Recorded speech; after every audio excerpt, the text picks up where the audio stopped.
Okay, sorry for that. Right as I said hello, I got a phone call. But hello everyone.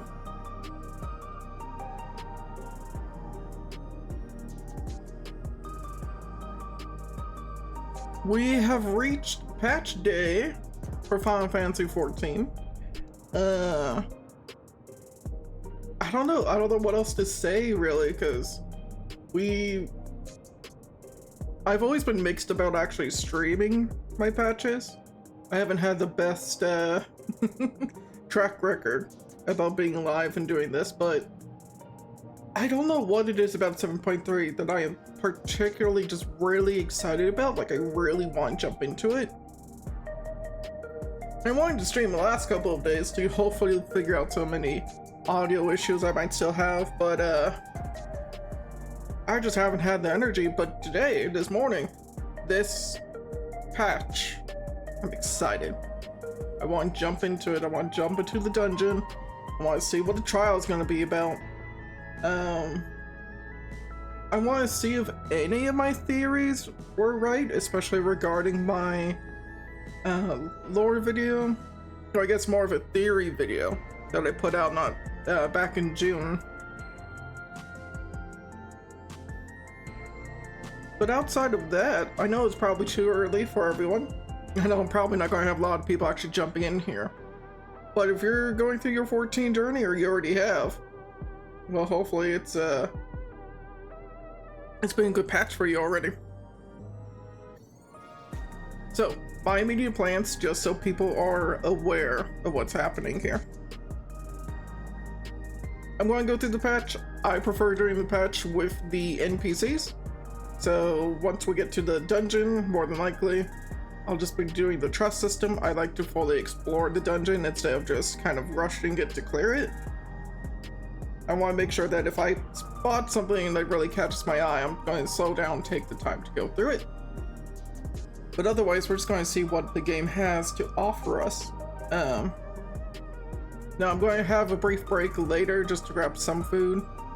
And we're going to have kind of scattering breaks just because my own disability and just need for survival here, huh?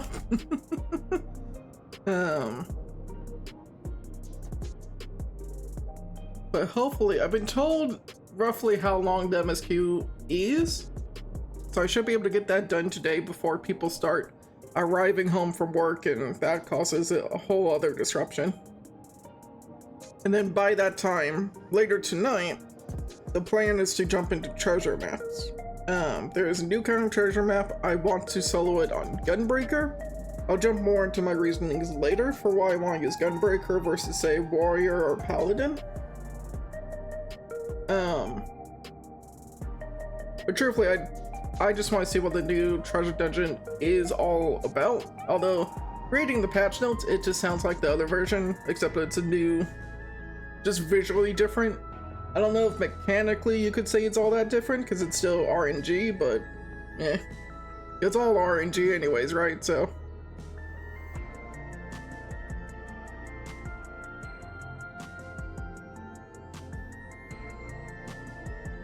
I gotta look at my key bindings real quick because one of my key bindings is not working.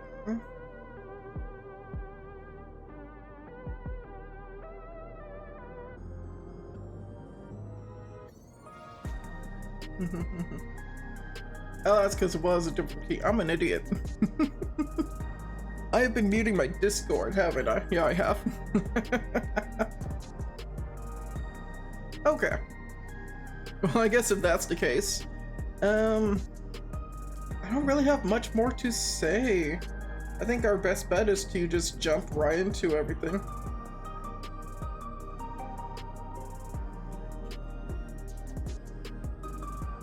I don't want to super advertise my stream, mostly because, like, I know a lot of my friends are gonna go through this at their own pace. I know that as far as, like, streaming is concerned, this is a very... how do I put it? I'm not going to have the same interaction from, like, any other game, right? But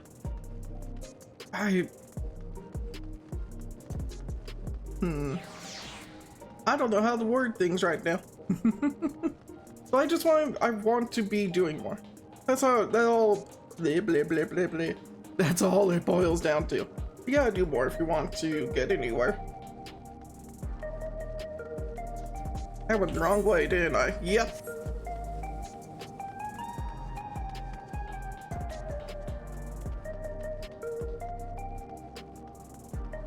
And we're over on Aether. This is more for plans tomorrow. Because my friends want to do the extreme blind. So that's our plans for tomorrow, so. We shall go ahead to the back rooms and continue on with this story. And of course, I gotta talk to all the NPCs. You don't change anything, do you?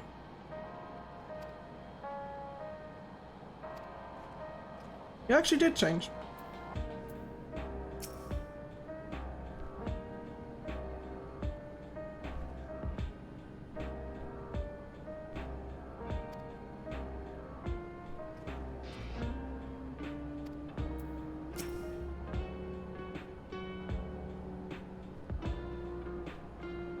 Oh, you're a healer? Okay.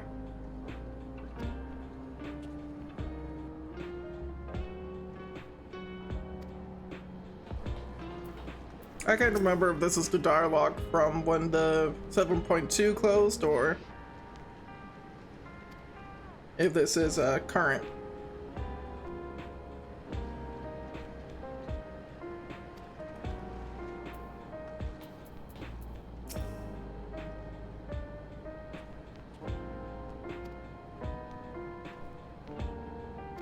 Okay, yeah, it's end of 7.2, but I can't remember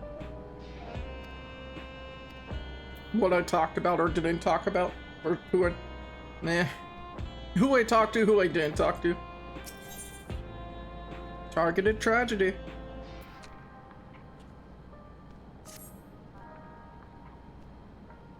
If you have a moment, Raven, Geode wants to take stock of the current crisis. Oblivion may be lacking the finer details in certain areas, so we'd like you to lend your perspective to the conversation. The nods, they begin.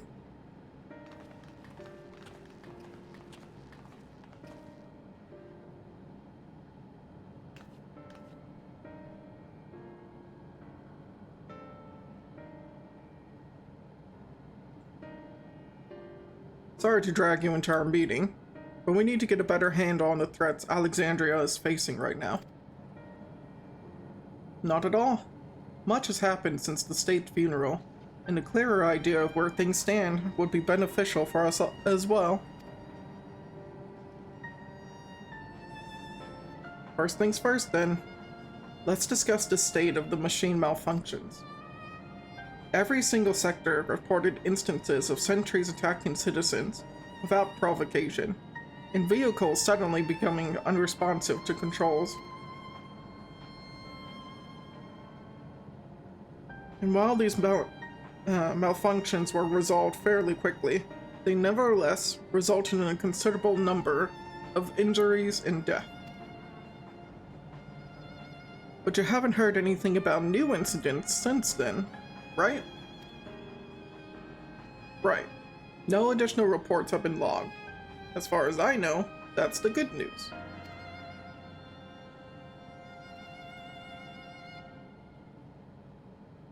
I hate how much I'm like still trying to wake up, although I have been awake for a while.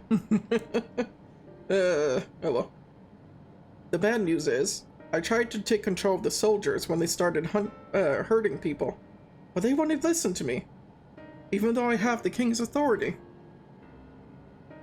Once things calmed down, I was finally able to make them give up their weapons. But if it happens again, I don't know if they'll ignore me like before.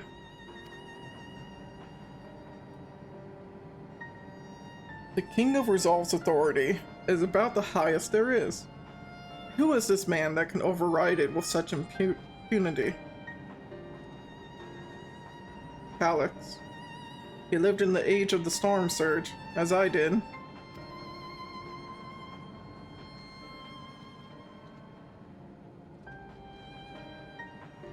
Lest you forget, he was known for his advancements in electro technology, and it was he who established preservation for the purpose of furthering his research.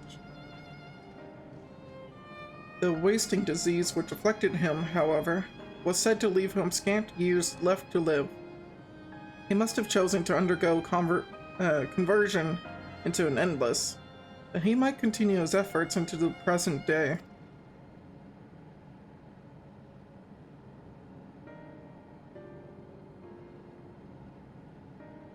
Preservation's early goals seemed noble enough. Exploring treatments for Levin sickness, designing Everkeep's core system, that sort of thing. Why harm the people it was ostensibly trying to help? I do not pretend to fully understand Calix's motivations, only that he appeared incensed by what he saw as mankind's failings.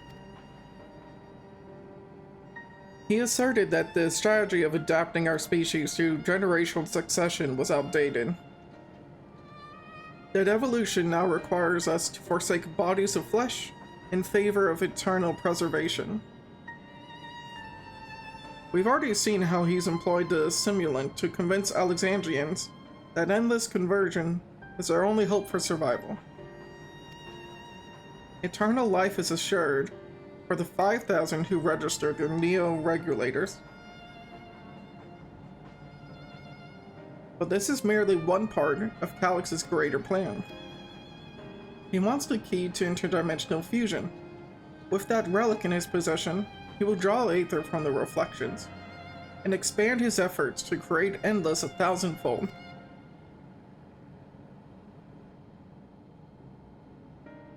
If we mean to foil Calix's schemes, then our only option is to determine where he's hiding and put him down. Which, unfortunately, is easier said than done. I've been scouring the terminal we found in the depths of Everkeep, but I failed to uncover even the slightest trace of his activities.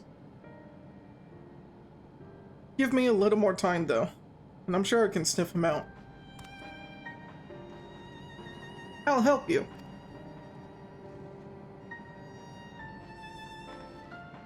While Gulujar and Shale are working on that, I think I'm going to take a look around town. Excuse me. I want to make sure no new problems have cropped up, as well as search for any information that might lead us to Calix. You're welcome to come along. Another malfunction could happen at any time. I'd be glad to have some brawlers at my back.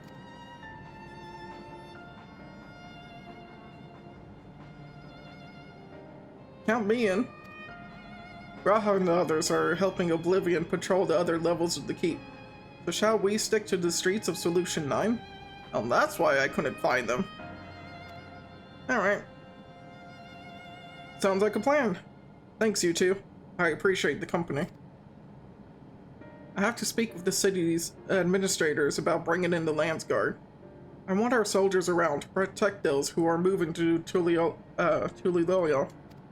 I can't remember how you say it. Alphano and Alize will be joining me for the meeting, so the three of us can cover that sector as soon as we're done.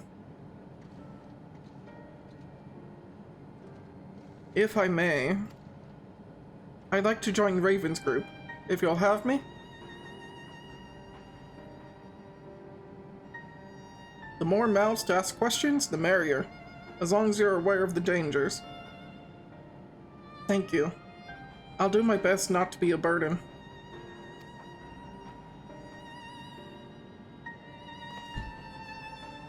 I'm more worried about you, Geode. Don't do anything stupid. You'll change your tune once we get back with the goods on Calix. Then the drinks are on you. Come on, let's continue this outside.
Sorry, I was off in my own little world. Shall we get started?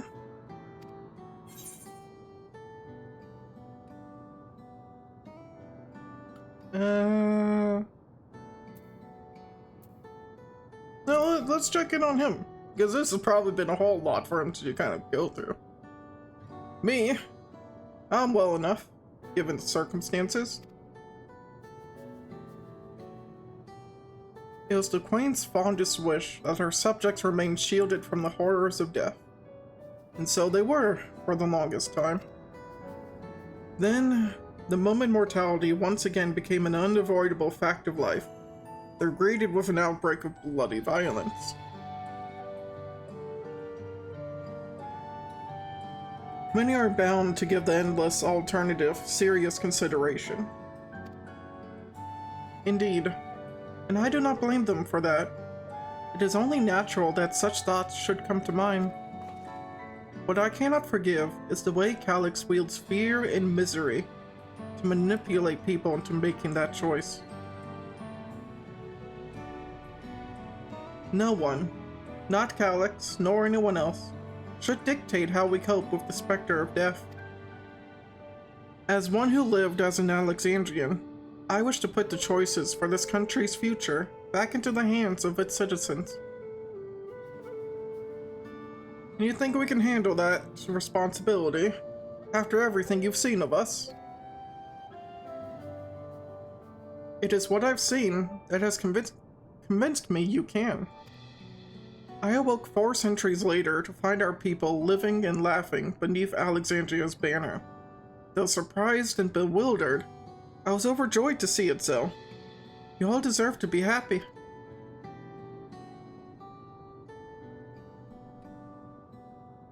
Well then. We'd best not let you down. Now I suggest we move as a group. We don't know if or when a battle might find us. Oh? I believe someone came prepared for such an eventuality. Oh, she's got her book. Is that the grimoire you retrieved from the old castle? Yes, my parents gifted it to me when I was a child. They were adamant that I should learn to protect the things important to me. I was fortunate enough to have a tutor in the arcane arts, so I lay claim to some small measure of skill.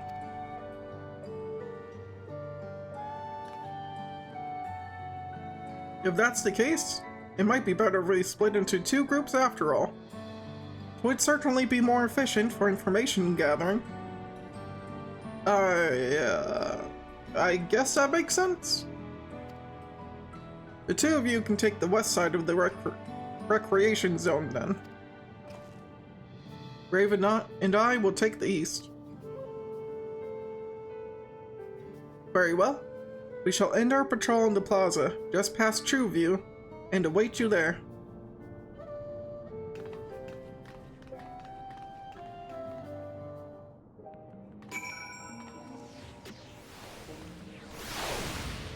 Oh hey, I could go talk to them first though.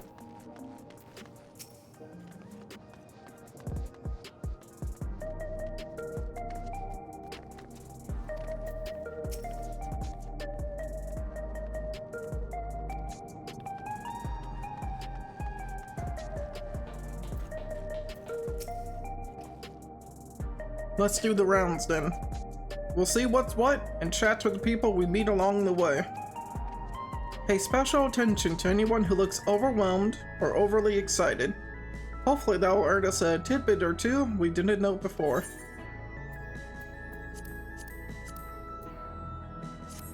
I like that dialogue box a lot better than what they did before.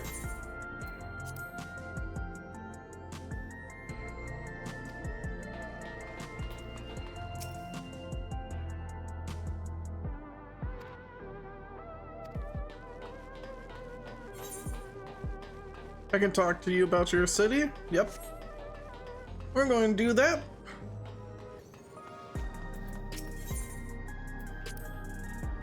Ah, the memories. I used to drink around here all the time. I made sure not to overdo it when I had work the next day. But once we were past the busy season, or when the ladies weren't amenable to my company, well, you have to scrape me off the streets outside of the morning or afternoon. The worst I ever got was on what should have been the worst day of my life. If only I could remember it. I was still wearing a regulator back then. It was also the day I first met Shale, although I guarantee she's forgotten it completely.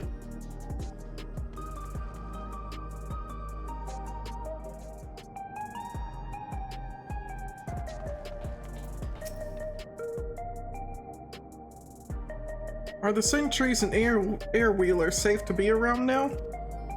I just know it's going to happen again. And maybe next time I'll be the one who dies in a horrible accident. I need a neo-regulator. Becoming endless is the only way. Even Queen Speen said so.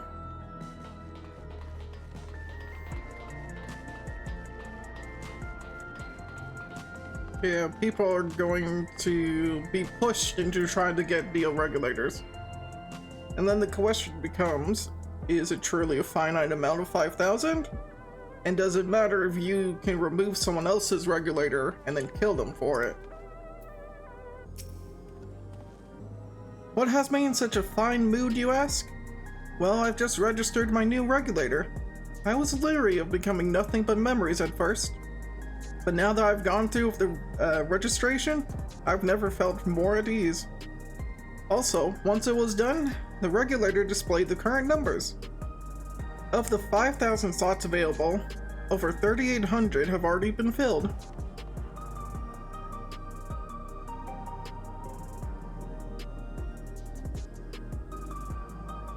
That doesn't make sense. Because 7.2 ends with that announcement saying that they have stopped the registration of the neo-regulators. That they have all been filled.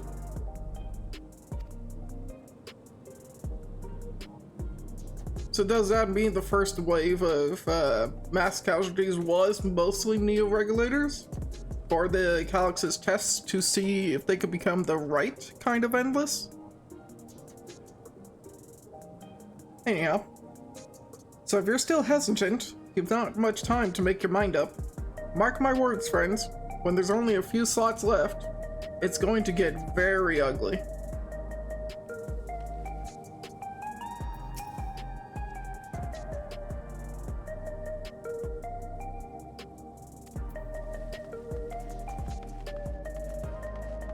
Yep, the idea of people would definitely be pushing to fight each other more.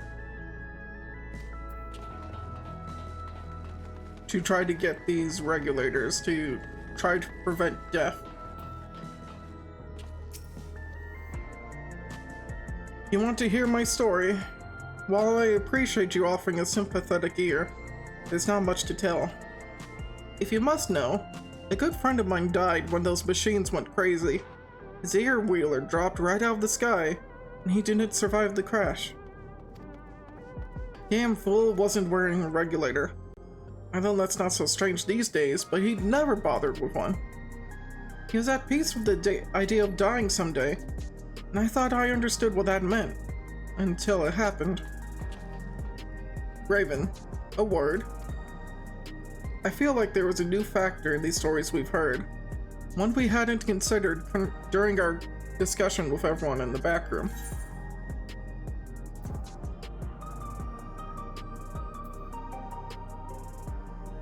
That the fights are likely to break out.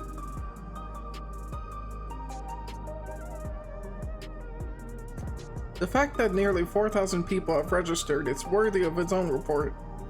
Are you sure there wasn't anything else?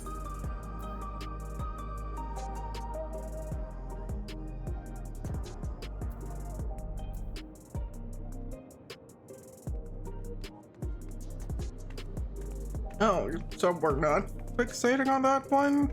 Is either the fact that people aren't wearing them or that they're still deathly afraid? I mean, I would say it's still deathly afraid.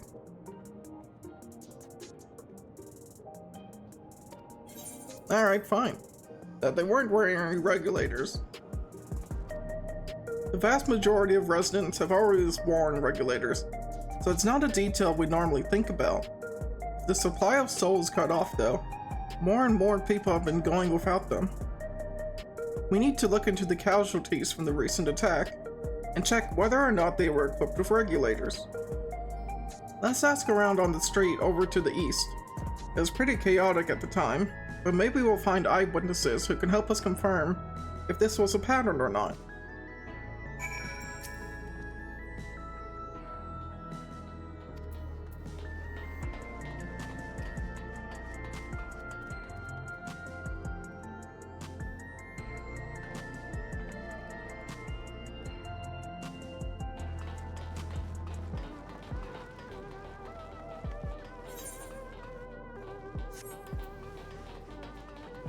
It's been so long, I can't remember how to navigate this city.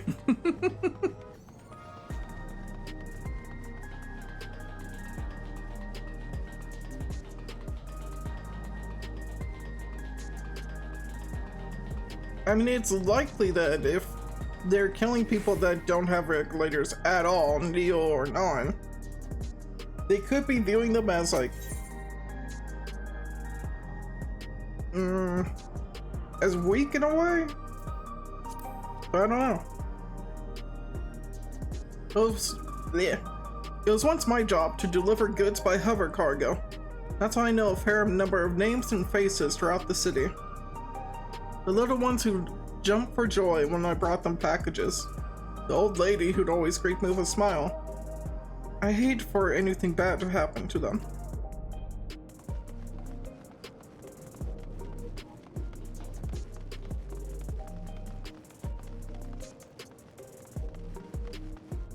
Unarmed sentry! Hello, how are you today? Please let me know if I may be of service. Citywide casualty data unavailable. Government officials are currently processing reports from all affected zones. Can you narrow it down to the recreation zone then? You must have some estimates on hand. Recalibrating parameters. Injured, 87 individuals. Casualties, 19 individuals. Casualties equipped with regulators, 0.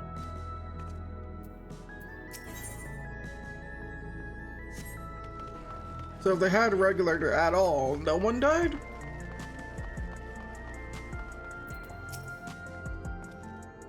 You want to know if the people who died in the machine rampage were wearing regulators? I'm sorry, but I was assigned to clearing away debris. I didn't see any of the deceased.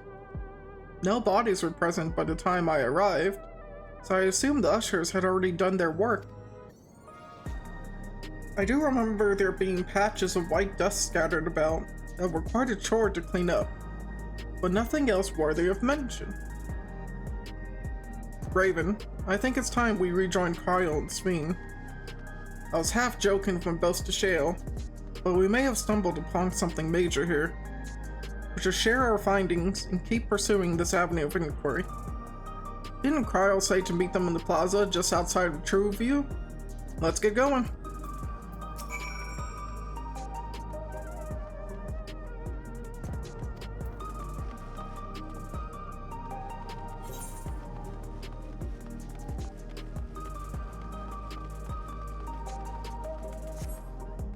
Oh wait, heal.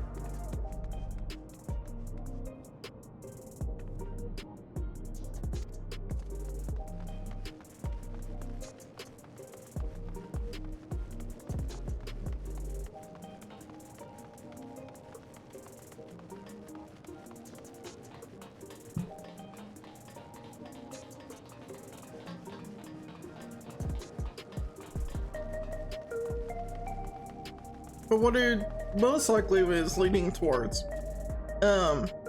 you injured people have just normal regulators to push them towards getting Neo, and then you just kill people that are not using regulators at all because they're going to be harder to convince to go towards a Neo regulator anyways. But like that could be kind of where it's going with that.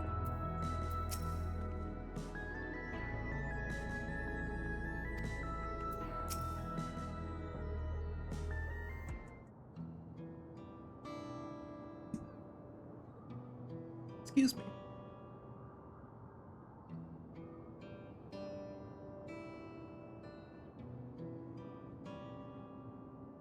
So essentially, you're saying that the people who were killed by malfunctioning machines weren't wearing regulators? Well, the numbers are still tentative, and only apply to that one zone. We don't know how they'll stack up against the overall data, but this is definitely more than a coincidence. I think it's safe to say that anyone who had removed their regulator was a priority target.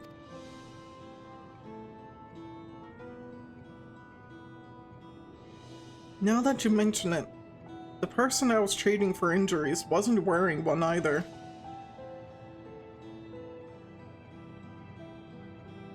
But why? Why are they being targeted over everyone else?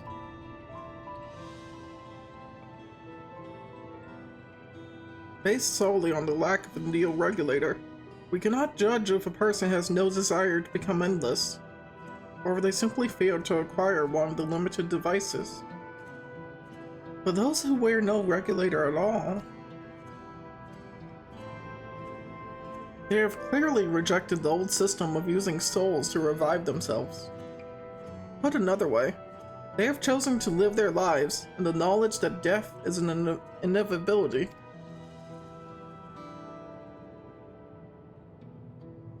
The chances that such resolute people would wish to become endless are far lower, I would imagine. And so Calyx has chosen those least likely to accept his vision as victims to stoke fear and panic. But there was no need to kill anyone. With the way things were, the people were already fearful enough. You couldn't find 5,000 willing citizens without all this madness. You make a good point. Perhaps this sowing of terror is in service to another scheme, or he's had some other need for the lives he's taken.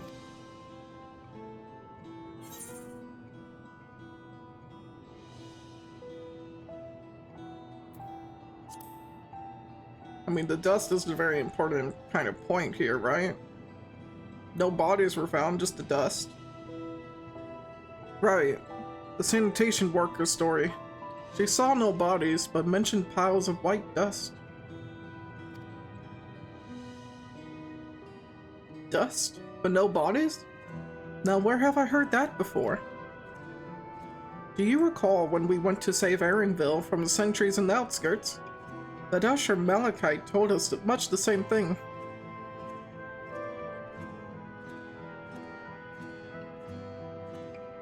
When I arrived, I found no body on a pile of dust which the wind quickly scattered. Confused, I questioned the residents, but none knew what had become of it.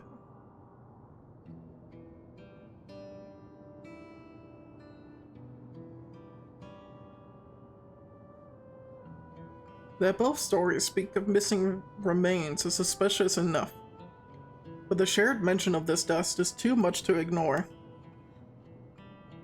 Another one bites the dust. Damn it, Lyra! Also, hello, Lyra. How's it going? In that case, we should confirm this substance was present at other sites, in an attempt to ascertain its nature.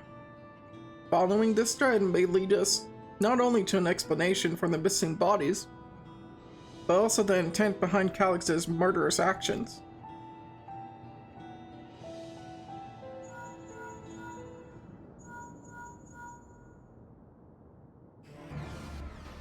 Raven, we need your help. I've lost control over the soldiers in the residential area. They might be trying to hurt people again. Oblivion members are on their way now, but are you close enough to join them?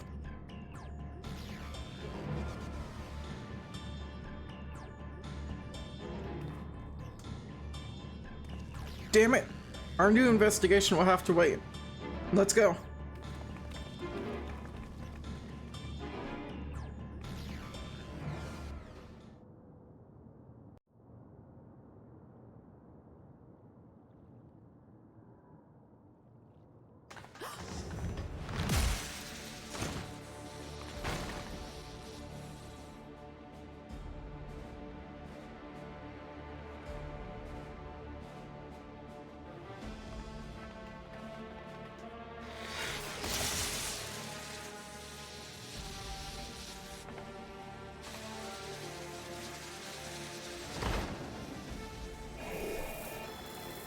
We only have some control, but not full.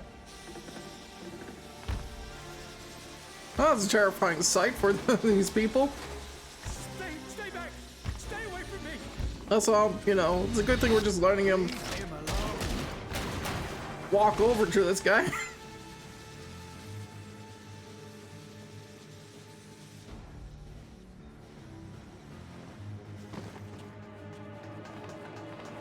Are you all right?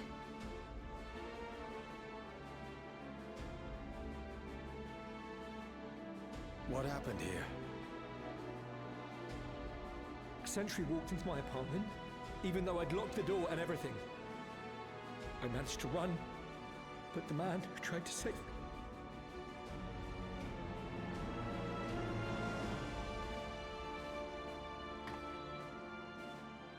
No weapons, which is to be expected, considering all the sentries were meant to be disarmed.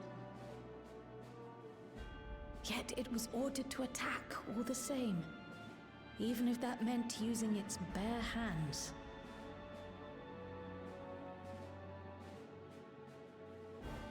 I'll leave matters here to you. I'm going to do a sweep of the surrounding area.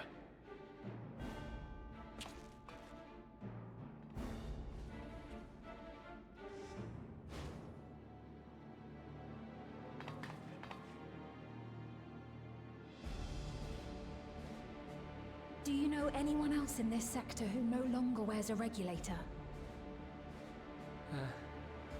Oh, I don't think I've seen Isadora and her boy with theirs recently. Yeah, I was gonna say those two.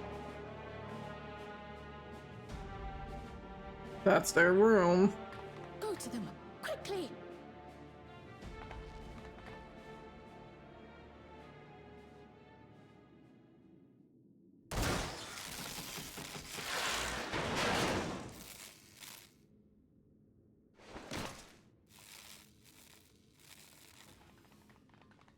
Wayakwe!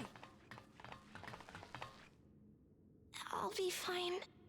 But Isadora's in bad shape.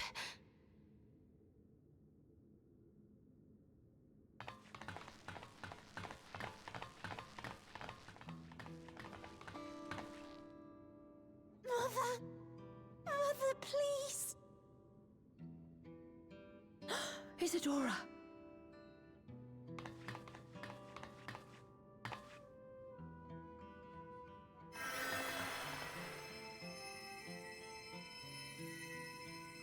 I'm assuming I'm not helping because I am not currently a healer. Goodness. She wasn't struck anywhere vital. I'm sorry. If only I'd gotten here sooner.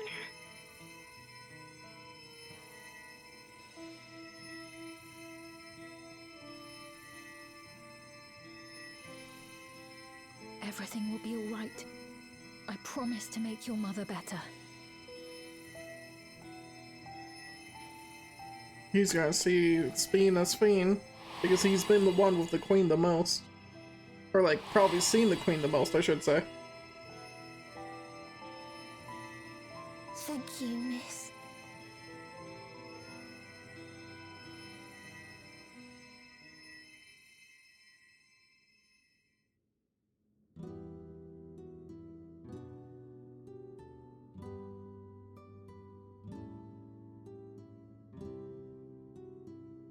Will she sleep like that forever?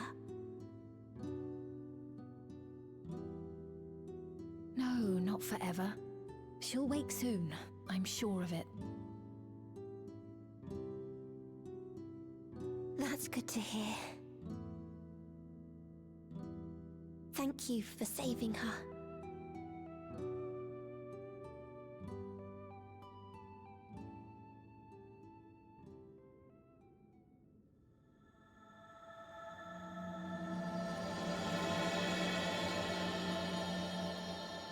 Promise of tomorrow.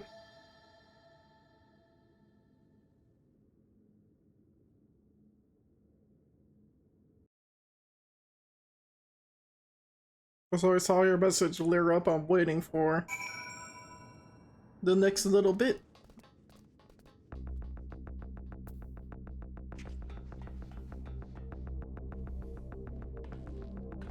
Your character does help a little if you are healing right when this cutscene is ending. You extend your hand and provide the same aid. Oh, very cool.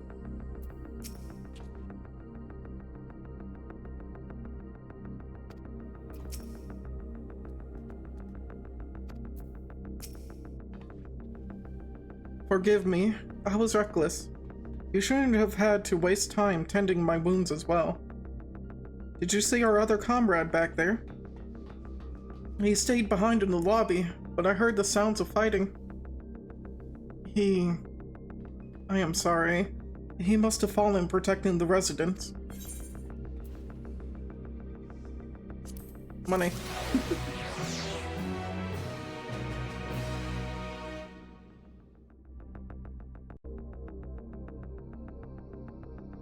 Okay. I need a quick second. Do you have anything different you say? Or their stakes have to remain calm? You don't say anything different. Okay. I need a quick second. So I'm going to run an ad break to skip pre-rolls because, yay. But I need to get a drink and use the restroom. I'll be right back. Sorry, I had to send a message over to my sister about our dad. Because we all forgot that he's supposed to avoid being in direct sunlight, and he decided to walk to the store and back yesterday. Without telling any of us. So, you know, he's spending today in nothing but pain. He's already miserable, and it looks like he's kind of somehow hit his head, I guess, when he was sleeping, and it's like dried up now, but freaking looked like he was bleeding, so it's like, you need to stop and actually take your shit seriously. Like, I keep telling him, yes, he keeps poking fun at me about like me being paranoid when he doesn't, or like when I ask him and check on him, like, hey, did you actually wash your hands like your medication tells you to every time you're finished? And he's like, you're being too paranoid. I'm trying to take it seriously. Like, there's a reason these instructions are given to you when it comes to this type of medication. But he's being a stubborn bastard. Anyhow, the endless choice. If you're wondering why I'm not doing anything further about the fact that I told him, hey, you know, looks like you hit your head, it looks like you're bleeding. He's like, oh, it's fine. I can't do anything. No one in this house could technically drive him anywhere if something were to come up, so it's like, alright. Well, hopefully it is actually nothing, but I feel like you're being an idiot.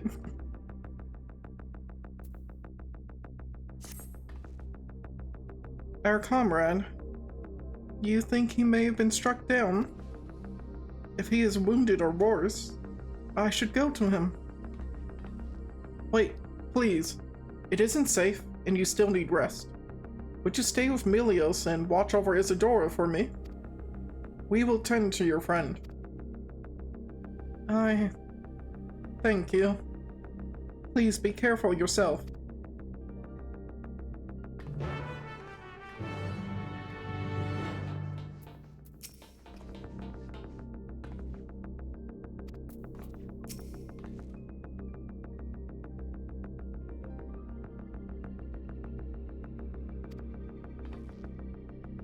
So here's a very fun thing to kind of think about. And I'm sure it's going to be explained later, but like it's on my mind now because I had to take a break. This robot right here. None of us have regulators, and it definitely looked at us and it identified us with some sort of aether kind of detection. But it decided we're not the target. The citizen over here was the target. And of course, you know, the game devs don't show us how it saw this resident with its little scan of whatever aether it was scanning.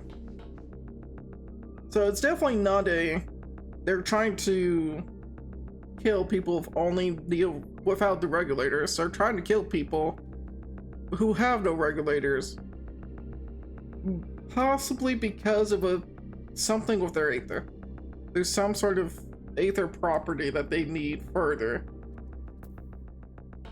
Like, that's what I think it's kind of leaning towards right now.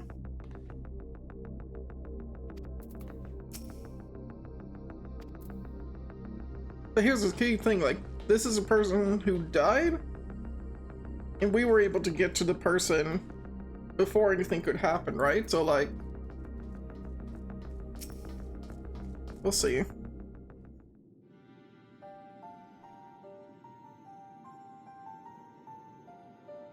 Isadora is going to be alright then. I'm so glad. I've just finished my ministrations here. Our Oblivion comrade was beyond saving, I'm afraid.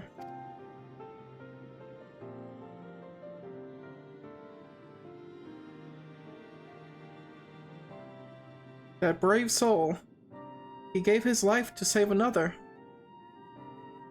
He died protecting me. I don't understand why any of this is happening. That sentry was behaving normally, like any other. Then all of a sudden, it tried to kill me. Weapons or no, Calyx commanded them to commit murder.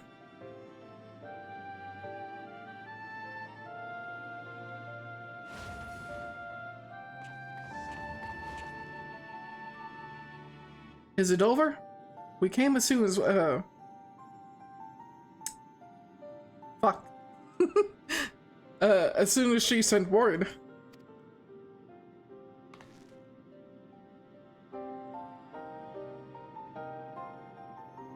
I am sorry.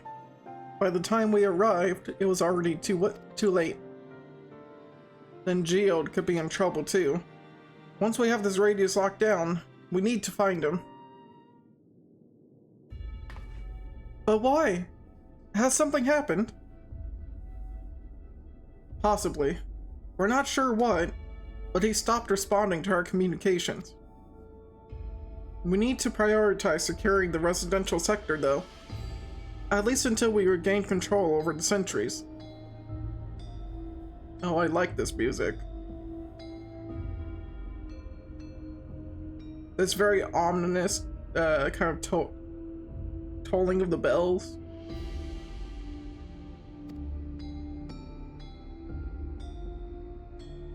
We should search for Geode.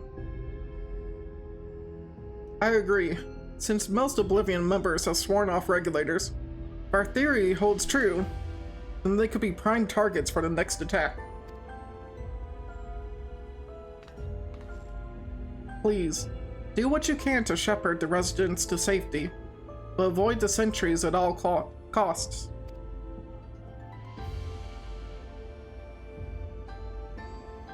Our thanks. Here, take these communicators.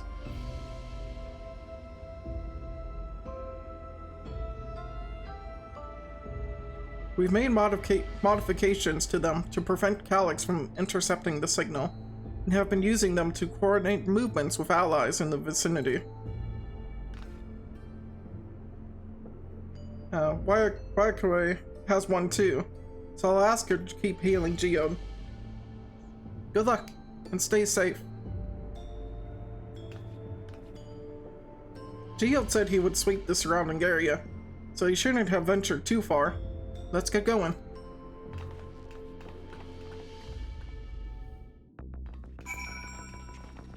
Alright, hold on. I gotta deal with shit again. I'm being assaulted by a fly in this room.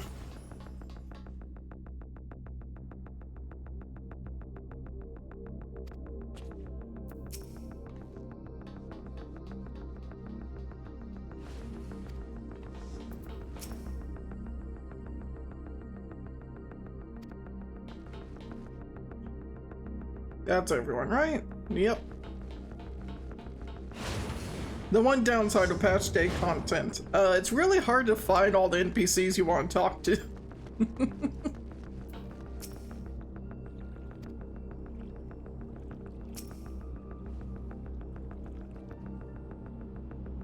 You know, I get a feeling it's not this way.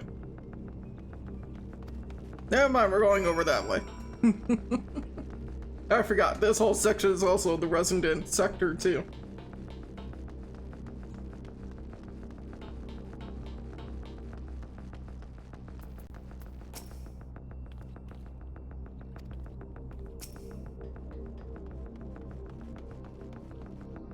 Oh, I wonder where I'm going. Geode! Geode, answer me! There's no response. Perhaps you should continue your search further to the east.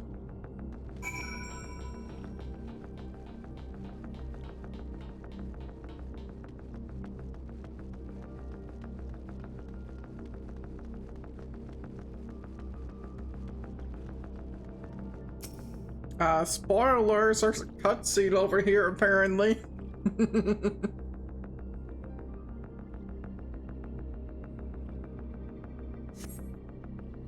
You see no sign of Geode.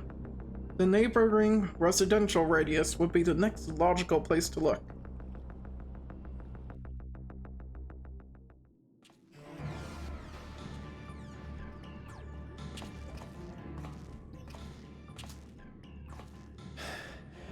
This is the only place left. Let them be safe. Who are you looking for? Geode, are you there? Answer me, please. I'm here. Sorry for the long silence. I've been busy. Oh, you're alive. Thank the gods. Where are you now? The radius next door. The lobby is secure. I'll scout the second floor. Then I'll join.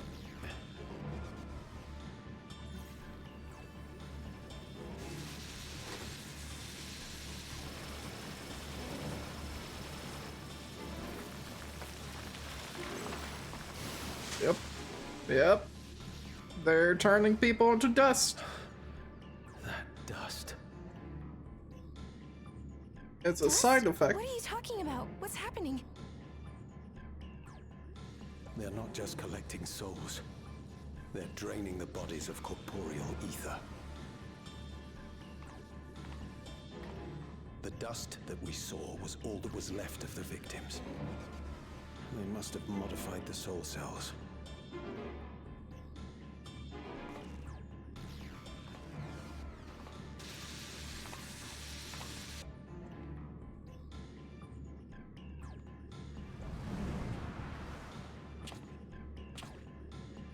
Shit.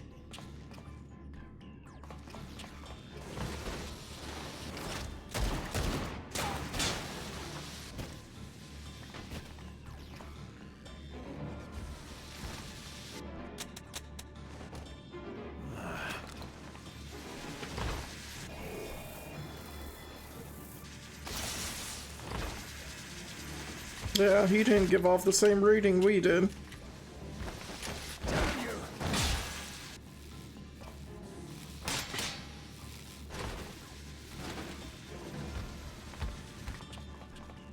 You can't be here! You need to run now!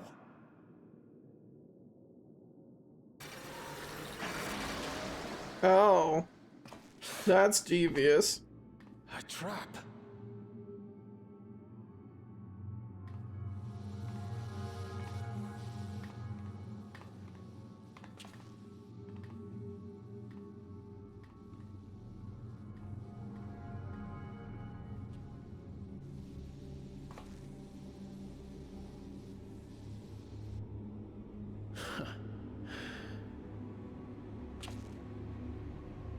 Take care of the others, eh?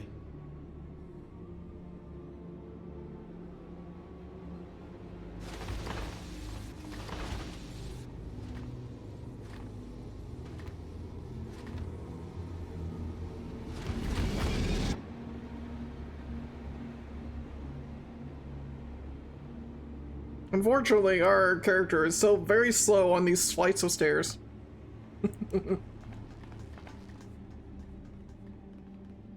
No sign of him so far. This way, maybe?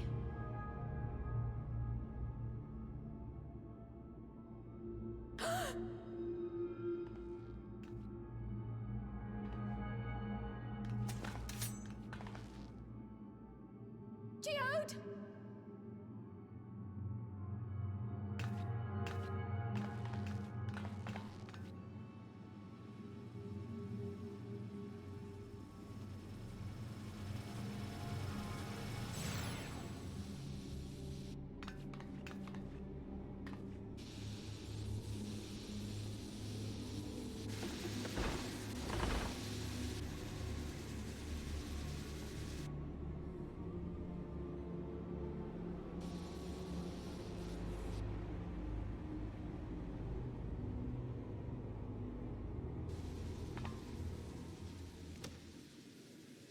A shame.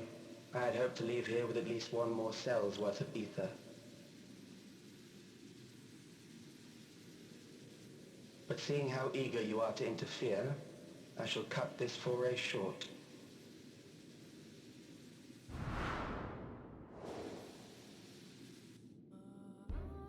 Calyx.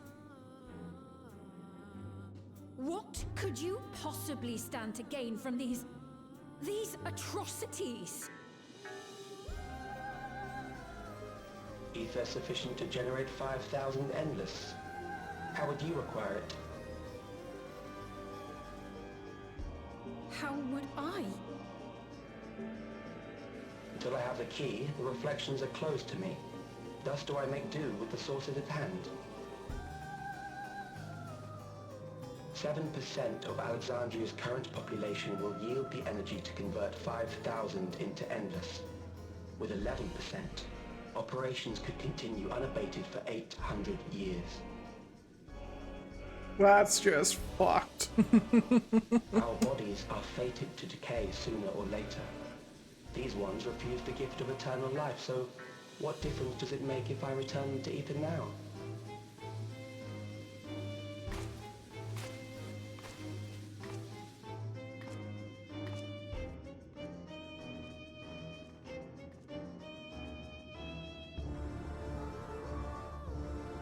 I will not waste time and resources on meaningless conflict. This unit cannot offer you worthwhile resistance.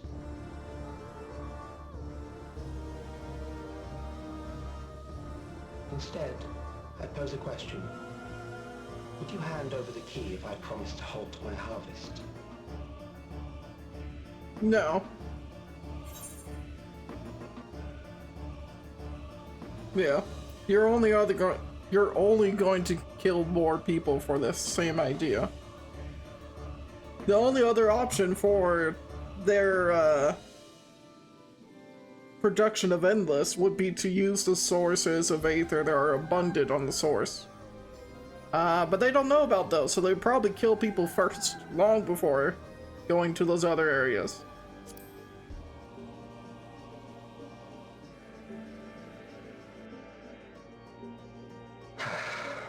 Or Dynamis, but they probably don't know about Dynamis either.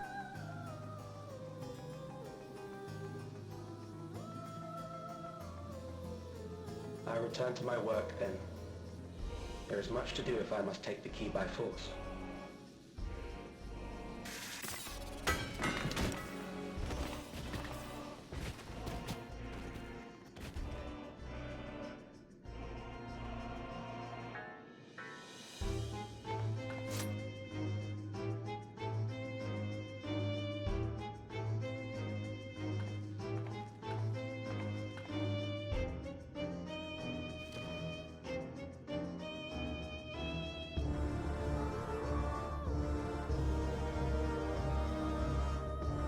I know it's been drained, like, bashed into my head several times over, that there are two different kinds of aether, being the incorporeal and the corporeal, and I just keep forgetting about the second one.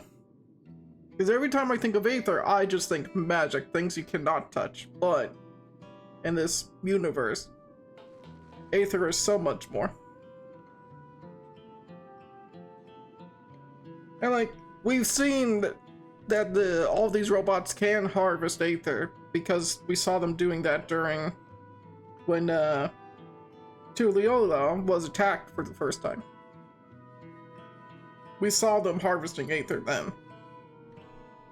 So like, this makes so much sense that they would be harvesting the physical bodies as a different form of aether to continue harvesting power for making the endless. But man, is it fucked. And it's so great having Calyx's explanation be through that of a robot, because it just helps share just how uncaring he is about the fact that he's killing life, removing any source of both memory of the person and who they were physically. Shale's not gonna be happy with that, by the by.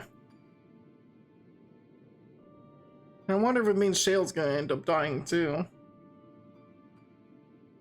This pile of dust.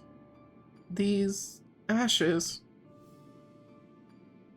And the soul cell he left behind. Was that his twisted way of returning Geode to us? Damn you, Calyx. Damn you and your careless cruelty. He was our friend.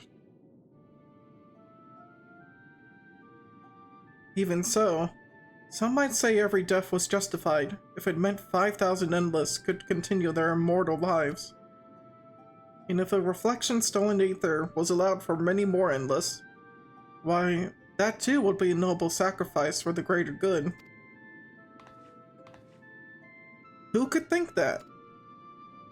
Not I. Certainly, not I. We know only too well. There is not noble in this sacrifice.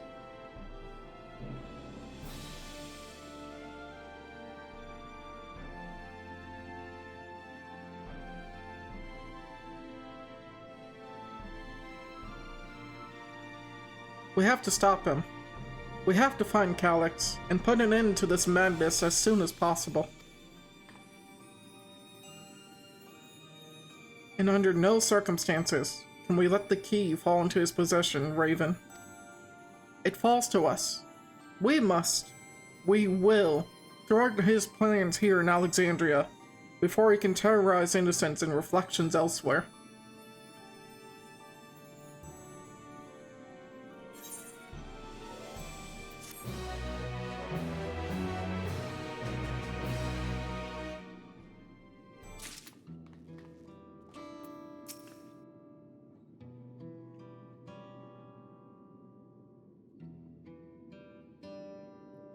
I will hold on to Geode's gun. If you could take the soul cell, please. You know what me taking the soul cell reminds me of? Memoria.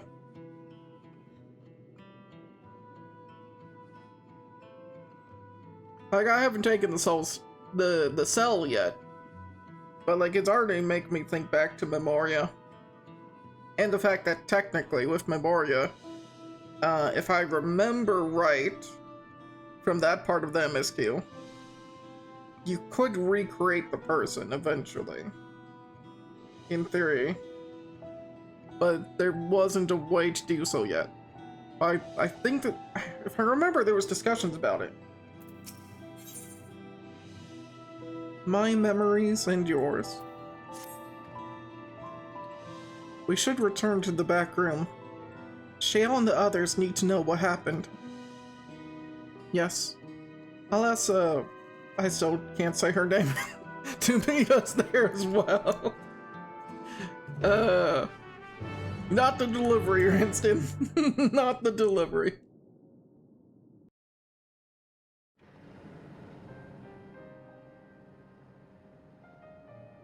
This is more than likely voiced, considering.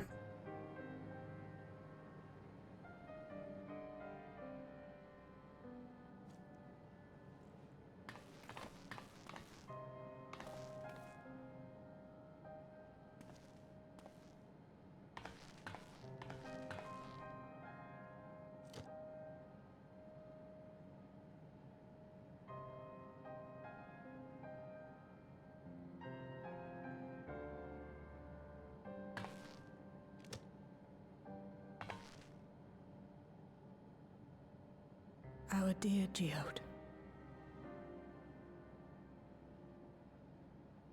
The soldiers. If only I'd been able to control them. This isn't your fault, Gololja. The blame lies with Calyx, and with him alone. It's all so senseless. Why force his plans upon us when we're already happy? Living our lives. What does he even think life is? An experiment. I'll never forgive Calyx for doing this. That's death flags right there. Or myself for being powerless to stop him. I really don't want anything to happen to those two twins, but Wait, where are you going? that kind of blind action will get someone killed. To clear Or my head. blind Don't anger. worry. I won't do anything stupid. You probably will, considering. Stay here and get some rest. I'll make sure Nostalgia stays out of trouble.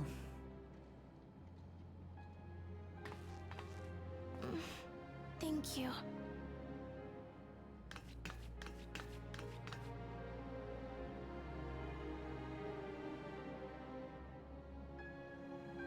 Things would have been far worse if you and Geode hadn't rushed in there. Many people are still alive because of you. And after adding what you discovered to the leads we've dug up, I'm hopeful we can determine where Calyx is hiding.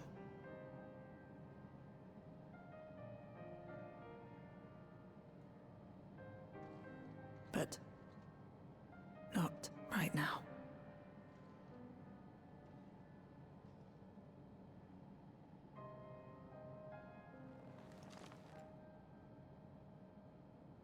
We need time before we can move on. Just a little time.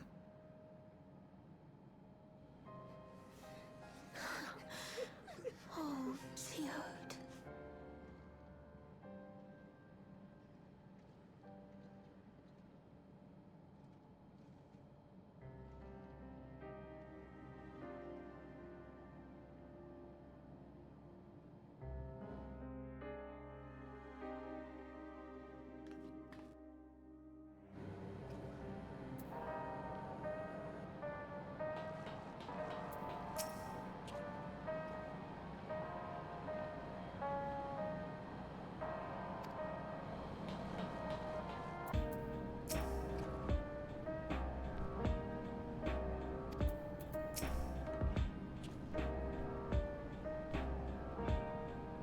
Oh, you Stola. I'm probably going to end up doing something on my own again.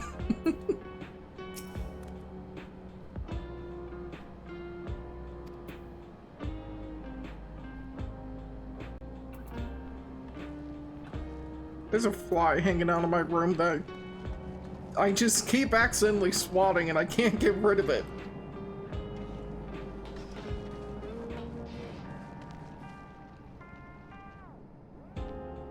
Oh, this poor character. So, if you're wondering what I'm doing, you can run around and just see what these NPCs say. This NPC before this patch would say, I forgot. I am so terrible with the names to this expansion. But Erinville's mom, he'd be missing her. He'd be missing her death. Because of her death. But now they're all reacting to Geode, because Geode's obviously the biggest character, most important to them. Like, all these NPCs would have something different to say.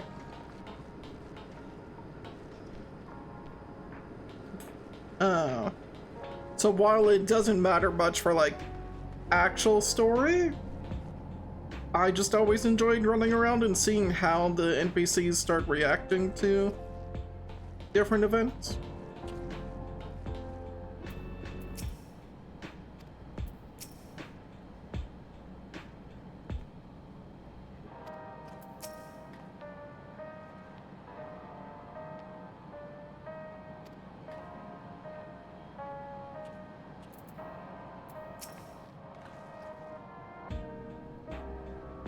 Another comrade gone.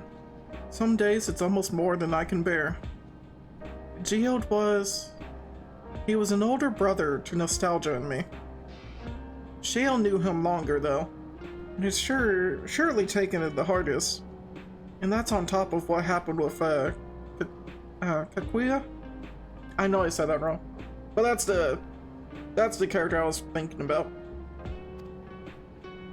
Do you think you could check on her? See how she's doing? She's like to put on a brave face if it's me or my sister.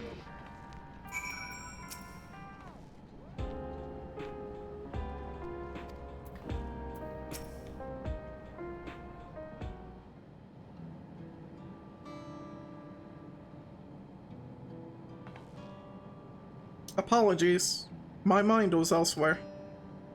We need to press on with the hunt for Calyx, but I can't seem to focus. I should be better than this, I know.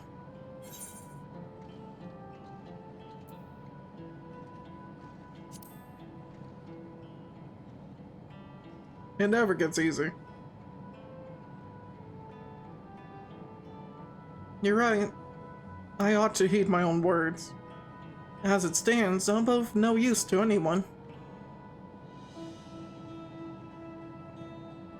Takuya used to say the best thing to do with grief was to let it all out.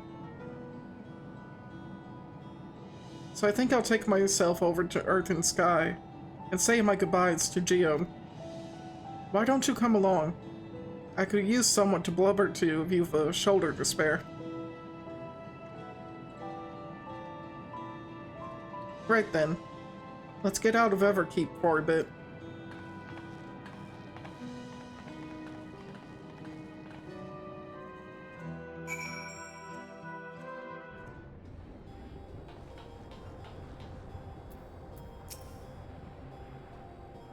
It's a fair trek on foot, so I've arranged for a couple of air-wheelers. Shale, these plummet from the sky, Shale. You also don't have a regulator. Shale, this seems like an incredibly dumb idea. They've had the communication modules removed, so even Calyx shouldn't be able to seize control of them. Say the word, and we'll set off.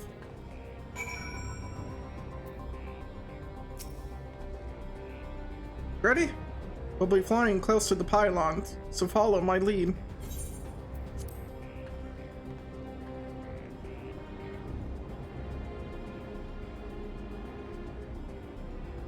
These air-wheelers are Genold's babies. You won't find a smoother ride in all of Everkeep. That line was way too fast for me.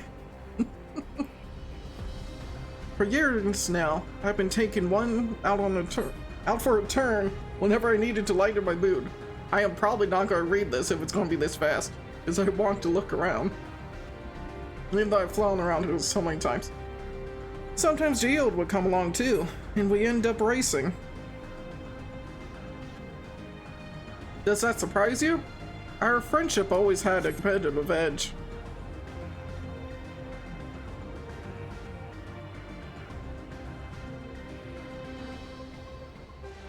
We would often talk about how, one day, we might fly our wheelers outside the dome.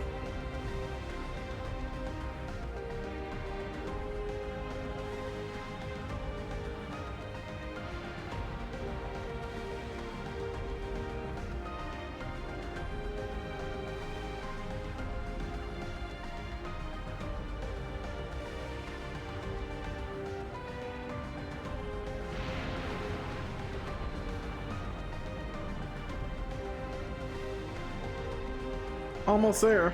Be sure the ground is clear before you touch down.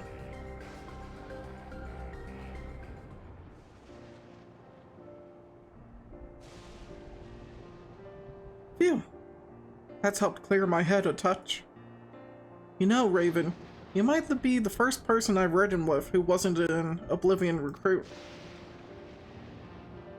As far as I remember, at least. The memories from my regulator days aren't exactly reliable. Come on, let's head inside. Hopefully the way will be clear of pests today. You know, unless they don't do this, of course. Because Geode is now dead, even with his aether being harvested, it should mean that in theory,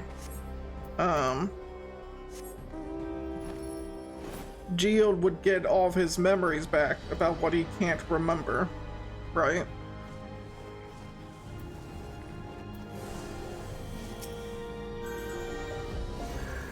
Ugh, just our luck. What, everyone killing the birds?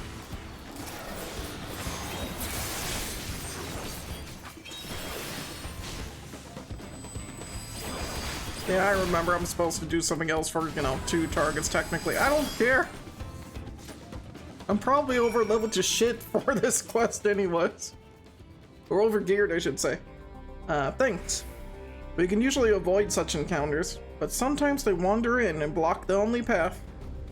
Not that it slowed you down at all. I've never seen you fight up close before, and the surveillance feed certainly, or clearly, didn't do it justice. Hopefully that keeps the route clear for a while, shall we? Well, it's not clear right now.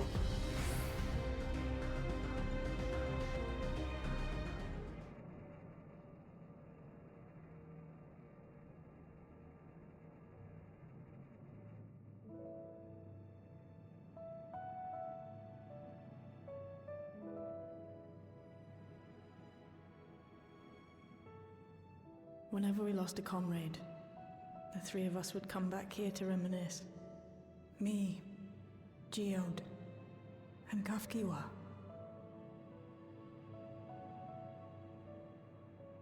Will you raise a glass?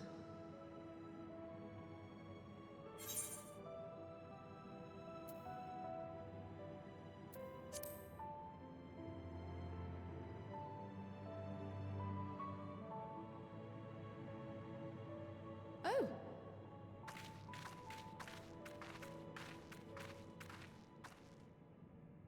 What are the two of you doing here? I had a feeling you'd show up. Would you like to join us?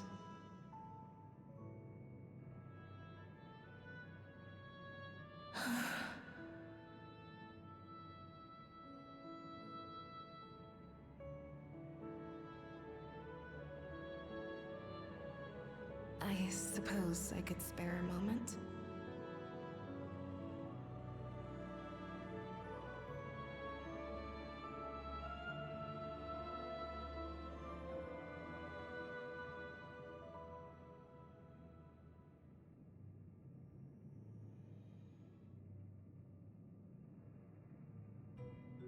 They tell us Oblivion's founders disappeared some decades ago under mysterious circumstances. And it was Kafkiwa who revived our organization. You and Geode helped her with that, didn't you? Tell us more about it. You're keen to know too, right? What they were like back then. The mad things they got up to. That sort of thing.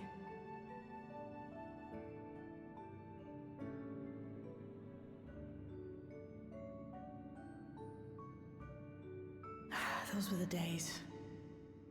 It was actually right before the Reformation that I met Geode. I still wore a regulator then. I had recently lost someone close to me. And also quit a long stint as an adapter to work at a bar of all places.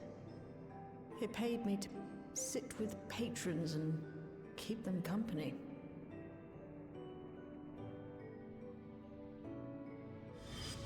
So Geode came in one night. It wasn't long before we got into an argument.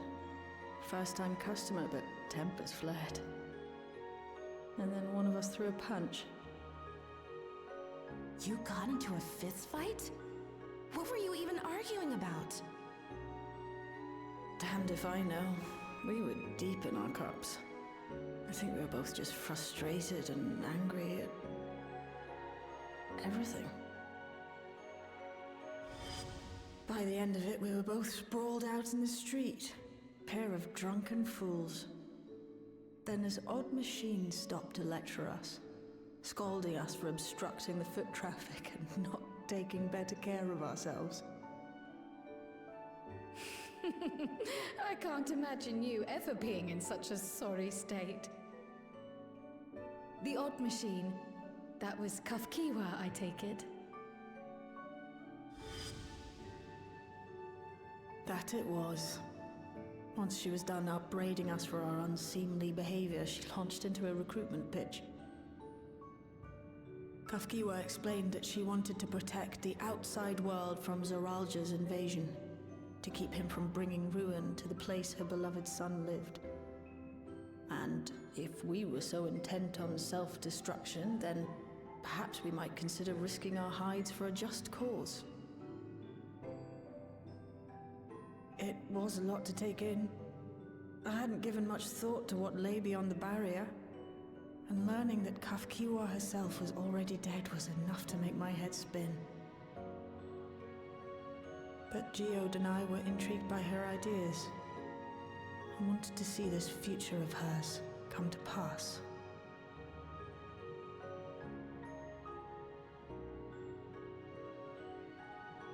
Geode often spoke of it. He told me that meeting Kafkiwa was what first taught him the value of remembering people. Like he was sharing a holy revelation. Oh, but back then you hadn't yet taken on Oblivion's name, had you? Is that so? I just assumed. It hadn't been Kafkiwa's intention to carry on Oblivion's legacy, nor adopt the cause your parents championed. Not initially, at least. She wasn't even aware such an organized resistance existed. She did, however, suspect the presence of other dissidents, those who objected to resurrecting the memories of the dead in defiance of the natural order. In the hopes of identifying like-minded comrades, we began searching the core system for traces of unauthorized access. And that's how we found it. An anomalous sector in the back of the Neon Stein. According to Melancholy, the door to that mystery had remained firmly shut since she took over the business. The back room. The back room. We forced our way in, only to discover that the hideout had long been abandoned. Although the occupants were gone, the equipment they'd left behind contained records of a group calling itself Oblivion. After reading through their exploits and their vision for the future, we made the decision to carry on their work.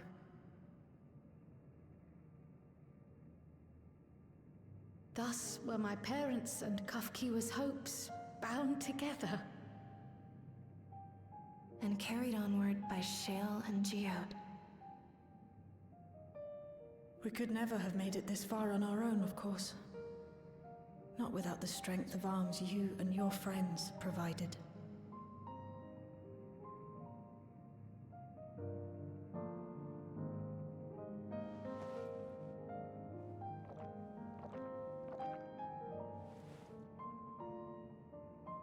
Losing comrades is a hard thing, but being here, thinking back on the moments we shared, I can see their smiles, hear their laughter. I feel their presence, and I know they're still with us.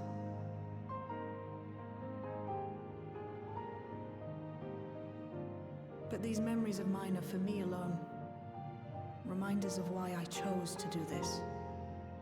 And why I'll stay the course.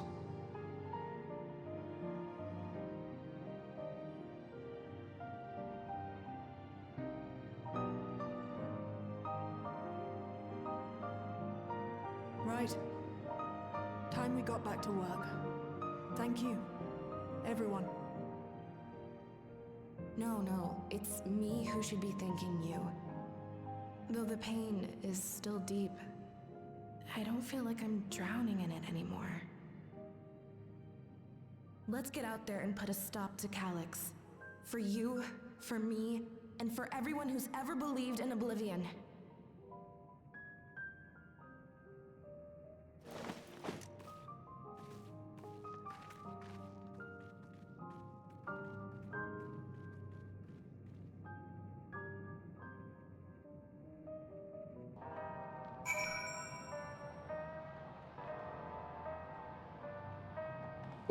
What a great little moment.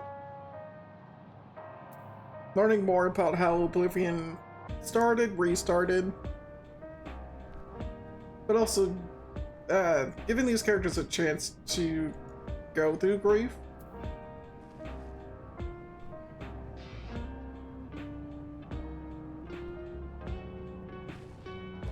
Even if it's been more kind of on the smaller side, I would say, but like,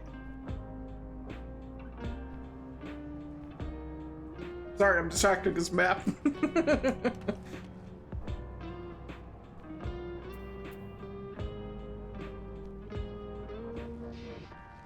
But no, it helps to just kind of give the story a chance for it to breathe, because yes, there's still the constant threat of Calyx, and Calyx could just easily go and try to target down these members, especially for the fact that he's wanting their aether to power the Endless, but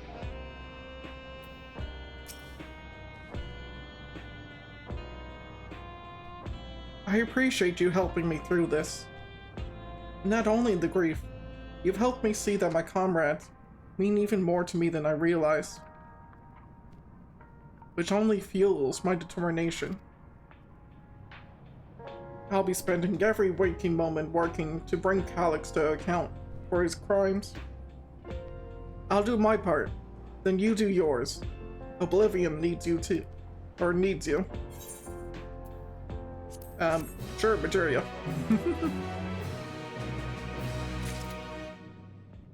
Oblivion has been added to the Unending Codex. Darkness in the heart. It's time I went back to locating Calyx's lair. I have a new strategy in mind, but it remains to be seen if it will aid in narrowing down the possibilities. I'll ask Cryo for help. I want to re-examine the data, starting with that of her parents. After all, they were the first to break away from preservation and established an organized resistance with Oblivion. There must be something in there that can point us in the right direction. What are your plans, Raven? Raven, is that you? Apologies for calling suddenly. I've been making the rounds in the outskirts, and I cannot help but feel as though something is amiss. Might I ask you to join me? Your perspective would be most appreciated. It can wait until you've finished attending to Shale, of course. It seems your plans have been decided for you. Go on. I have others to speak with before I return to the back room.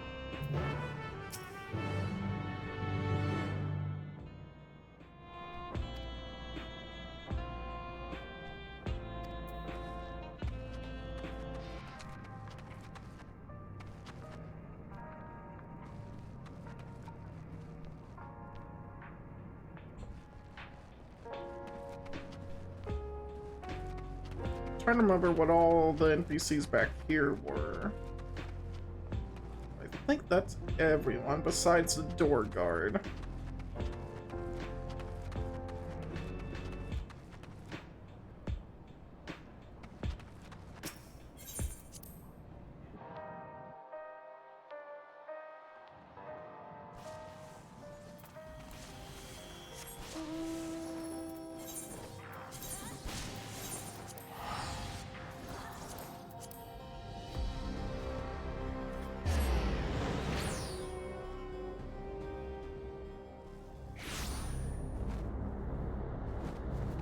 Alright, before we get too into this, I gotta run another ad break for Twitch.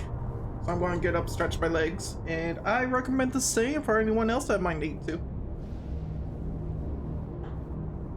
Oh good, forgot to mute my mic.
Alright, we're back, chat. I don't know why my stretch breaks are when I have my most crazy ideas. I was just thinking about how a lot of this game doesn't like to kind of force us into like combat for cutscenes. Like our character just has to do nothing for the story to progress because we are so powerful. But like, I don't know why. I would like it if they actually had a cutscene where your weapon could break and then you run into an instance with a broken weapon, but then the game repairs it for you afterwards. Like your weapon's actually broken. Like it breaks your gear here fully. I don't know why I thought like, would that be a fun idea? It'd be an interesting twist for a one-off, you know? But I don't think the developers would ever try to code that for a cutscene and then have that actually affect your game mechanic, you know? Usually if they're going to do something like that, they give us a weapon that can be freely broken. Because then it matches to everyone and it saves them a lot less money for all the potential glamours they have to set up.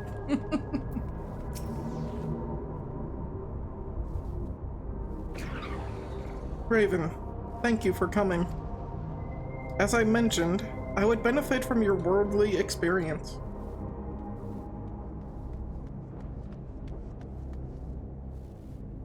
Perhaps it is my imagination, but the townsfolk appear to be acting oddly.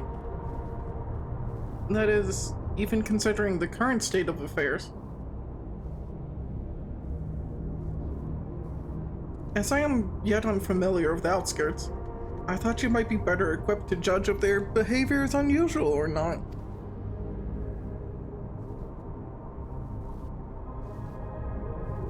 Oh, I didn't know that hotkey also turned off my HUD for a second. Oh, okay. Would you speak with them and see what you think? Though, I hope to be proven wrong. I fear something is not right here.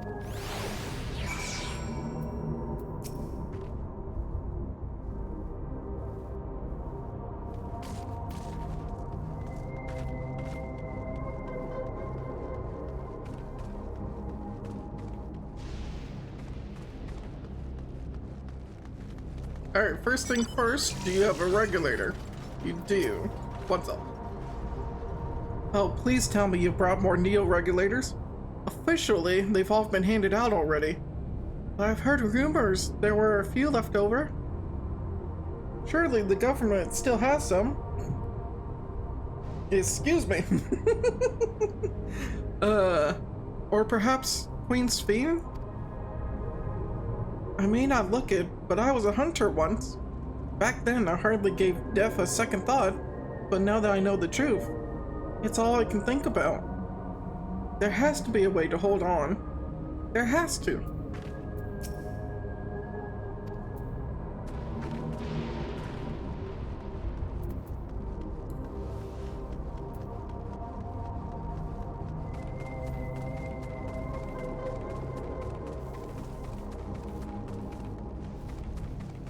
Since we have multiple jobs, we should be allowed to change weapons. I mean, yeah. I don't know, I just thought about it. It's like, I would like to see a lot more different kind of experimenting, but a lot of those moments are given to NPCs instead to serve the story. We serve the story for dealing with the grander threats. Usually NPCs are what drive us towards the grand threat. And that's why a lot of people will like to say that 14 is very predictable in that sense, because you can usually tell, like, oh, you know, I'm here, I'm not going to do anything, like that kind of issue, but I don't know. You're not wearing a regulator. Don't you know the end is coming? Well, it's your life to lose. Me, I got myself one of those Neo-regulators and registered a little while ago. As soon as I did, a display appeared showing the number of registered users. Right now, it's sitting at 4,168. The upper limit was 5,000, wasn't it? Seems the total shot up right after those machines malfunctioned. It's only a matter of time before everyone's registered. I pity those who weren't chosen. But I'm going to be an endless. I'm going to evolve and live happily ever after.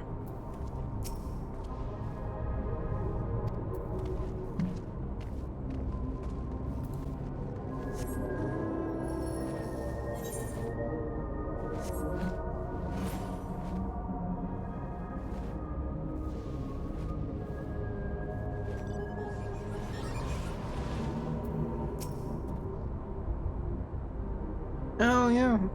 Greetings. I remember when you visited with Queen Spain. Come to check on our well-being, have you? Well, I can say that things are rather stressful out here as well. Without knowing if or when our machinery might turn murderous, the specter of death is ever present.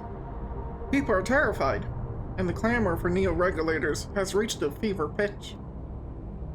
I personally was fortunate to have claimed a new device early on. I have long since completed the registration. Death has no hold over me now. Now, I must begin my prayers. The darkness draws closer, grows deeper, and we must cast it out. I must pray.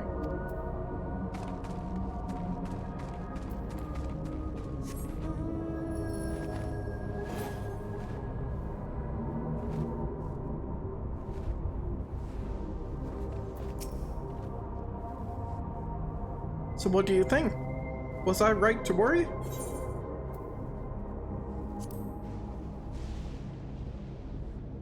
Yes, that is exactly it. The people are overwhelmed by uncertainty and fear, and with each new registration, that fear inside them grows more insistent. How long until it drives them into full-blown panic?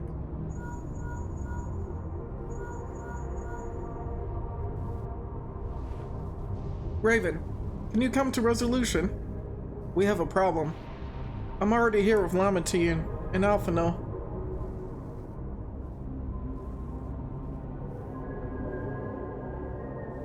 Sounds like she wants us there in a hurry. We should go.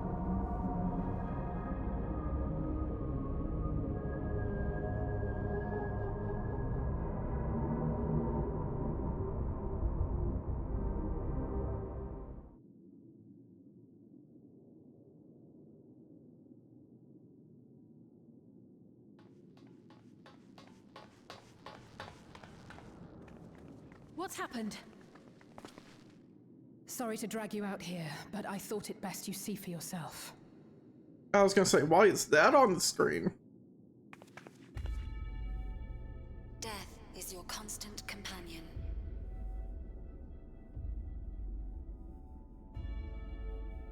Though you toil with diligence, death may come ere your reward is bestowed. Though your grand works be poised for completion, death may come ere you wake the following morn.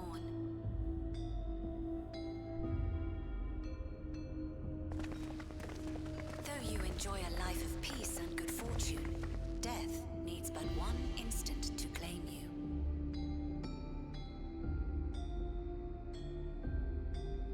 Your bodies are weak. Your heart, your brain, every fragile organ rolls the dice from moment to moment. Sheer chance deciding if they function or fail. People are terrified of death right now. Stoic or generous or They're trying to righteous, break that fear virtues further? tip the scales in that fatal reckoning.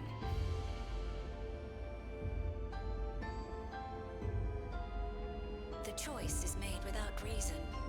The end is cloaked in terror. That is what it means to die.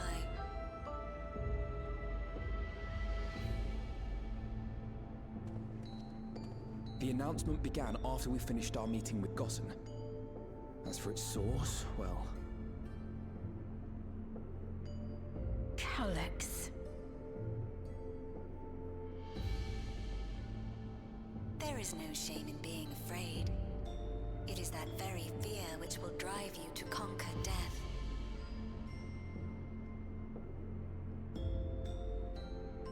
Let us set a new course for mankind.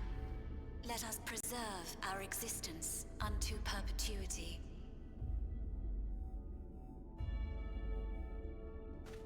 Hope for it, wish for it, pray for it. We will become endless. This is becoming much more cult-like. Brilliance will we banish the ever-present darkness of mortality.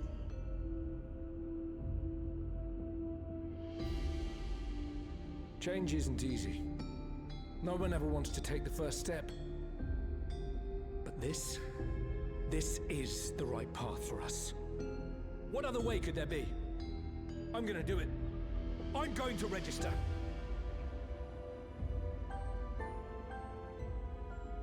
Wow, Glamat! You couldn't have come at a better time. Please, you have to let us move to Tuliolal.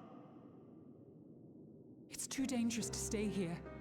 Who knows when the next century will turn on us? Even if we wanted to become endless, there are no more neo-regulators to be had. Fleeing is our only option. If the solution was as simple as leaving, then we'd all have left already. Did you not hear the announcement? For the living, death is a foregone conclusion. No matter where we go, or who we shelter with, we won't get another chance like this to overcome our fate. Easy for you to say when you have that regulator.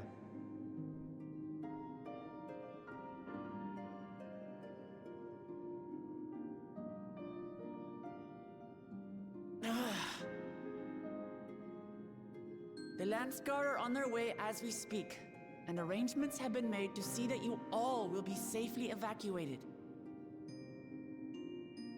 Tulichola will aid you in whatever way we can. So please, remain calm.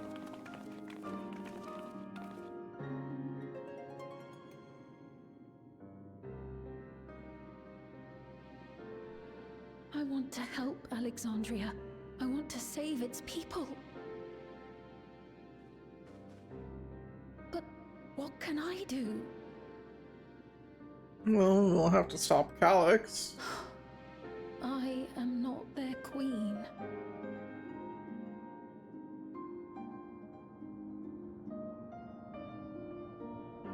But between now and then, that is always the... That is the tough reality that Speen has to deal with. Right. She can't do anything right now.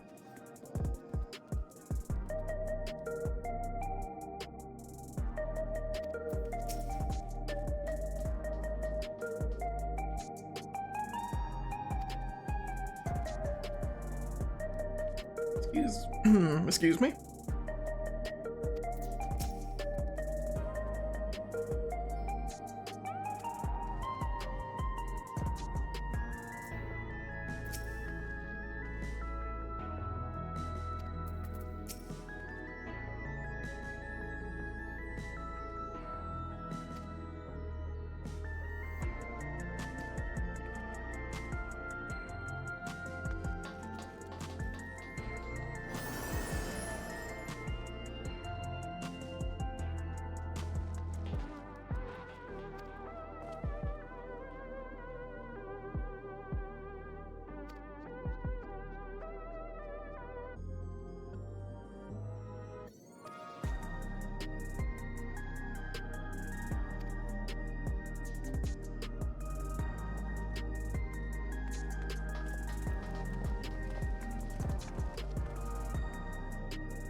I forget I muted my mic.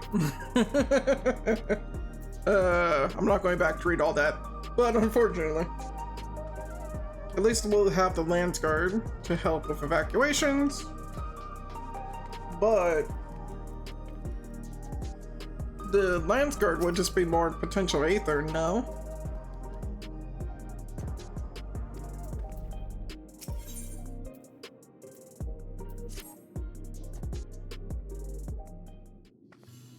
I don't know why I took that entire section of just like, this is just extra NPC dialogue. I'm like, wait, no, this was MSQ. Oh well. Tuliolo would gladly welcome every last Alexandrian with open arms. But what of the nation the late queen was so desperate to preserve? What of that bright haven of peace and laughter? Look, Lamont. I won't stand here and let her legacy be sullied any further. I will protect Alexandria. That was the promise I made her at the last. But she betrayed you, did she not? Why do you feel this obligation? I saw myself in her, I suppose. We both felt the people's joy as our own, yet alone, we lacked the strength to protect them. There is so much that I love in this world, too much for me to take in my arms and keep safe. And that made me afraid. I needed someone who would share that love and fear. So together, we could do what we couldn't by ourselves.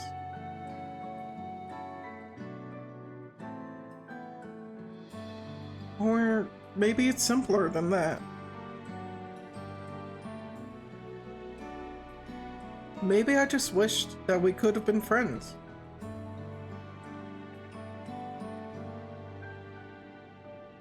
So when she turned to me in her final hour, desperate to safeguard Alexandria's future, I swore that I would see it done.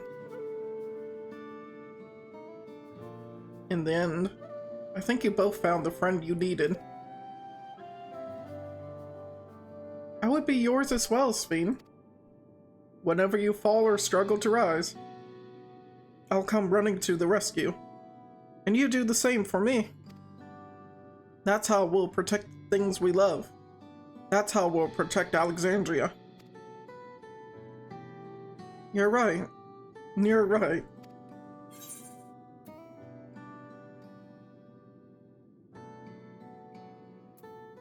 No, I don't need to say anything there. Let the two leaders find their their own place. Right. We got a bit sidetracked there. We should probably be on our way. Do we patrol or see if Shale needs a hand? There you all are. Guluja. Ah, splendid. We were afraid we'd miss you. Alice and the others said you were here. Good news, Raven. We finally found a chink in Calix's armor. We discovered the laboratories on Everkeep's 10th level that once housed a preservation initiative. Containment Complex 1029 it's called. It's been falsely registered as a distribution center. In reality, it hasn't recorded any traffic in decades. We don't think this is where Calix is hiding as such, but it may well contain clues that will point us in the right direction. I'm sorry it took so long just to get this far. If you're interested, what do you say we all go and check it out together? Thank you for all your hard work. This is a huge step forward. And up! We need to take the lift to get to the complex. I've cleared this expedition of the relevant authorities and have one of our people waiting to operate said lift. Let's not keep her waiting.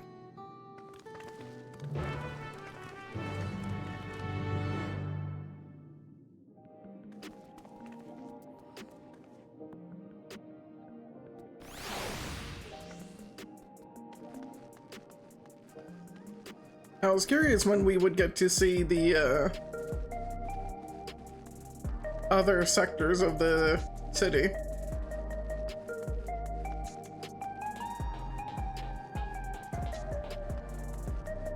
Now, I'm not going to try and click on every NPC as we do the story.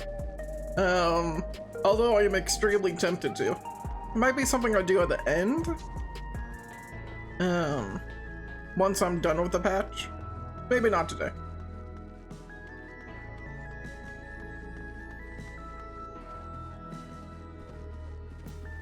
You do you. I know I should do me, but I'm going to take forever if I do whatever I want to do.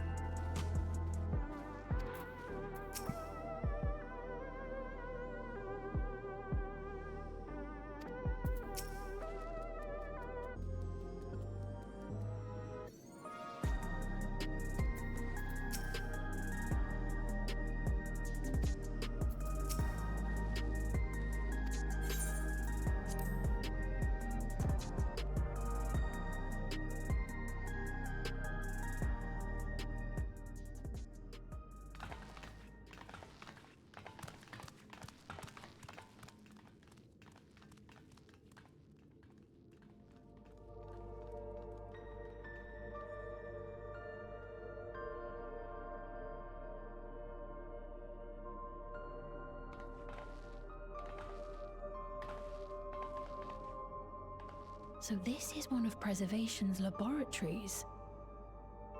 It's so dark I can barely see. Why is the electro not walled off?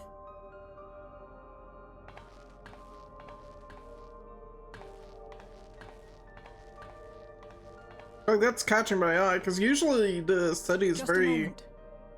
If I can reroute the power to the circuit. like, just constructed to not show that at all? You got the lights working!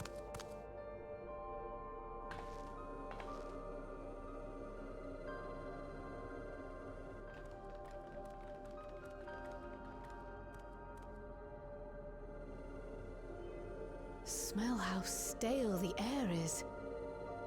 This room hasn't been in use for many years. It was thanks to Kryl and Galulja that we managed to locate this place. You may remember that my earring contained the control code for the gate to the Golden City. As it was Preservation that constructed the portal, we reasoned that the code to operate it might include a signature of some sort, unique to their organization. So I took a closer look, and a line-by-line examination yielded a string of symbols identifying the code's author. We then began accessing the nodes for every door in Everkeep, seeking out control codes which contained those same symbols. After a grueling search, we finally discovered our prize behind door number 1860, the entrance to the facility in which we now stand. I'd probably still be at it if Galulja hadn't been around to assist me. I took breaks, but Shale never stopped working. Not even once.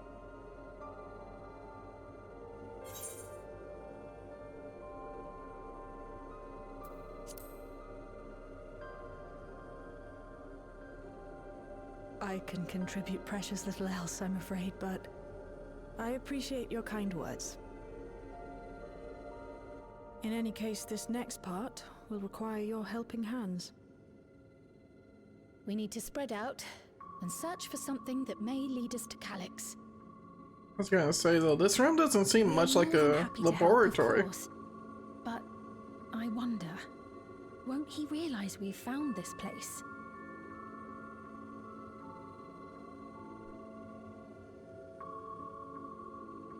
It's highly likely, and personally I hope he does.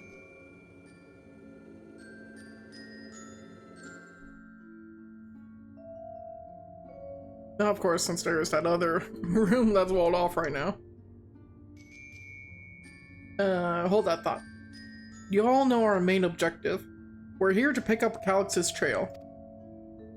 And I've learned of a certain device that should help us do just that. I'll explain how as we proceed. But according to this information I was able to dredge up, the device in question should have been installed in the director's office.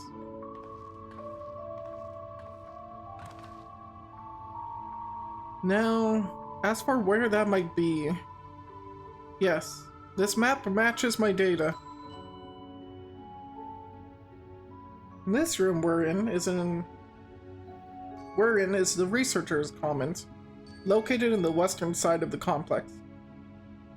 The Director's office is to the northeast of here. So we should cut across the circular chamber in the middle, yes?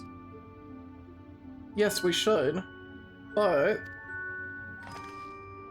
unfortunately for us, the interior door is locked. We'll need a security key with the appropriate clearance to open it. Judging by the mechanism, it'll probably be a card of some kind. Can't you, work some electro magic? I'll try my best, but this type of lock is well before my time. It may take a while to crack it.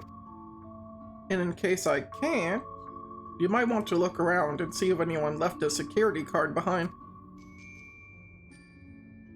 Considering the state of the place, it does seem like they abandoned it in some haste. I shouldn't be surprised if we found one. Very well. Let's get to searching, shall we?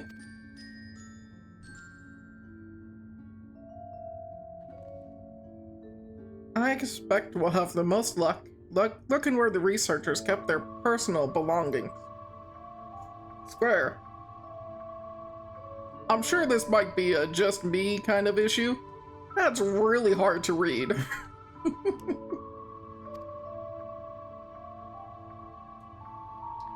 You begin searching Containment Complex 1029.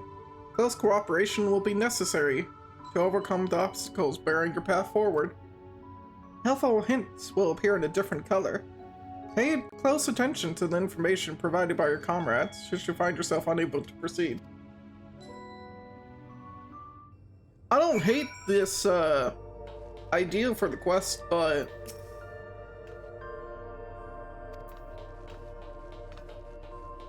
like it's easier to read. Like I'm going to bring over my chat bubble here. It's easier to read here, right?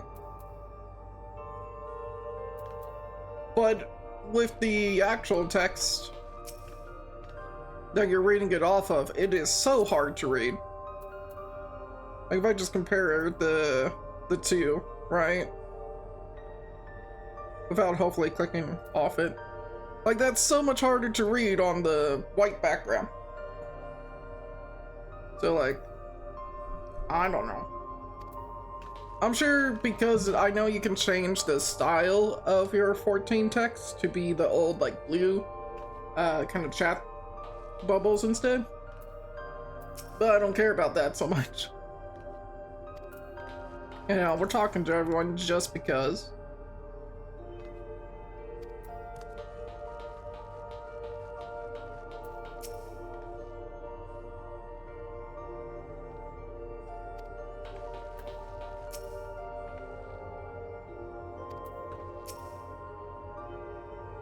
The terminal screen displays what appears to be the index page of an employee manual.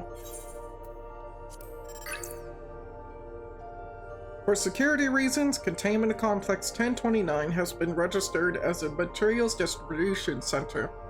Keep this in mind and conduct yourselves accordingly, both inside and outside the facility. Each employee must perform their tasks within their designated workrooms.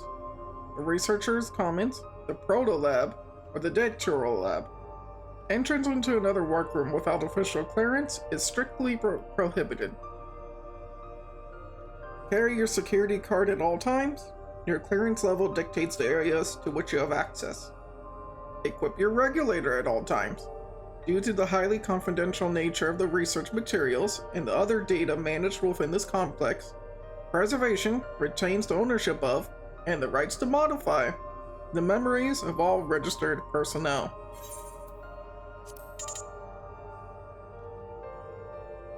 Access denied. Leadership personnel. Complex Director, Demetrius. Proto Lab Chief, Esopher. Dawntrail Lab Chief, Redacted. Probably Calyx.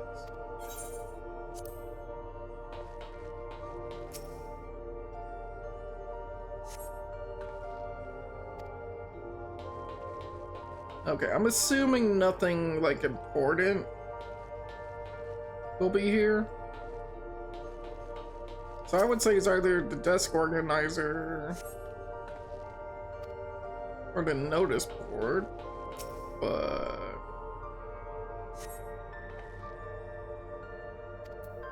Nope, okay.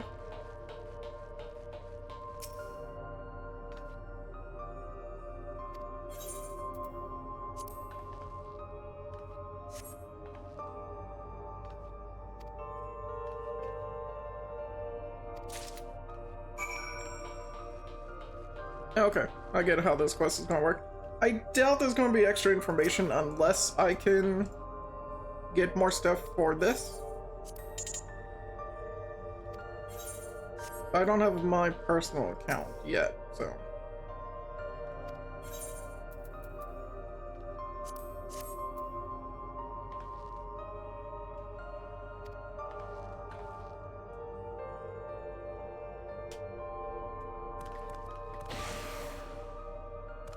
It's open!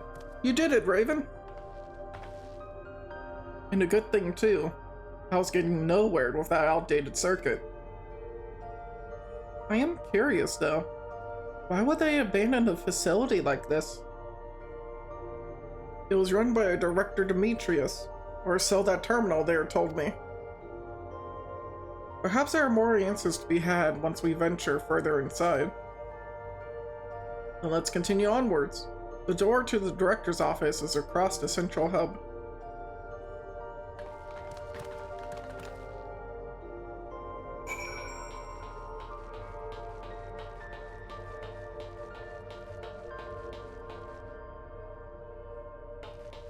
I'm assuming I can't get in here yet either.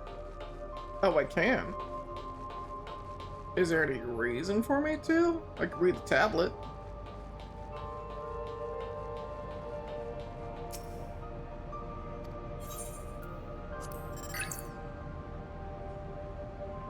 Today I began my employment at Preservation. The organization was unfamiliar to me, but when the recruitment letter arrived, I had a gut feeling that this work would be far more fulfilling than any orthodox medical practice. My instincts were correct. Master Calix's philosophy is a refined ideal of notions I've only ever vaguely entertained, that mankind must evolve beyond the shackles of its flesh and blood existence. I had a meeting with Director Demetrius today. I've heard others praise his genius intellect, yet he seems but a guttering candle in comparison to Master Calix's blinding brilliance. This morning, I was permitted to access the top floor and observe the workings of living memory. As predicted, the shortage of aether required to sustain the Endless is reaching critical levels, yet Queen's Fiend insists on continuing her ineffectual flailing. Our Malala colleagues, including the Protolab chief, have been behaving in a decidedly suspicious manner of late. Shall I report my concerns to the director? From tomorrow, I have been assigned to assist with the research project in the Dawntrail lab. We are scheduled to conduct a major experiment, the details of which I have been kept ignorant. It would seem prudent to back up my memory data. And then likely whatever they experimented on, they died. Hey, that's a soul that's the soul crystal thing. I'm gonna learn more about that in a second, huh?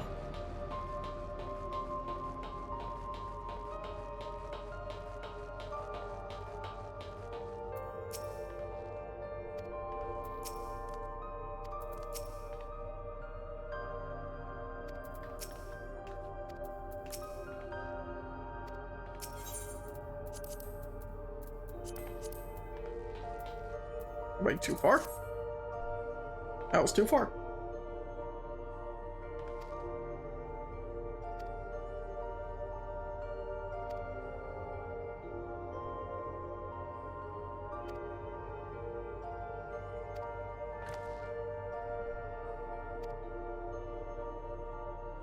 I did it again. I'm just clicking through things because I am getting invested. I'm forgetting that I need to read. I need to read audibly.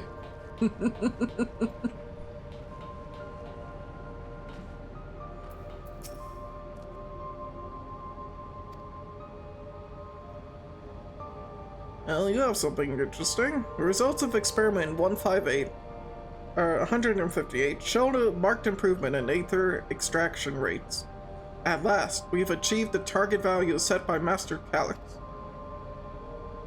Though I will become endless as per our ascendancy protocols, I will preserve this historic number along with my few remaining worldly effects.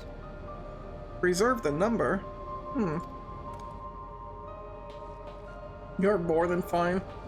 Listen, I am trying my best here. Please excuse my impatience. It means track down Cox. Okay. I should probably talk to Speen first, huh?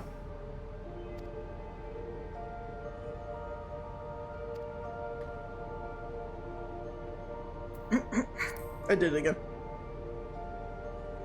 The way this room is set up, the canister inserted into that large device looks to be a soul cell. Could this be where they conducted their experiments to create Endless? But we could probably spend days investigating this complex.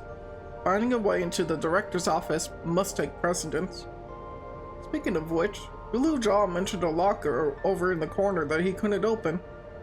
Perhaps you could take a look.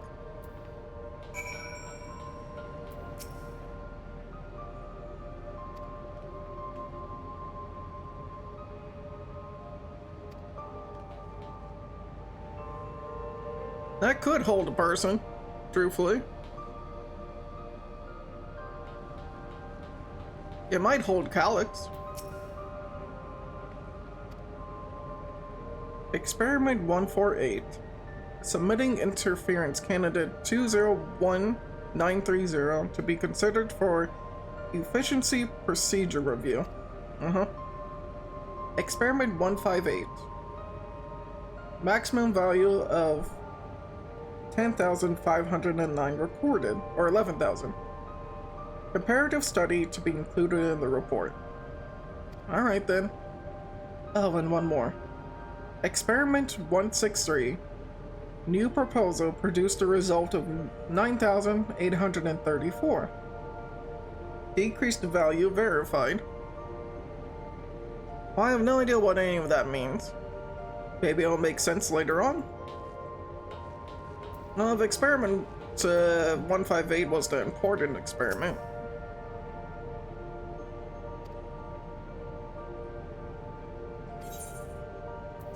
Enter a combination. Select the number keys on the pad to input a combination. Up to 5.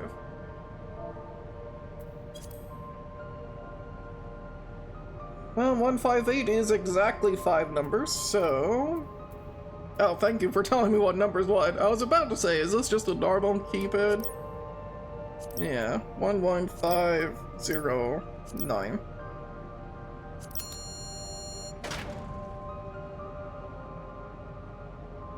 The locker pops open, and you discover a level 2 security card. Raven, you got the locker open. And you found another security card. Oh, but does that say level 2? We needed a level 3, didn't we? Yes, but it should still open more doors for us to explore. You did well, Raven. These preservation members led such surprisingly normal lives. Leaving notes, losing their cards. I guess I imagined they'd be more... what's the word? Bloodless? Mechanical?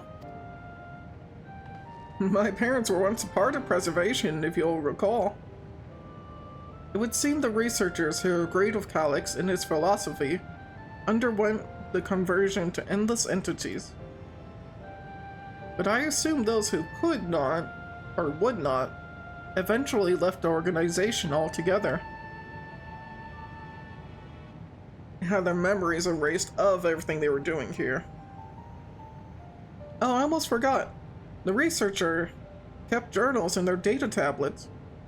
The one I read doesn't explain much, but something big happened in the complex. And afterwards, it was decided that everyone would become endless. The writer was really happy about this.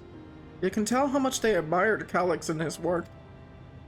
The entries ended after that, but maybe you can read more in the other tablet there. Right, let's move this investigation to another room. Well, we have the Dawntrail lab and the maintenance facilities left to search. Both are accessed via the southeast corridor. So it's back to the hub and the locked door across the way, which will hopefully yield before our new security card. I'll take the old one if you like. I doubt we'll have any more use for it.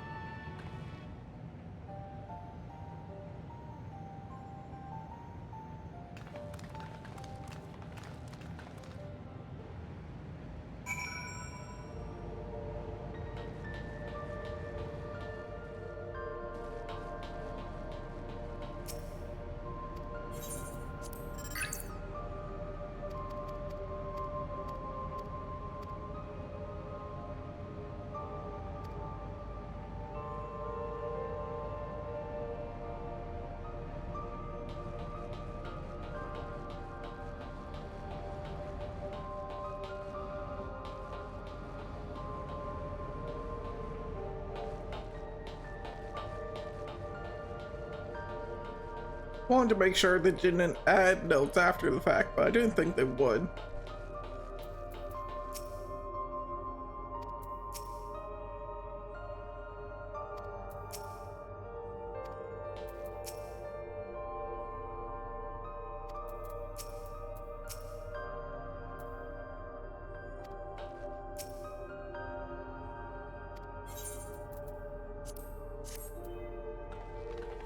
Level 2 security.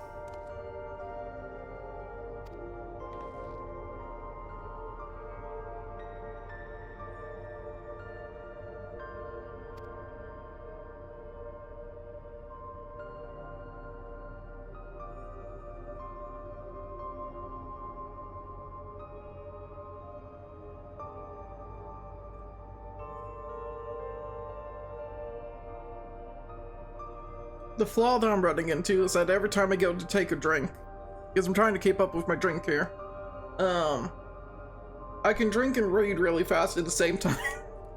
So that's what I'm doing every time I mute my microphone. So Guliljaw said that there doesn't seem to be any power here. Shale said, no, none at all. It's possible the energy supply for this room is on a separate conduit, which means there should be a contingency for opening the door. Look here. There's a sign above the card scanner. In case of emergency, backup power can be rerouted from facilities. The facilities room is down the other branch of this corridor. Let's see about getting the power restored to the Dawntrail lab, shall we?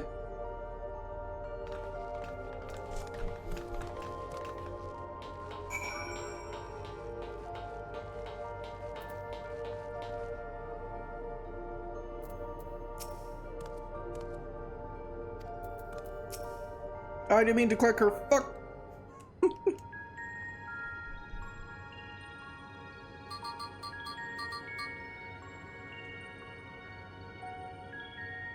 Engaging power supply. No good. It's returning an error. There must be a preliminary procedure.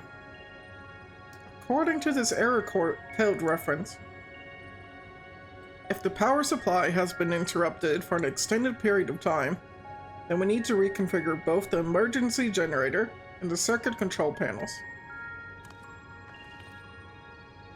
Shale, that's the emergency generator over there, isn't it?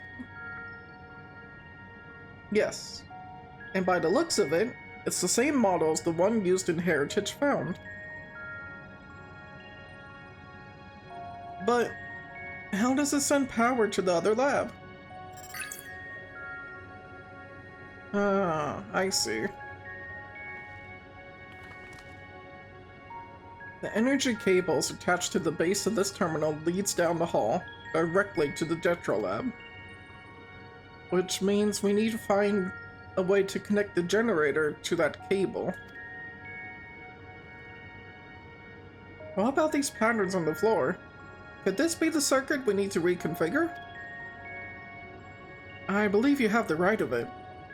Using the control panel set into each of the tiles, we create an unbroken path for the power to follow. What I wouldn't give for an instruction manual. Indeed. If you could look around for any written procedures, I'll keep digging through the terminal's directories. Might I also ask someone to operate the generator? I can do it. I've used that type of machine before. Then, would you be willing to try and reconfigure the circuit path, Raven? The rest of us can help by supplying Raven with whatever information might be found on the circuitry configuration.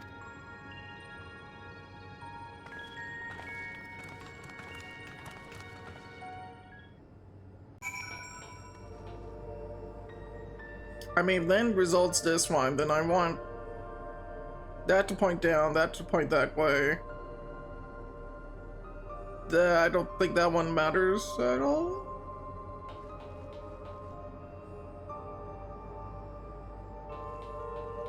This panel looks like bait.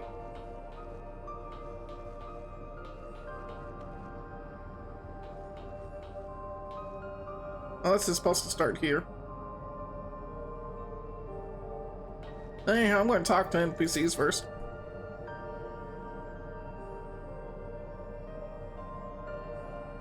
Circuit will not function with duplicate patterns.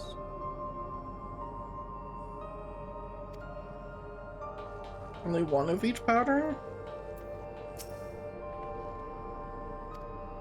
Take a look at this diagram. There's a note in the bottom left about backup power. Configure the 4 circuit control panels to provide an uninterrupted path.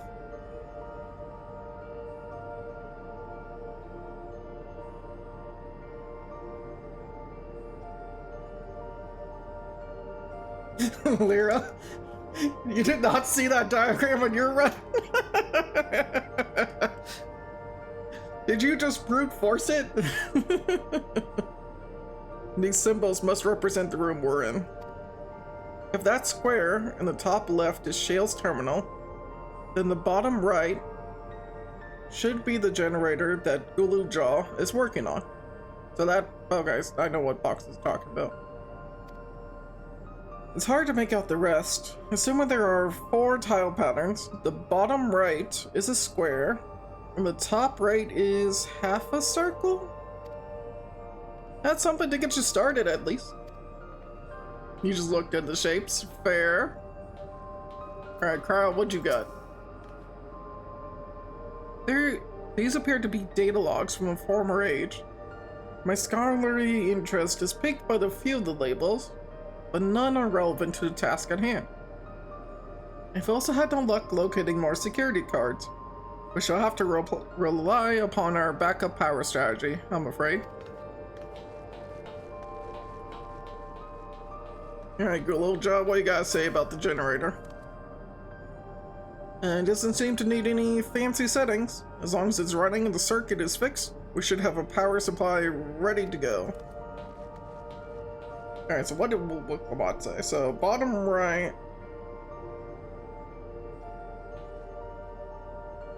Wait, but the diagram was different. So it was like this. So that's supposed to be a square. No.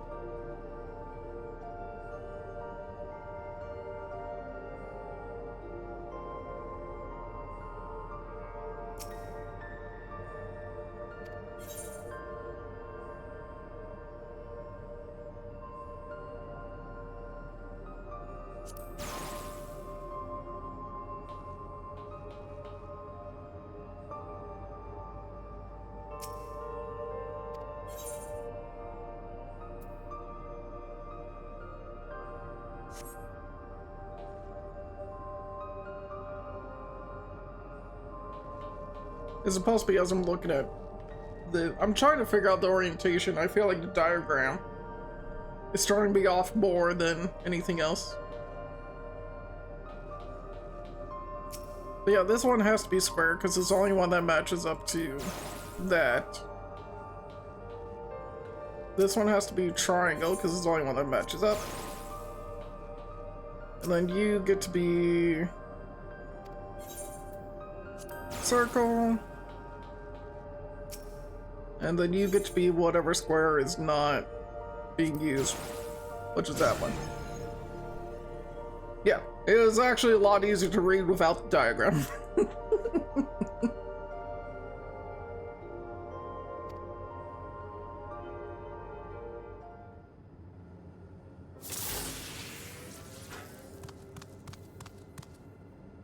It worked. We did it, Raven.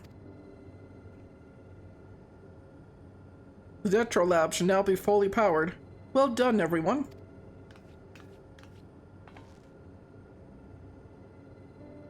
Oop, I want to...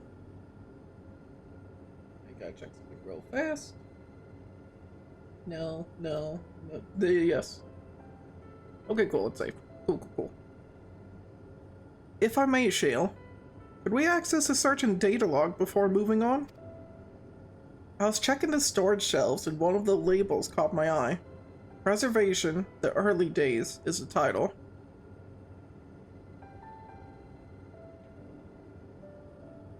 Of course. It'll only take a moment to bring up the contents.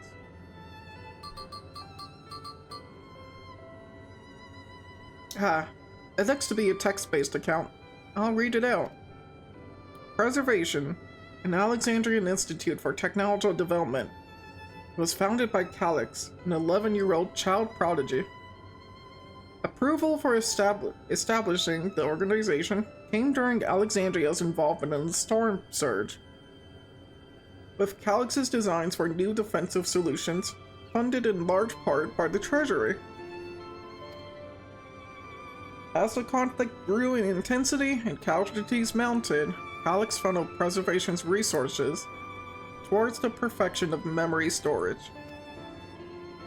Research into this field continued even after the storm surge came to an end, with Calix eventually electing to preserve his own memories in a virtual domain.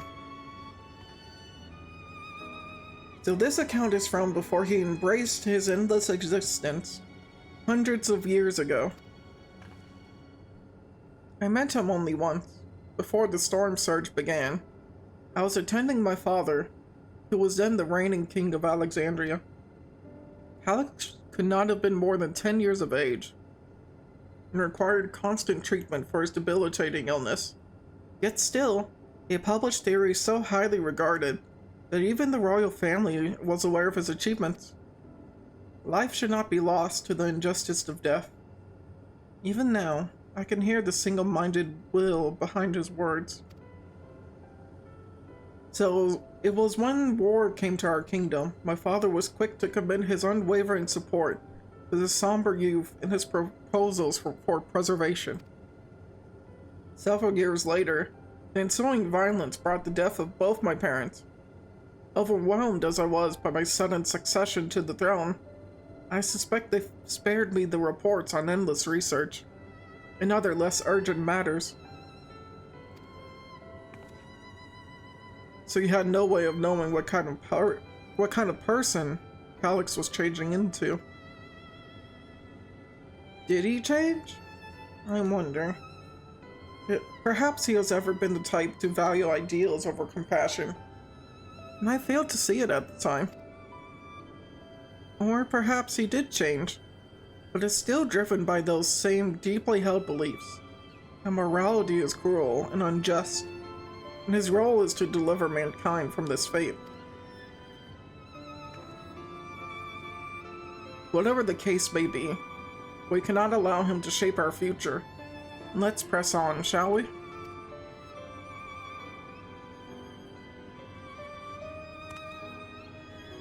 If I've done my job correctly, the door to the Dawntrail lab should be accessible now.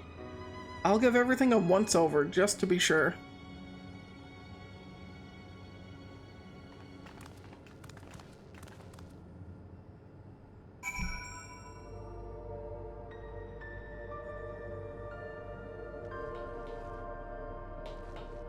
Making sure there's nothing that I can read here. Doesn't look like it. I always knew facilities was going to be incredibly boring.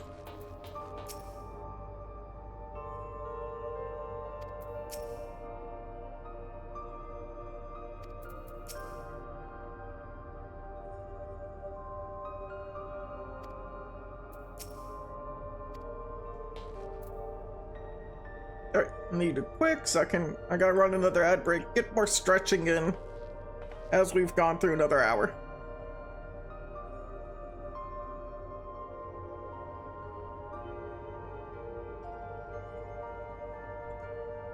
Alright, I'm back. And my niece is asleep in the other room, so I have to attempt to at least be somewhat quieter.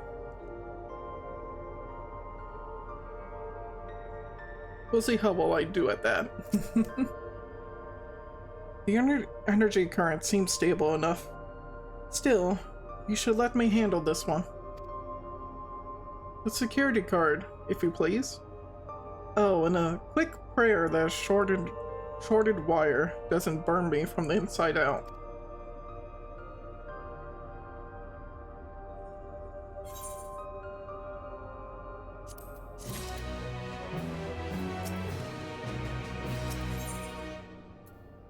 A calculated evolution. Right. I'll get this door open.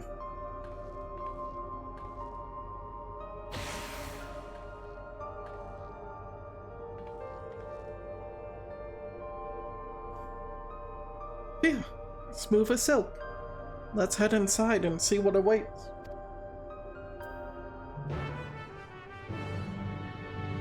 God, that was weird. Oh, okay.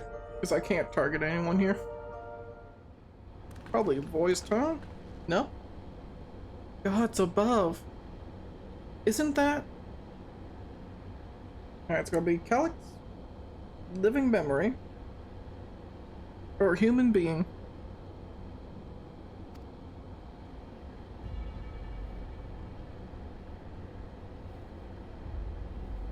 Oh, it's the key.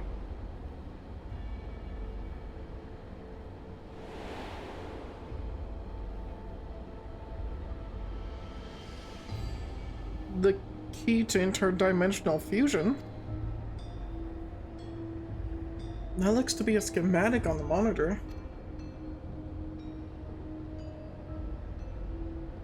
It's a key without wide aura sight? And they've used it to make another key. But isn't it missing the shard inside, like the one Raven has?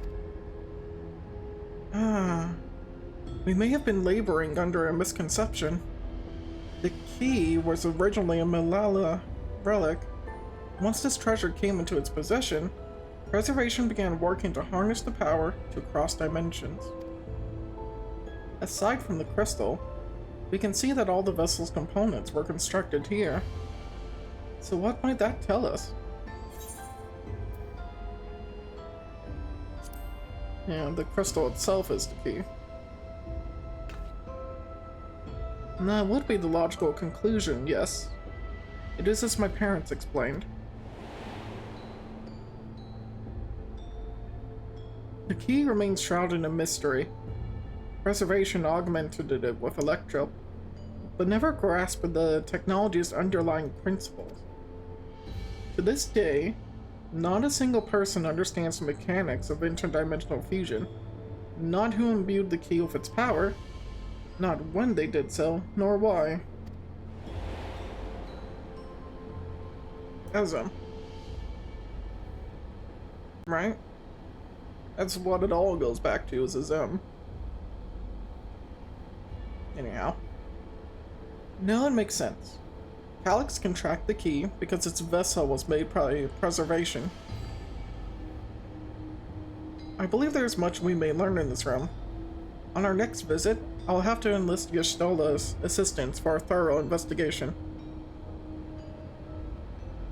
I too am curious about a great many things, but pinning down Calyx's whereabouts is our top priority. Or is our whatever. Hopefully, there's a security card here that grants access to the director's office. The researchers conducted in this lab appear to have been highly confidential in nature. Some of the personnel must have belonged to the organization's upper echelons, and that means higher security clearance. We should spread out and look for any cards they left behind. Remember, anything less than a level 3 is no good to us.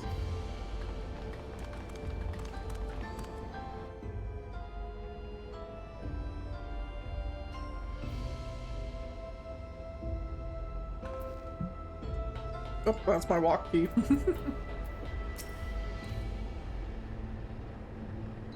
Why were they making so many vessels? Did the other ones not work properly? Better question is, why are they still making so many vessels?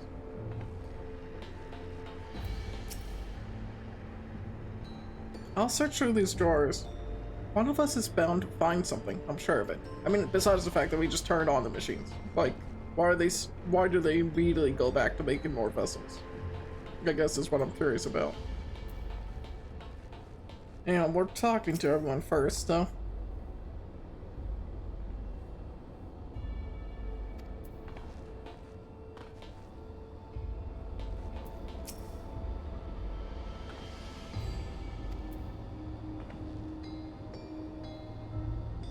Regulator cell crystals, all this is tied to.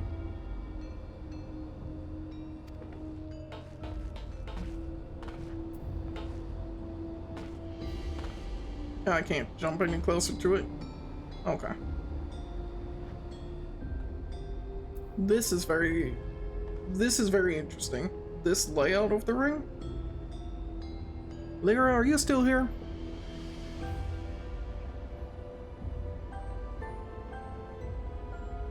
Or did you have to step away, Lyra?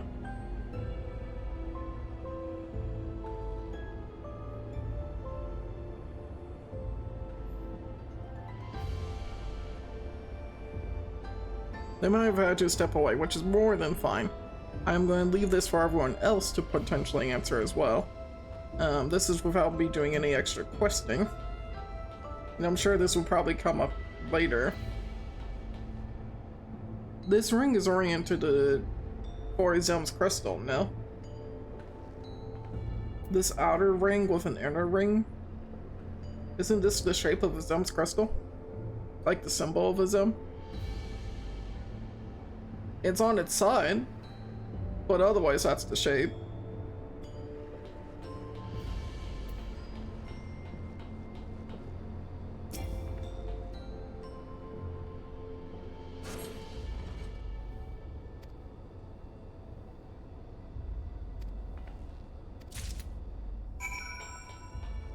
And we got our security card.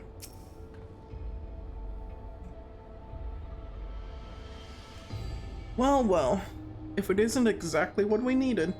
Nice work, Raven.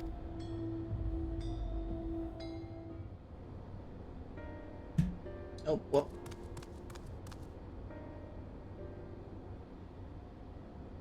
Oh, a level 3. That should get us into the director's office. So what was it you were hoping to find in there again, Shiel? You were saying that a certain device was going to help us. Right. I haven't properly explained myself, have I? I'm looking for a data relay. After we discovered this ostensibly abandoned complex, I performed a curiously, I'm moving on from that word, investigation, which detected a connection to an outside network. When I traced the data's routing, I confirmed traffic from the web of Everkeep's security cameras.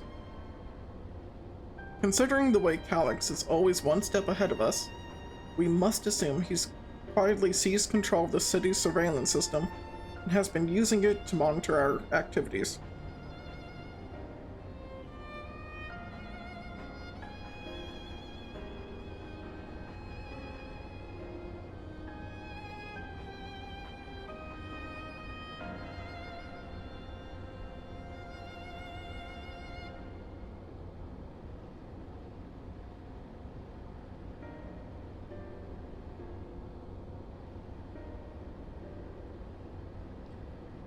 Excuse me. To monitor what you, as the key holder, are planning. But since Calyx is the ultimate recipient of those transmissions, the flow of data is like a river that we can follow back to him. Which is why I need the data relay. If I can analyze the device and see where it's rerouting all this surveillance traffic, then you can pinpoint Calyx's position. That said, he has done nothing to impede our progress, which makes me think I might be on entirely the wrong track. Maybe the reason he isn't stopping us is because he can't. Back in the old castle, Calyx said he was measuring Raven's strength. What can he possibly dream up that's stronger than her?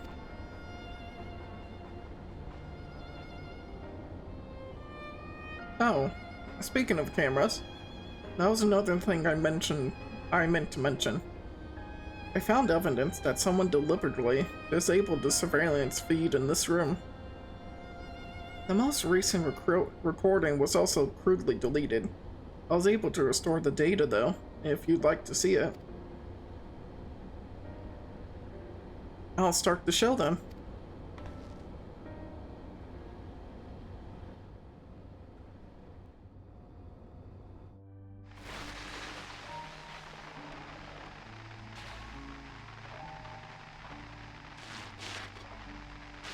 Are you really planning to leave? Yes. The idea of eternal life.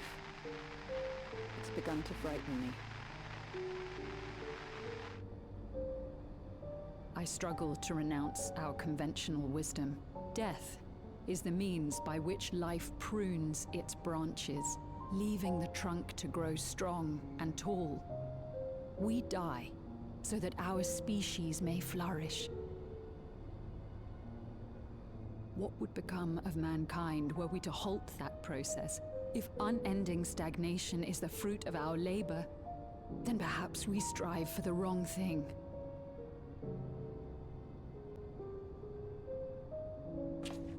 Your argument is a rejection of Master Calyx's vision. I suppose it is. Perhaps such dread would not plague me, were I capable of sharing his perspective on the subject. But I cannot. He and I are too different, in too many ways. I lack his extraordinary genius. I had no illness threatening to cut my life short, no singularity of will to cut away all distractions and focus solely upon research.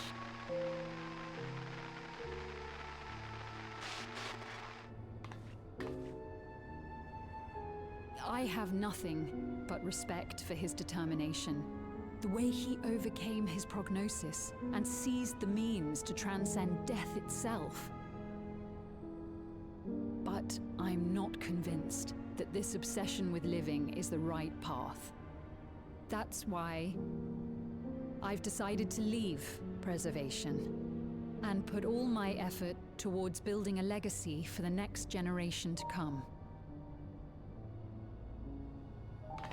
Surely you...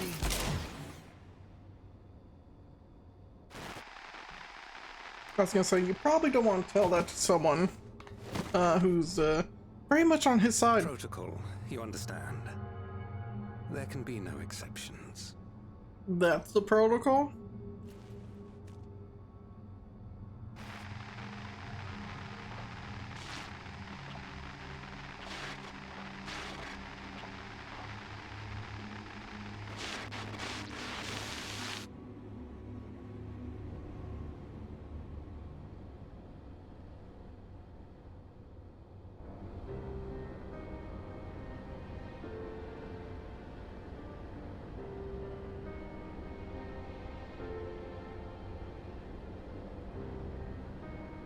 She only wanted to leave, and he executed her. I checked the images against the personal data. and the man who pulled the trigger was Director Demetrius himself. Everything I could find on him pointed to a deep infatuation with Master Calyx. The cameras in this room have been out of operation ever since that incident. Given that the recording was erased, I can only assume he was trying to conceal his grisly deed from the other researchers.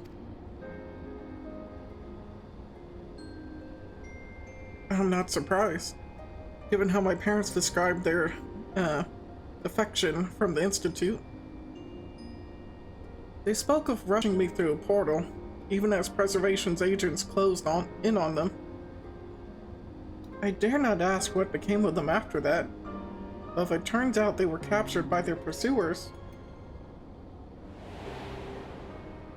very likely executed as well.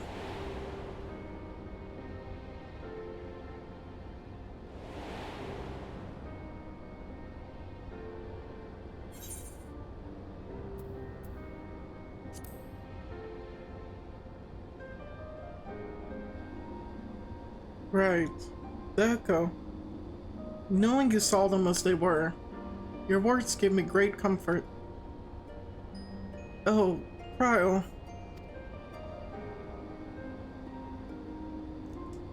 Worry not, Sveen. Thanks to the Haven of Living Memory, I was at least able to meet my parents and learn what they stood for. It is enough for me to carry on. Even now, we don't know how the conflict unfolded between your parents and Preservation. But what we do know is that your mother and father cleverly expunged every last trace of their movements. They made sure no one could cross into the source or threaten their child's safety. Right. Let's press on, shall we? This tale behind the key deserves a fitting conclusion. To the director's office.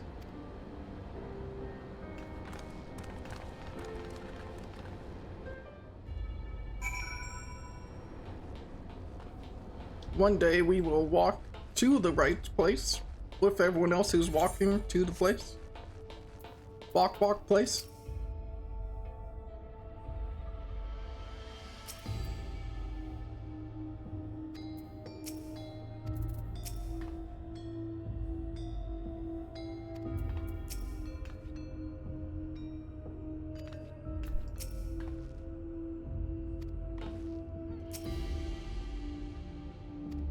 Excuse me.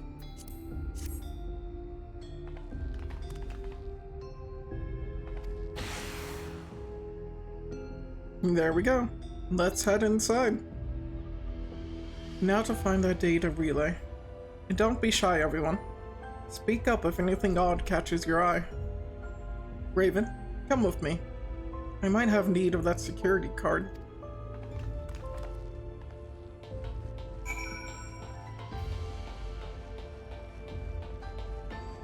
Welcome back, Lyra. I was pointing out something that caught my eye in the Dawntrail lab, the second lab, about how the container for the key for interdimensional fusion, how the surrounding rings around it that they've set up in that room look like a Zem's symbol. Slightly twisted and moved around, but the fact that it looks like a Zem's symbol is very interesting.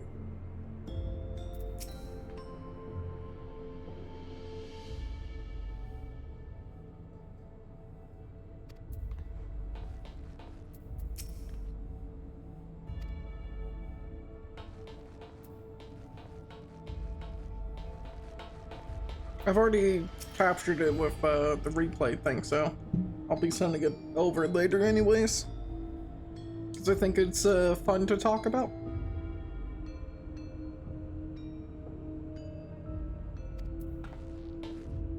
Gem on display?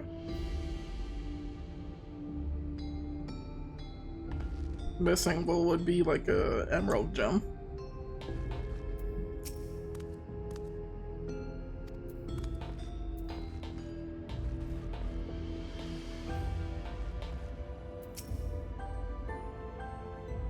Damn, this terminal isn't connected to any outside networks, so it can't be the data relay I'm looking for. This office is also smaller than the map suggested. I'm positive we're in the right room. What am I missing? Sorry, Raven. Could I ask you and the others to search the office for any clues to this infuriating puzzle?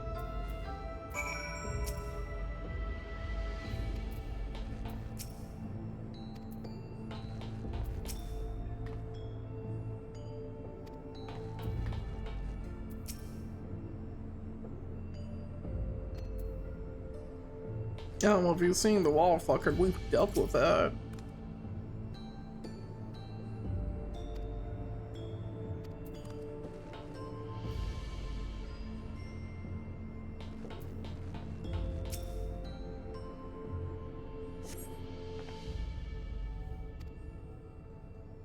Secure room lift access. Requires passwords to be input simultaneously on terminals in the Proto Lab, the Dawntrail Lab, and the director's office.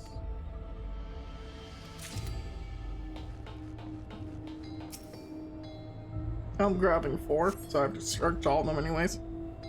The collection of soul cells may have once belonged to the director. They appear to be empty.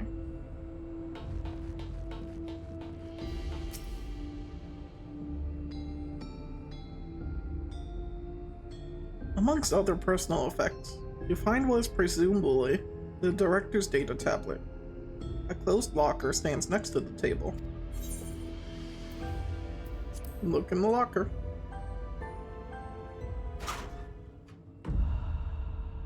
Terrifying. It contains nothing of note. You quietly shut the locker door. Man. Really some kind of fanboy, huh? I want to react more to that. But I'm trying to keep quiet. It's just this game's stupid with its humor sometimes.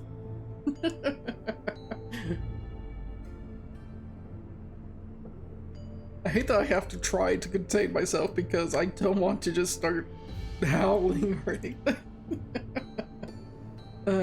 Like I said, unfortunately my niece is sleeping in another room, so gotta keep quiet. You pick up the data tablet and begin skimming through the contents. Daily reports. Nothing of note. The mystery of the key's activation condition remains unsolved. The key triggered an explosion today. Temporary interdimensional portal verified. Continue attempt to stabilize the core's energy reactions. 13 researchers sustained fatal injuries in the explosion. Memory faculties of 4 personnel suffer sufficiently intact for endless conversion. Remaining 9 designation for Aether reclamation processing. Nothing of note.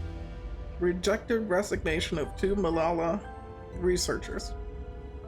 Major incident. Details in full report. Those 2 inept Malala broke with preservation and absconded with the key. Though the fugitives have since been caught and eliminated, we were too late to recover the relic. The only reason we retained our flesh was to serve Master Calix's physical instruments to conduct his experiments. Deprived of the object of our research, our existence serves no further purpose. I dare not imagine the depths of his disappointment in me. The complex is to be shut down. All personnel will have their bodies reduced to Aether, which will be allocated for further experimentation.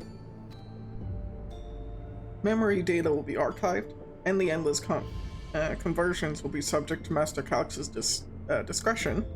If he does not deem us fit, then we are not deserving of eternal life. Damn. The locker caught you off guard? Yeah, that's going to catch a lot of people off guard.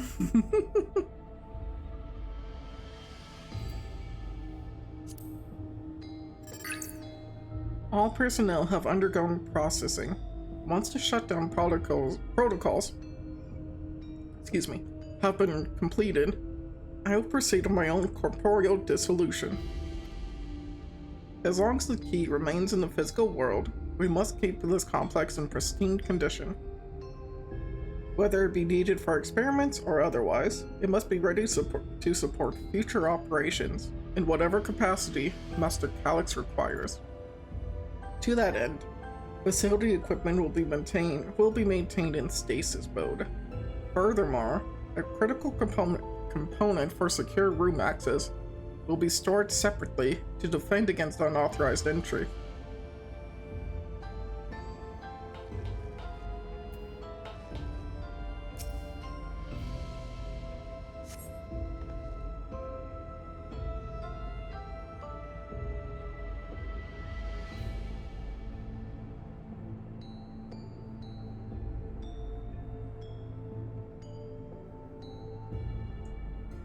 I have a question about that locker though. If you read all the right options first, can you not see that? Or does the locker stay as a different option as, hey, still explore this? Anyhow, having lain dormant for years, the now active coffee maker has already entered a self-cleaning cycle. It appears to have no other purpose beyond brewing coffee. Though it remains to be seen, but it will be able to do so once more. Evil coffee maker.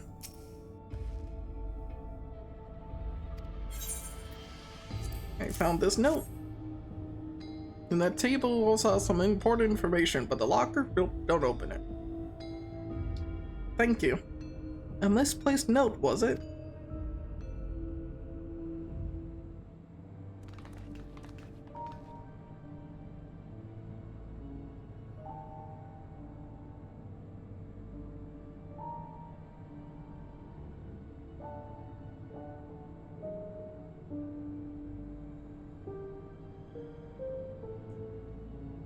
With instructions for accessing a secure room, no less. Seems we need to enter a password on 3 different terminals at the same time. There is no such room marked on the map, was there? No. A precautionary measure, no doubt. And if passwords are involved, I expect the access left itself is concealed too. Concealed? By Electrope, you mean? Ah, could it be that wall? I thought it seemed odd when I walked past.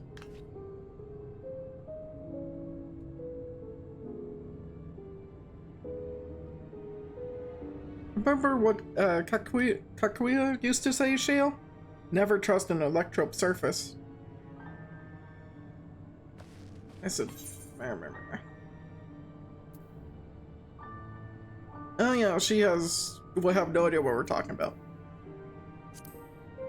Electrope isn't always what it appears to be. Oh, of course.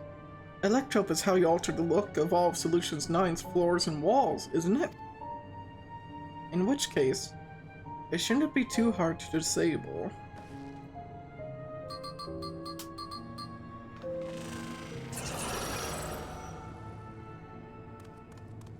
Another door! I've managed to deactivate the projection, but the lock is another story. Didn't that note lay out the password protocol? I say we go ahead and try it. I agree. 2 people should prepare the lab terminal for input, while the rest of us look for passwords here in the office. I'll take the proto lab. Then I'll take the Detro lab. Actually, it might be better if you stayed, Sveen. Your knowledge of Alexandria and its people could be needed here. Yes, you're right. If the passwords are hiding behind clues, that may be something I can help with. I can help too. I've lived my whole life in Alexandria, after all. I will take Detrolab duty then. We can keep in touch via communicator to match our timing. Raven, you shall have the honor of entering the office password. Once we've determined what we need to input, take your place at this terminal. I'll stand by to guide Wook Lamont and Kryl through the process. You know, there was that display plate over there, the one of the gems. I thought since it was made of electro, it might have some other purpose. But I couldn't find any switch or buttons to make it do anything. Maybe you can figure it out.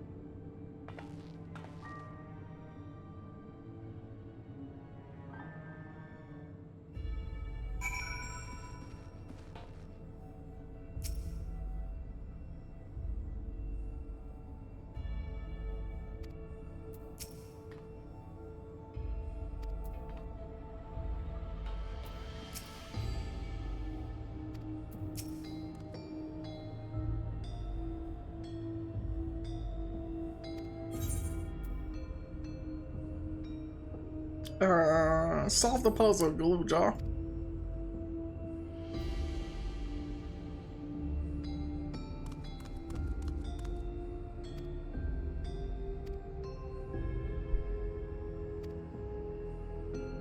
Oh, your dialogue's actually important, huh? Let's see, if I move this bit, they connect this circuit to that one. Something inside, it's a pretty green stone. I think it might be Alexandrite. They say these gems were so treasured in the past that they named the kingdom after them.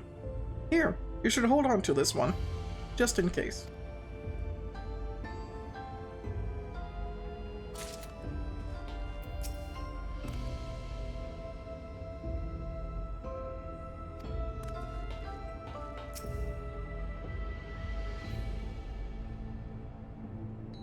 Two jewels are embedded in this electroplate.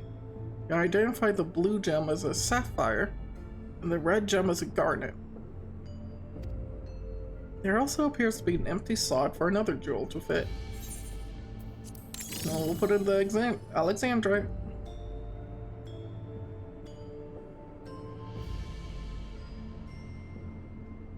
I'm trying to figure out what this cursive is, but eh. The gemstones fit snugly into place, almost immediately afterwards. The glowing lines of diagram appear on the display, accompanied by a short phrase. Oh. Okay.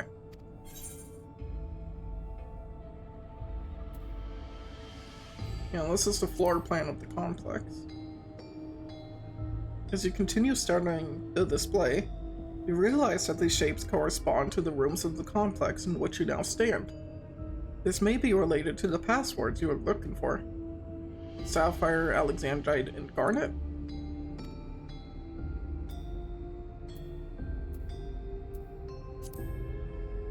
The glowing words appear to be handwritten.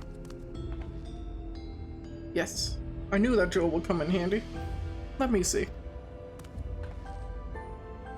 Heed the stones. They must be about the special meaning Alexandrians have for gems. It's an old belief, I think, where each type of gem means something different. I bet if you asked Sphene, she could tell you more about it. After all, even her name comes from a gemstone.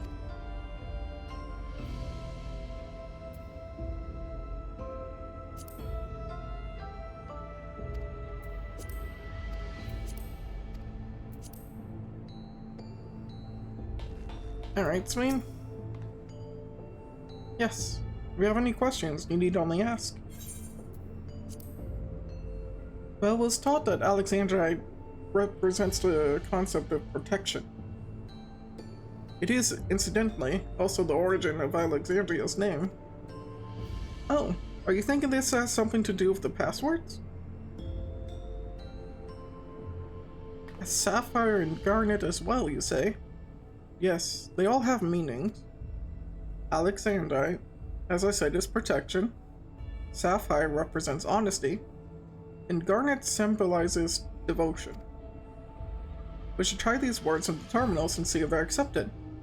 I certainly hope we're right.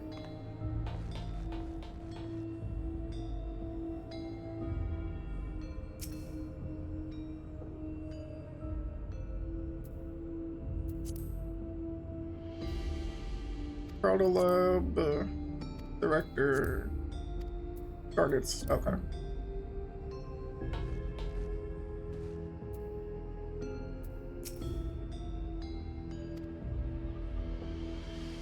We're all set to go here.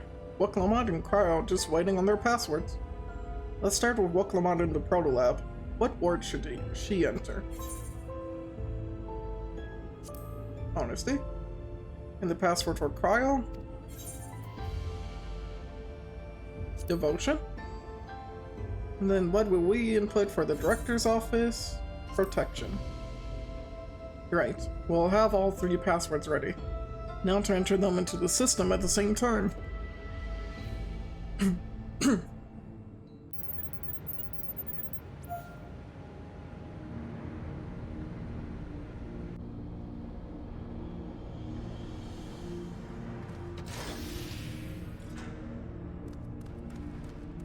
Yes!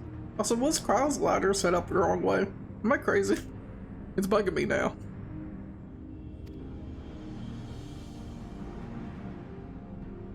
Oh, I'm so glad that worked. That secure room was the only place we've yet to search. If the data relay is anywhere, it has to be there. We'll venture in as soon as Wuklamad and Cryo rejoin us.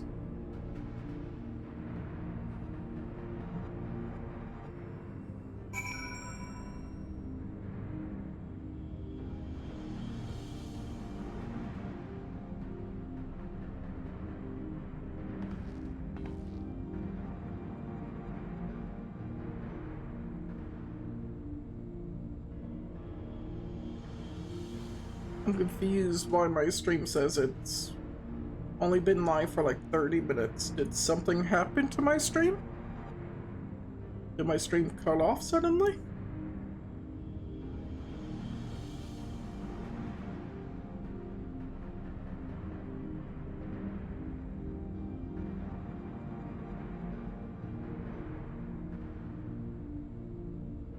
Thanks, homepage. I definitely wanted it to play what's on the homepage right now.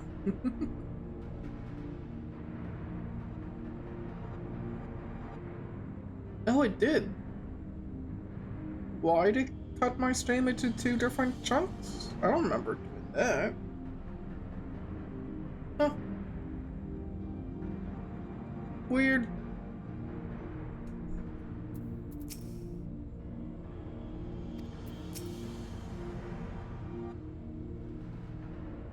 Speen holds the meaning of eternal light. Eternal light and protection.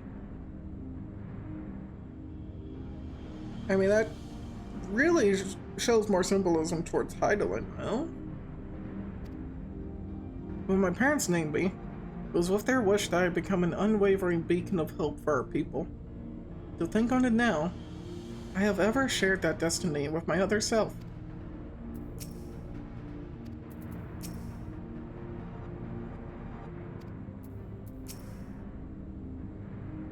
Alright, everyone.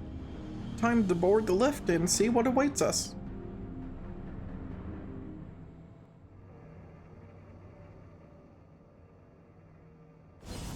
I mean, what probably happened is I hit the wrong key for my key bindings and I stopped my stream and turned it back on. Maybe. I don't know. This terminal doesn't look special to me, but this is definitely what we're after? It is, but whether or not it will suffice for our purposes is another question.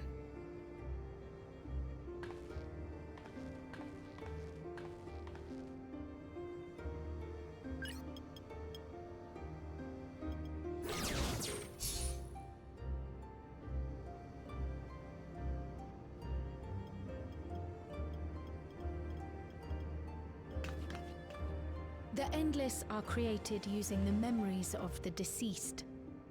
But as memories are, in essence, collections of data, the resultant entities have no physical form. These data entities, as we might call them, have only 2 methods for interacting with the material world.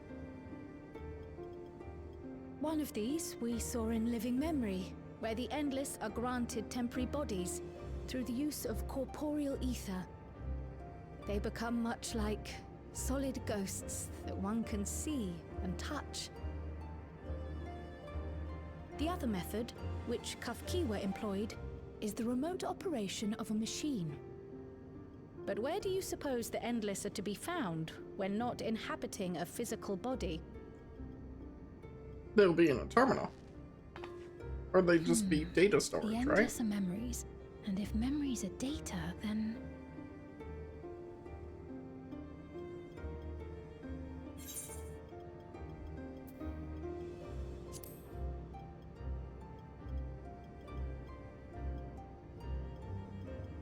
Yes, we suspect they reside in a virtual domain, one contained entirely within an electrope-based machine. We've seen such a realm before, after all. Yep. Oh, you mean like the Alexandria made from the Endless Fiend's memories? It all seems so real. So this virtual domain, it would also be housed within the Meso Terminal. But how? I thought we shut down all the terminals in living memory. You did. And Kafkiwa's program performed just as she intended. The Meso Terminal itself was deactivated, as evidenced by the failure of the device which was keeping Sphne's body in stasis. Be that as it may, we face a master of electrope engineering. That he managed to partition and protect the sector harboring his own memories is well within the bounds of possibility. Let us say that the Meso Terminal does indeed contain a second domain, and that Calyx himself resides there. This city, on the other hand, exists here in the Source.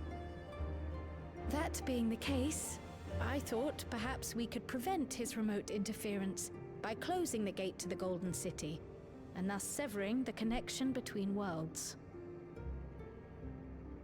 Except I tried to close it once already when I visited living memory. The process required administrative authorization, a restriction I assumed at the time had been imposed by the Queen. But now you think Calyx might be responsible.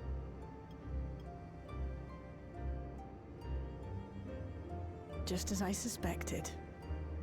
Even now, security transmissions from throughout the Keep are being tapped by the core system and routed elsewhere.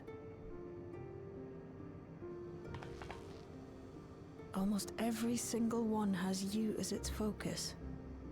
He's keeping track of the keyholder's movements.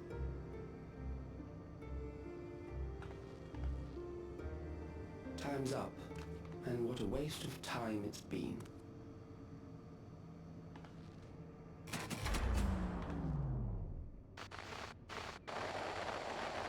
Hello, Calyx. Then it goes rummage through your stuff. Hoping to find me by tracing security data? That will not be necessary.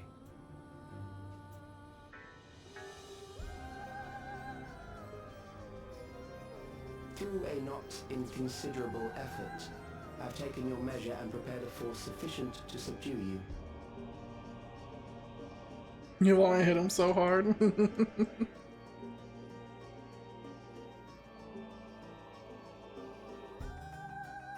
Come. I invite you to the upper reaches of the Meso Terminal. The storage device which holds my memories is there. Break the memory bank and victory is yours. I, in turn, will seek to wrest the key from you with any and every means at my disposal.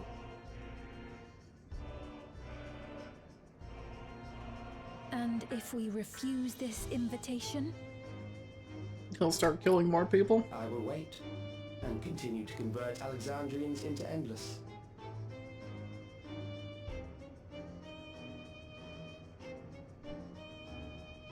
Yeah, that was close. Consider the urgency of the situation and make the wiser choice. Answer me one question, Calyx. The Endless Fiend. When she was queen, you had her face an impossible task. then manipulated her into using the key when she was at her most desperate. If you can do all that, then why not whisk it away when her plans went to ruin? Why let it fall into our hands?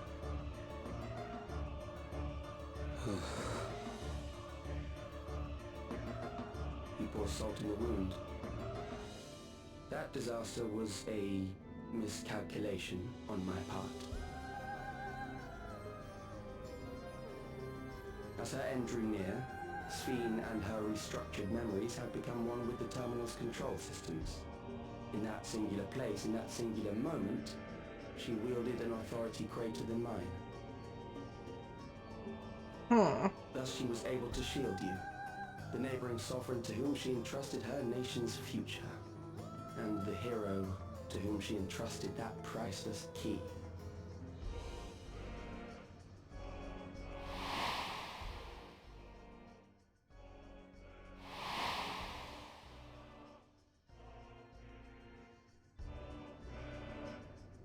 I am unsure to what degree she perceived my presence, but she knew that someone was watching.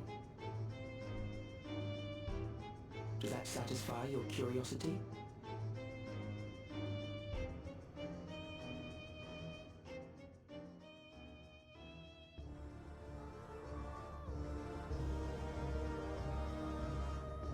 It does. And I'm satisfied that you will take nothing more from this nation. Not one more life, not one more future, not one single smile from another child's face. You hear me?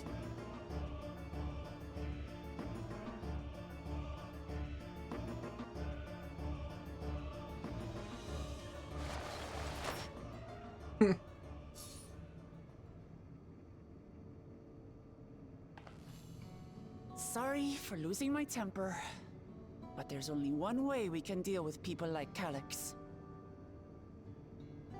Whatever grand future he envisions, someone will be made to pay the price. And I won't let that happen.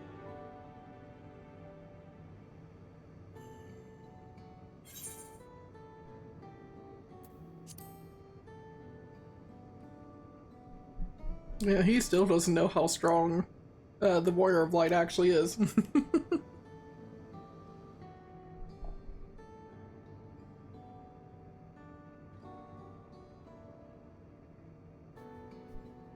If I may, I realize it is not my place to say this. Even so, I must thank you both. On behalf of my other self, allow me to say how grateful I am to have you as our champions.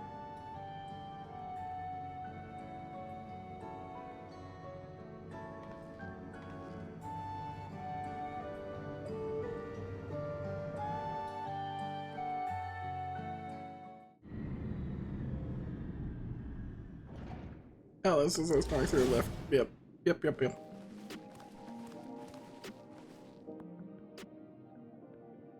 Phew. Well, that wasn't an adventure. It may not have been by the method Shale was hoping for, but at least now we know where to find Calyx and what we need to do next. Indeed, while I remain curious about Preservation's research into the key, that is an investigation for another day.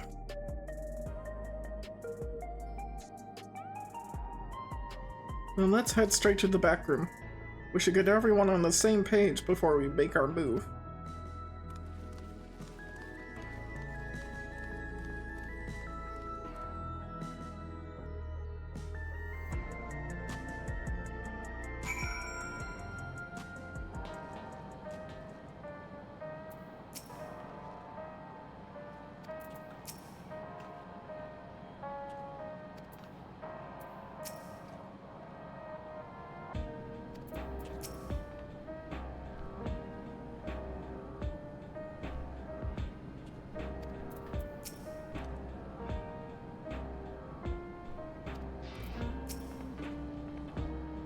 Damn that bastard Calyx.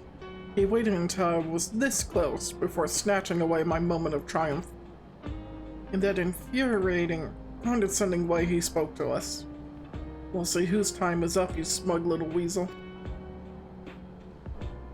Anyway, I know things didn't go to plan, but we learned a great deal about preservation. That knowledge could come in handy in the days to come. Though I may not be able to contribute much to a direct confrontation, I mean to see this through with you all, providing whatever support I can.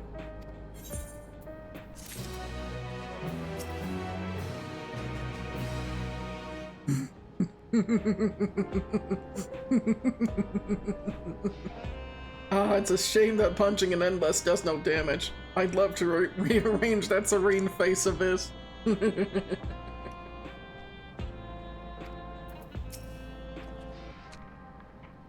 Alright, they have nothing else to say. I need to do another stretch break.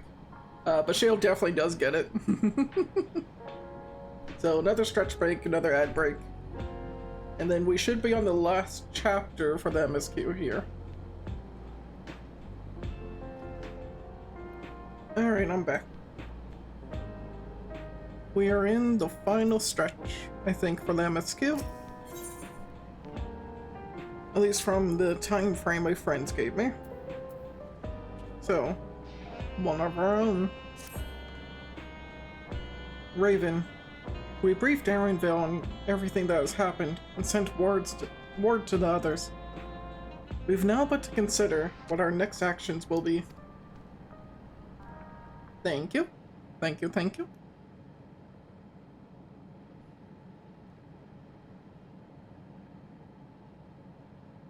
Calyx has offered you the opportunity to confront him directly. I can speak up a little bit more because my niece is awake. And though it feels much like striding face first into an ambush, we have little choice. If we were to destroy the memories he supposedly has stored in the upper reaches of the Meso Terminal, then that is where we must go. While I'm still upset at being deprived of my moment, I nevertheless did my due diligence. Blah blah blah. I can confirm that the relay we found was indeed transmitting surveillance data to a device somewhere in living memory.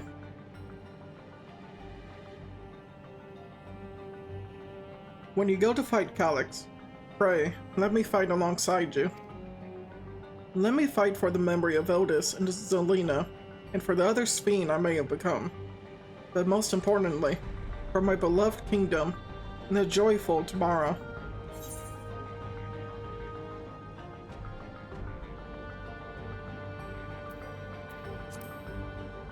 I think the first line's the most fitting. Thank you for understanding what this means to me. I'll be coming with you as well. You know my reasons. I hardly need saying, but your fellow Scions have every intention of accompanying you into battle. So adamant were Alice and the others on this point, that they have already left for living memory. I am more than ready to do the same.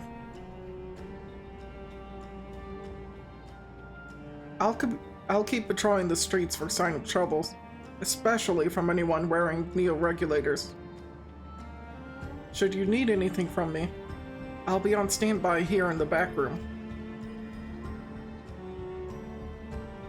I really want to go with you too, but I know I can't. I know that sometimes you have to be patient and trust in your friends. Oh, Raven, Kyle, Raven, Kyle and I think that we should talk to Gulsan before we leave for living memory. Under Calyx's direction, preservation has helped shape Alexandria's society for centuries.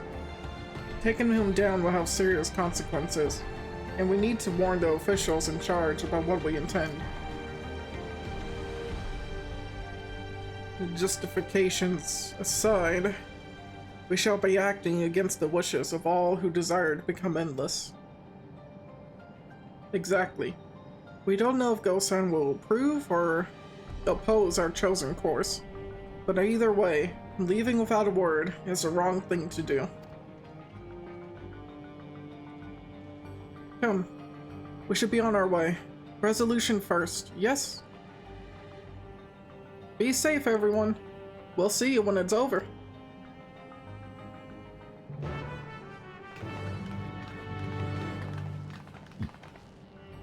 Excuse me.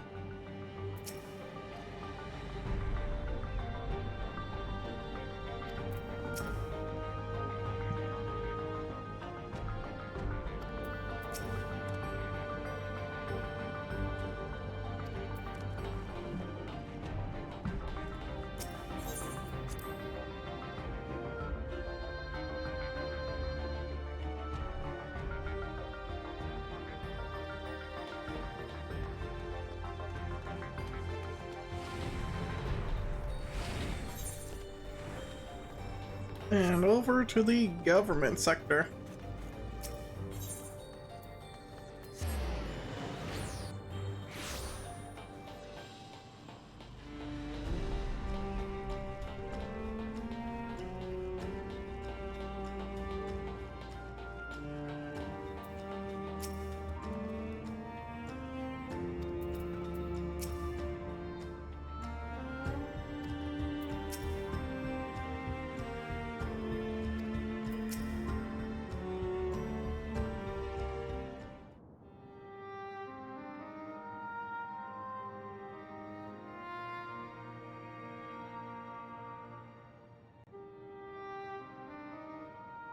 I see. A difficult situation.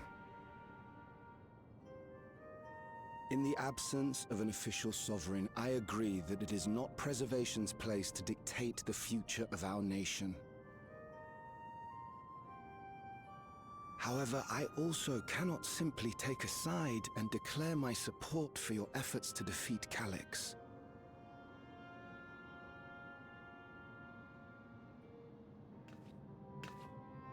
Is that because of the new regulator you wear? I've yet to register it. I find myself caught between the fear of dying and the desire to carry out the duties of governance.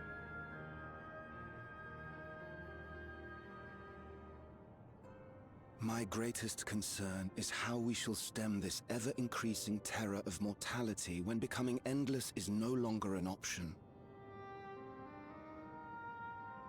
And that's to say nothing of the recent slaughter committed by our own soldiers. The fact that such violence was perpetrated for the very purpose of creating endless will, paradoxically, make it more difficult to endorse your chosen course. It may not seem logical, but for those who lost friends and family in the attacks, halting the creation process altogether would render the deaths of their loved ones utterly meaningless. Is it not cruel to rob them of what little solace they could claim, when we have only just learned what it is to mourn? Tell me, how are we meant to overcome such tragedies? We stop begging others to teach us for a start. Who's this? Oh.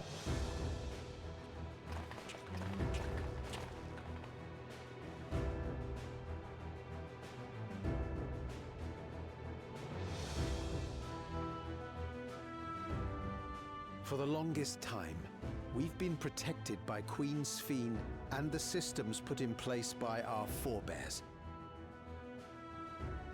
The hardships and responsibilities of life were distant things, and we felt entitled to our comforts, even as we barely noticed those who risked everything to keep us sheltered.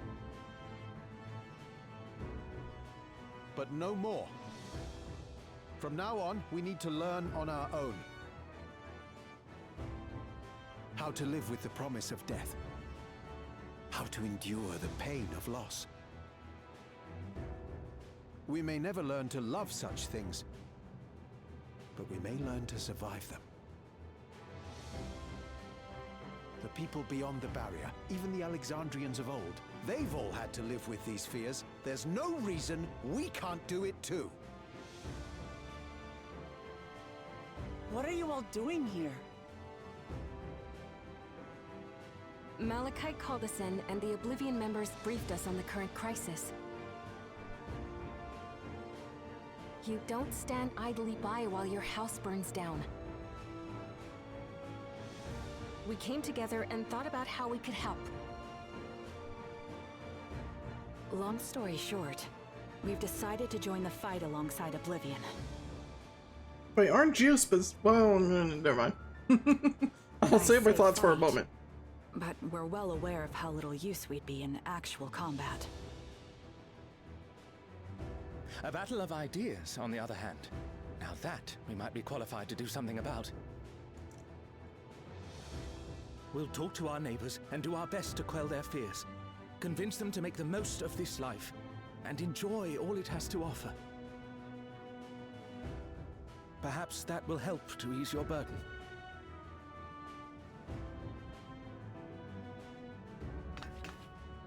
It certainly will. Even if a few are assuaged by your words, it will make things easier.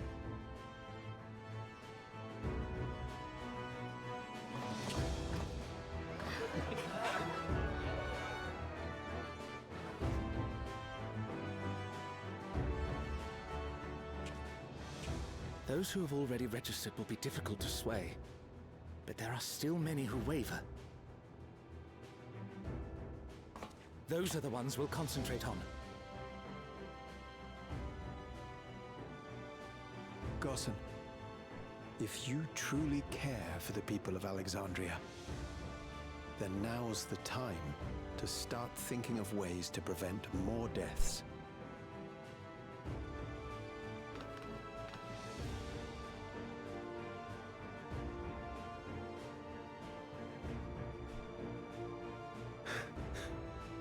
Were I to become endless at the expense of my countrymen's lives, I would regret it for the rest of my existence.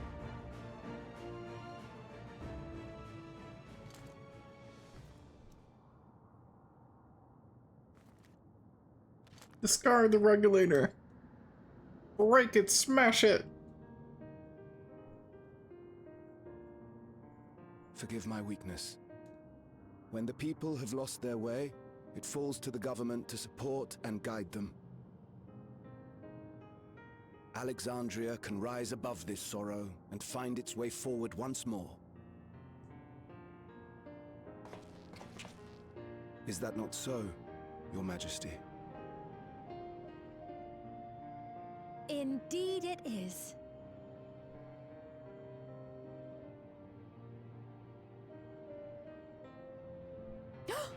I was gonna say, you just flat out answered that. Wasn't, what I meant to say was... You just flat out answered. Amity, you used her name. Damn it.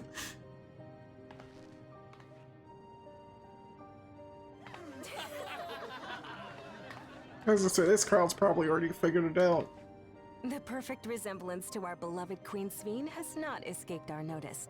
Yet we also understand that you are not her. Having to live in secret, unable to share who you really are, that must have been hard on you.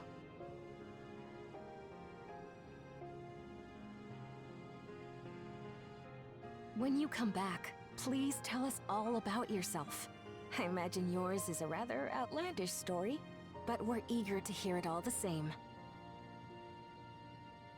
You're one of us, an Alexandrian, and we don't abandon our own.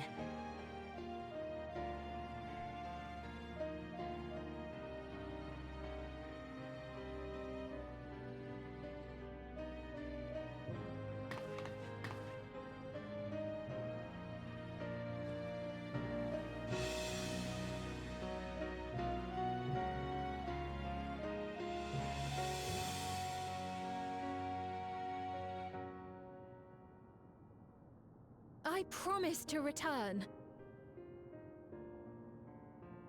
And when I do, I look forward to speaking with you all.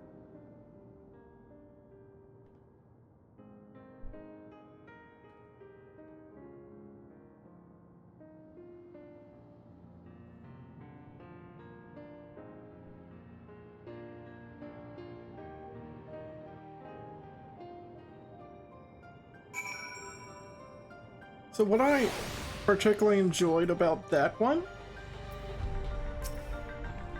Hold on. Yes, remember me, the hunter from the Thunder Guards? It's been a while, but we met when you first arrived in the Dome. We've been talking with Lathander and the others, and thanks to some very convincing arguments, we've come around to the idea that we need to start taking responsibility for the future of our nation. There are those like us who rely on regulators for their work, and others who aren't quite ready to give up what they have. We all share a desire to make things better. Alright. So, as I was about to say before I saw this NPC was still there, all those NPCs are either you dealt with them directly in the MSQ, or you dealt with them for flying quests. The blue side quest that gave you Aetheryte Currents. And like, I'm really curious if that cutscene's different if you don't actually do your Aetheryte quests? Or Aether Current quests? Just to like if some of those NPCs are not there in the background, because they didn't really say or do anything, they just existed for, you know, you helping them briefly. I haven't done all the quests either, so I wonder if that changes further if you've done more quests, more side content. But like, that's really cool. And finally Sphene can kind of let go of this burden of trying to hide her identity and just being someone for their people, even if she's not the same Sphene as this age of her people know.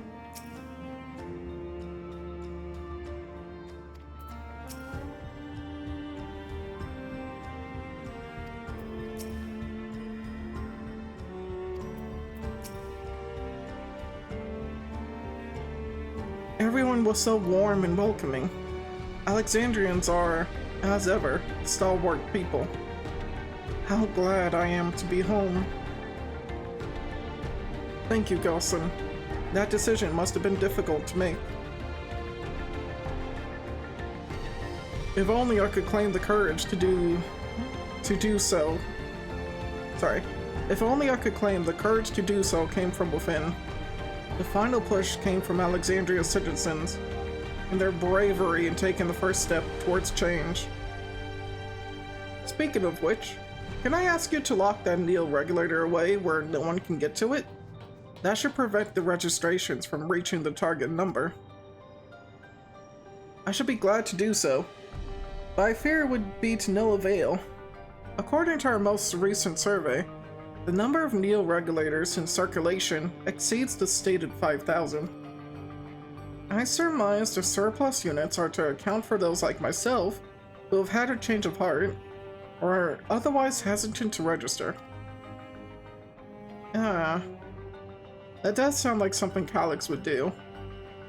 Well, we'll have to face him either way, so no point in delaying the inevitable.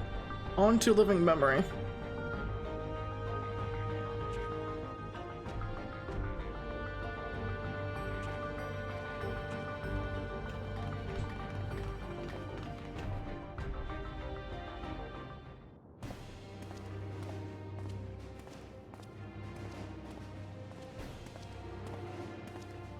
I don't know, it's Aaronville. It's going to get sad, isn't it? Things seem much the same. Every time Aaronville gets involved, it goes bad.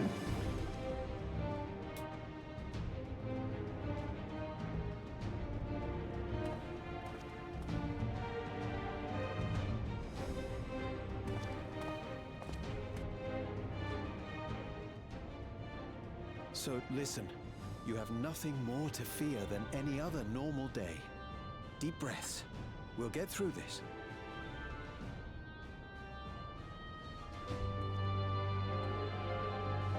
Oops.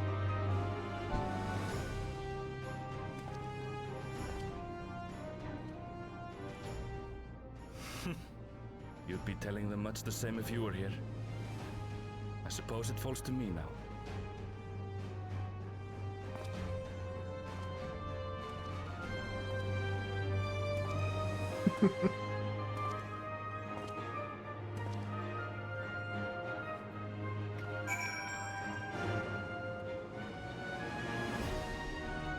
I was expecting much worse. They've conditioned me.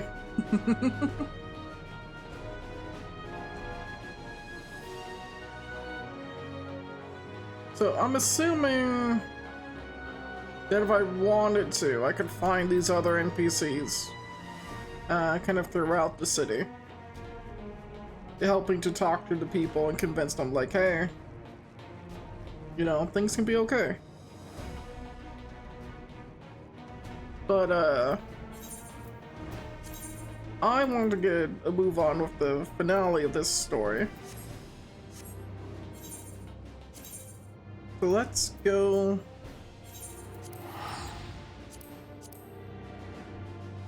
And let's get this done. We only have a little bit further to go from just kind of how things are wrapping up, right? Like, we're going to get into the fight here. I'm still not sure what's gonna be next. Hold on, I gotta fix stuff on my freaking chat.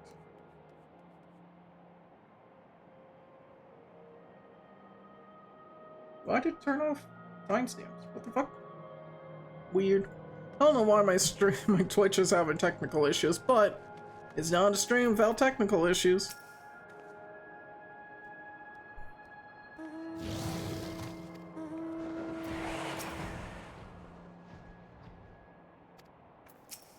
Oh yeah, Alpha and Alpha no didn't see this place.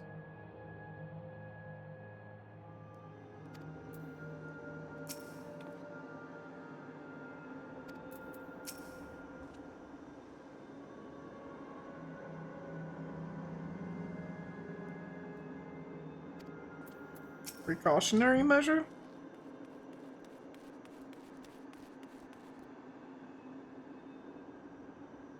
You know, I can't help but notice we got 7 plus me. Tis good to see our comrades hale and girded for battle. As for us, we've been ahead to inspect the lay of the land. There were no changes of note, aside from inside the Meso Terminal itself. Why? What's happened to the Meso Terminal? The wall has proceeded to provide a convenient entrance into the structure's interior.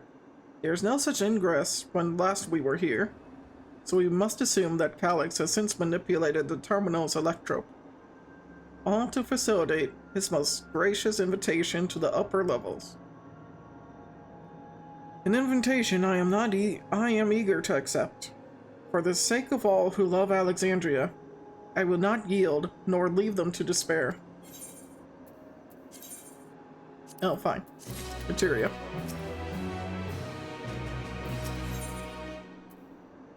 Nope. No, it looks like a dungeon picture if I've ever seen a dungeon picture. I believe everyone determined to be here is present and accounted for. Shall we make our way to the terminal? We wouldn't wish to keep our insistent host waiting.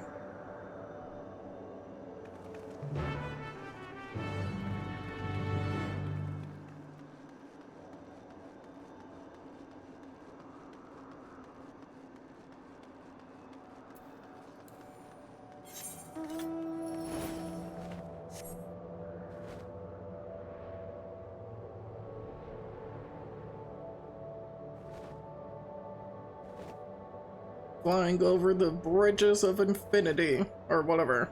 Oh, just log. Crisscrossing. Symbolism all the way here.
Well, here we are again, facing another battle to decide Alexandria's fate.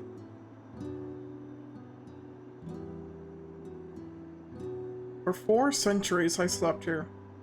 Upon awakening, I'd found the world as I knew it had changed. I was so frightened at first, I couldn't recognize a single thing, and thought everything I loved had gone to dust. Yet beneath the unfamiliar surface, much remained the same. For that, I give thanks to Otis and Zelena and the Royal Knights, who lay their lives on the line to defend our way of life. I thank every Alexandrian who believed in our future and passed on our legacy. I thank my other self, who so loved this kingdom of ours. And I thank you all for kindling this hope in my heart, this courage to take up arms and fight once more.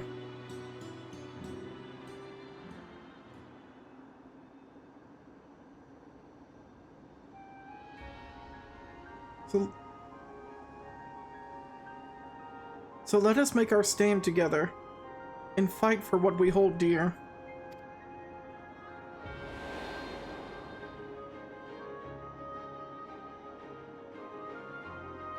The kind and gentle Queen Sphene was too weak to serve her people, and so she will serve them no more.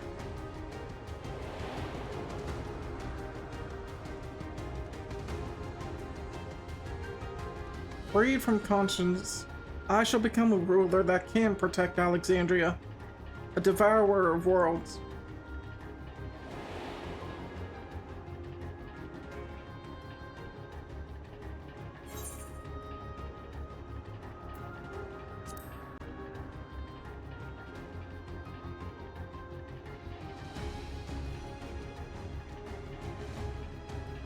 You have my gratitude. And surely Otis and Zelena will join us in spirit. Let's head inside and finish this. In the upper reaches of this terminal awaits the device which holds Calix's memories. It falls to us to make the climb and destroy it once and for all. Aye, we must bring matters to a definitive end. We'll not suffer him to cause Alexandria further harm, nor claim the key.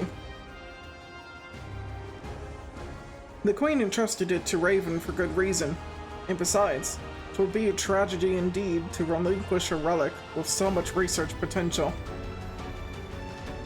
Apparently, Alex thinks he's taken your measure. I urge you to correct that misguided assumption. I wholeheartedly concur. It would still counsel caution. That he would be so bold as to extend us an invitation, it speaks tremendous confidence in his preparations.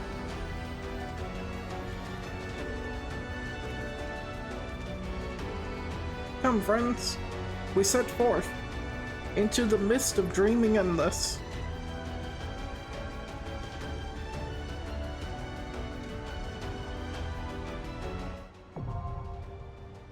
The Muscle Terminal is now accessible.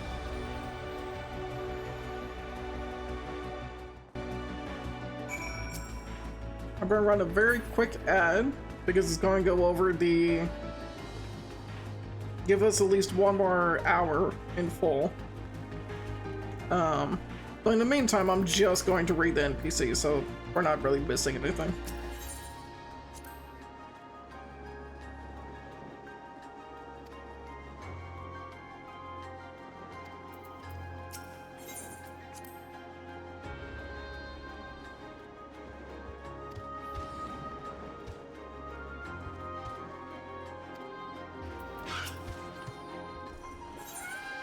You ad? Hey, that's how it happens, Naka, but thank you for subscribing with your Twitch Prime. I appreciate it.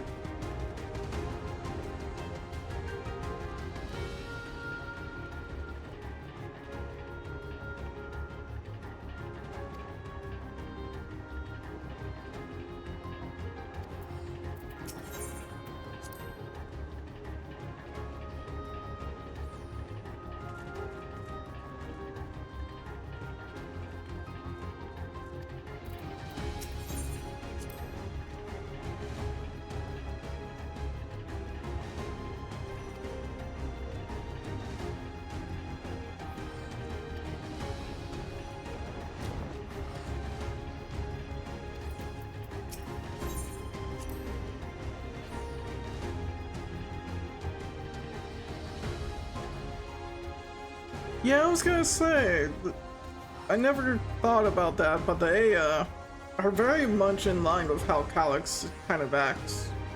For getting rid of their flesh to obtain immortality.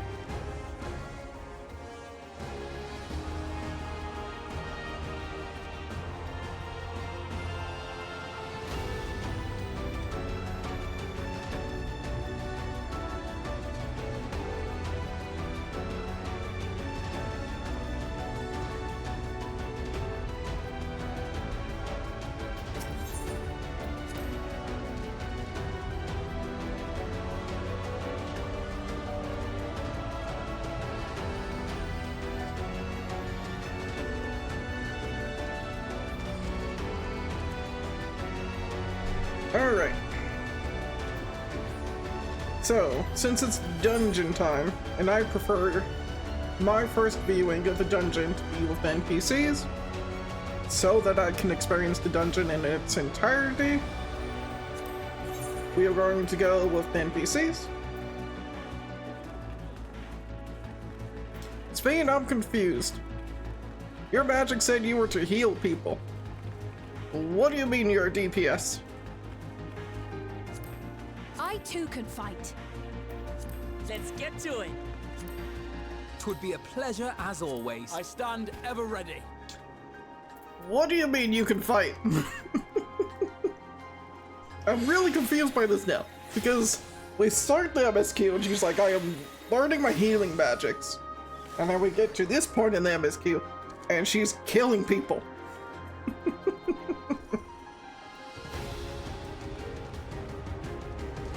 Zoomancing is the magic of summoning the creatures of M6S. It comes from Final Fantasy IX. Okay, sure. Like if it makes context within the story, sure. Well, why'd you set her up as the healer? Because I thought this dungeon, just like without clicking this screen at all, I would be taking Wuklamont, Cryo, Sphene, and then me as the DPS, so it's like, huh. Well, I guess Cryo gets to set out of this, because I'm not switching to tank. Yeah, you were wondering that too. It's such a weird... Like, I don't mind if it makes sense, but if that's the case, like... I guess they talk about it briefly in 7.2, or at least healer DPS. Yeah, I mean, you could do healer DPS. That could have been an option. I guess they kind of talked about her fighting in 7.2 at the very end, but like... Come on. Like, I don't know, it's not that big of a deal. I just would like... As the one who's not queuing into this as a healer, I have no incentive to bring either of these two as heals, right? Because I stand ever ready. They don't have anything to wrap up here. But like for Cryo, this will be a huge moment. So like, I don't know, I could go healer and it's not a big deal, but I don't care that much. I'm just sitting here bothered by it. Anyhow, ranting over.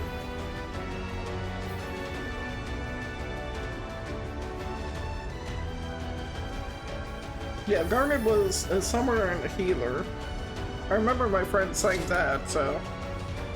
Like, even when we were doing the quest today, I thought, oh, so we're going to see Sphene healing people and fighting as a healer. And that's going to hint towards the, next job. Because we're at that time when we start getting job hints and expansion hints. So... Or the trailer, right? At least we should be. Soon? I don't know. Anyhow. I too can fight. Yes, hi. Can I not? Do I have to close that? There we go. The Mezzo Terminal.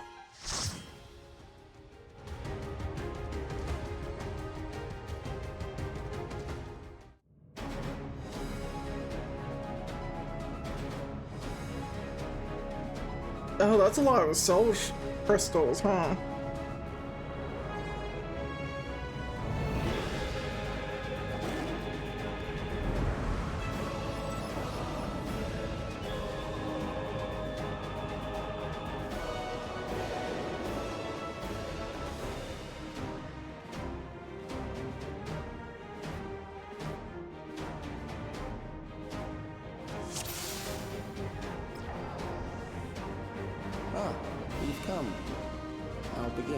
wearing you down.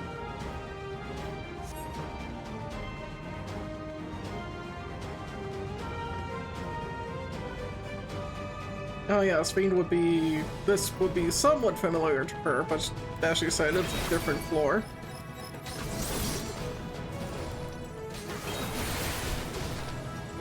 Anyhow, I don't think I'll technically be missing anything if I multi-pull, so, you know.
They're actually not doing a terrible amount of AoE damage, right?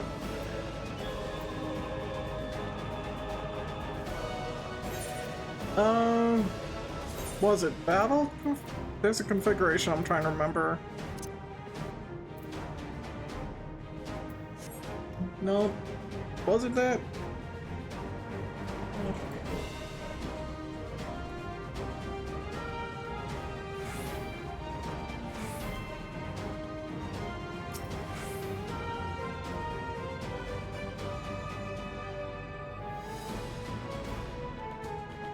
What is preservation's purpose? The answer to that question is simple. To ensure the survival of mankind in a world beset by likely aspected imbalance. This means securing a place where people may live in safety, as well as establishing a treatment for the love sickness which plagues us. Many approaches were considered, but in the end, it was a child, a youth of undeniable genius, who discovered the most brilliant and complete solution to all the challenges we now face.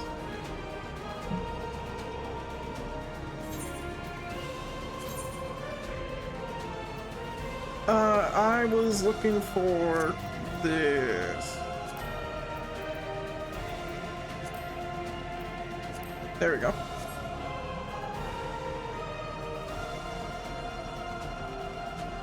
Just to see if there's anything different with Fiend's attacks. Endless Fiend. Not all are warriors, but they will follow orders. Kill and survive and so forth. Here, I shall prepare the stage for battle.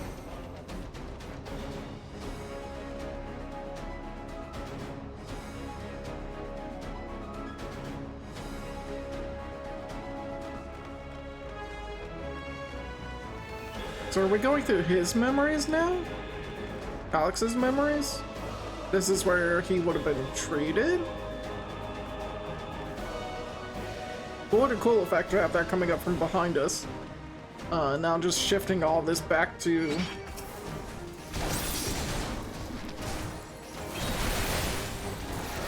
what it was, more or less, right?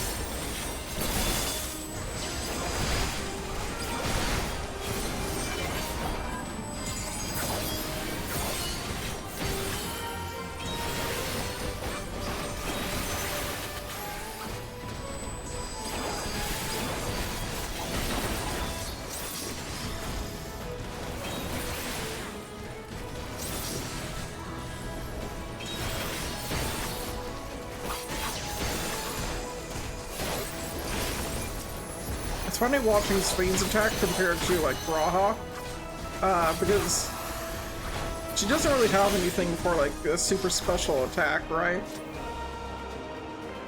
So if that's the case, she's just an arcanist, basically. That's kind of disappointing. Okay. So this is them trying to cure Levin sickness.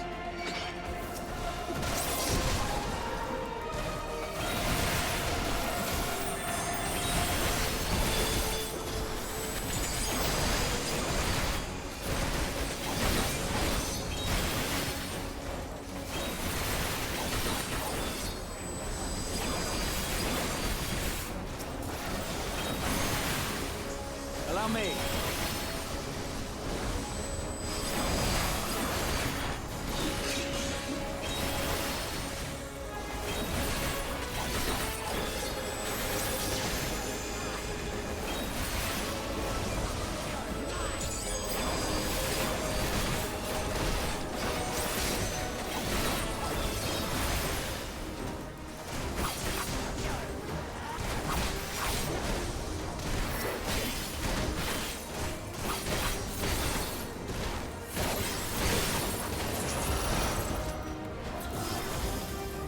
The memories of a physician, one who saves lives, should be reluctant to die.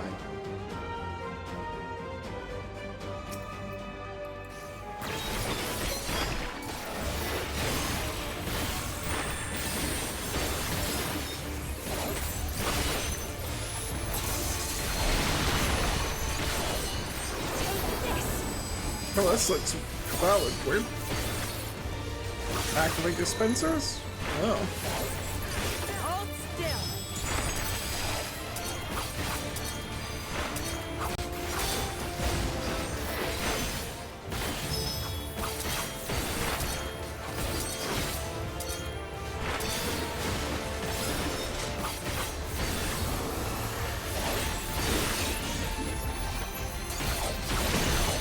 What a weird looking boss too, right?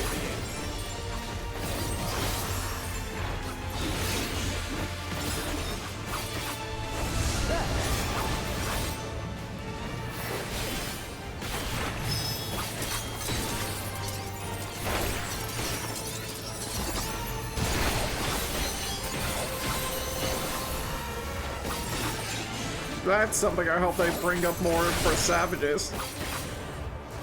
That kind of mechanic's always fun. It's P6? It's not exactly P6 though, right? But the boss model might be. Allow me.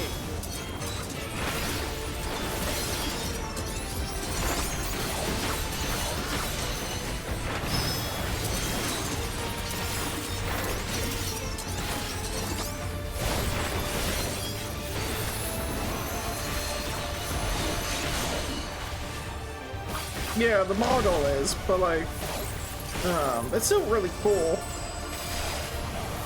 Even if they've had to reuse this model a few times this expansion. Just the beginning. I can see people rocking that that plague mask for futuristic plague mask, right?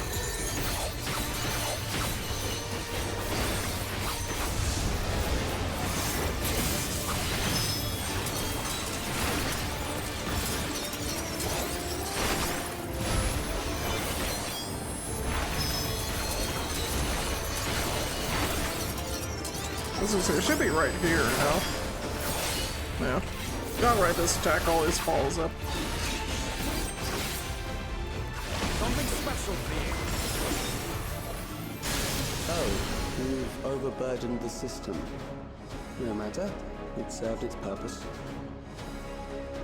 What do you mean I've overburdened the system?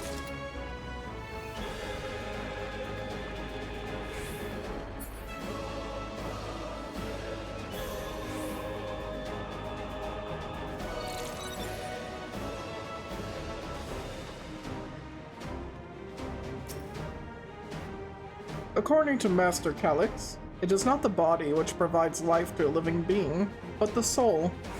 Furthermore, it is the memories etched upon that ephemeral? Yeah, giver of existence which encapsulates one's true self. Based upon these principles, he has proposed a methodology for preserving souls using electro technology. His souls are comprised entirely of aether. He asserts that storage via contemporary means should be eminently possible. Experiments conducted on criminal subjects and volunteers have, in fact, already proven successful in capturing the aether released at the moment of death. Mankind as we know it has taken a great leap forward.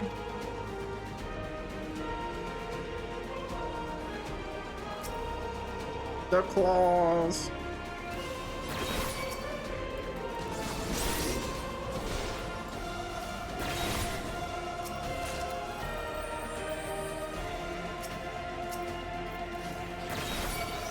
And we run now. Why do they all have to have lasers? Okay.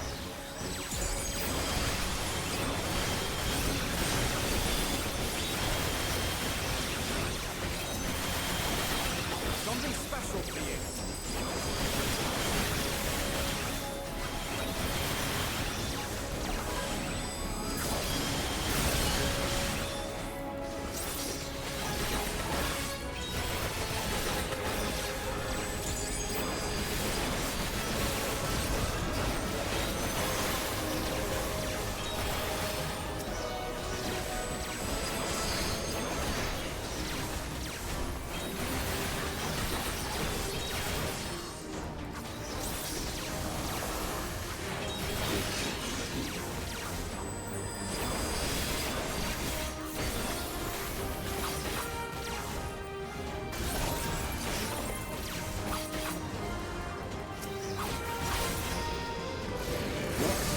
A prison of sinister repute. I need not compel them to fight.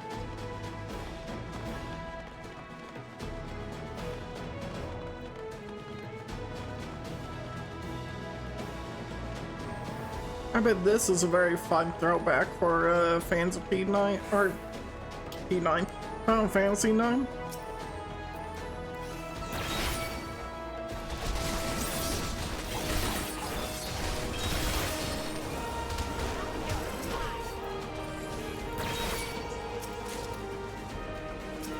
Hell yeah, P9.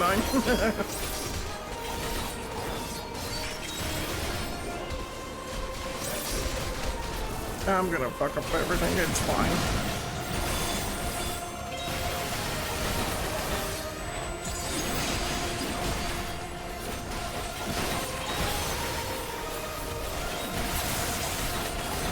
You know what the music's remind me of? And I don't think this is intended. Hold on. But it might be. I am reminded of the Alliance Raid, the final tier from the last Alliance Raid. The very ending boss fight is the music's more akin to that than anything we've had through Dawntrail so far. Not to say that like it's bad per se, but like it's throwing me off by how dramatic and grandiose it's trying to be. I don't know. And I know it's supposed to be like the final, like, it's the finale for this whole story. I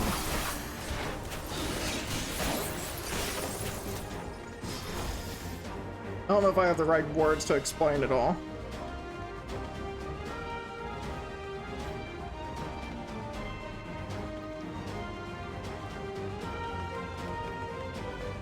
Alright, who's the warden we have to fight? These are loyal executioners.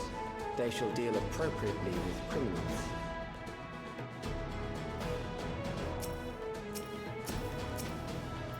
Your sentence is death. How long can you defend? Oh, you're using the limit break? Huh?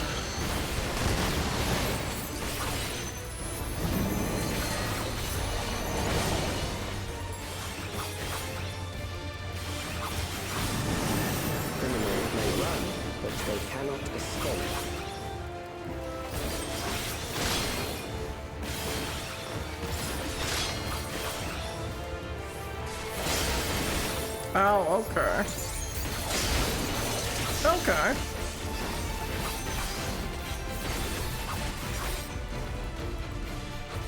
Oh, well, fine.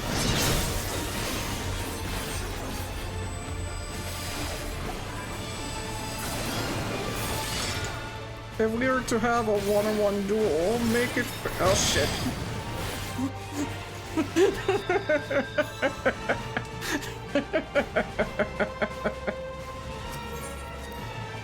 Wait a minute.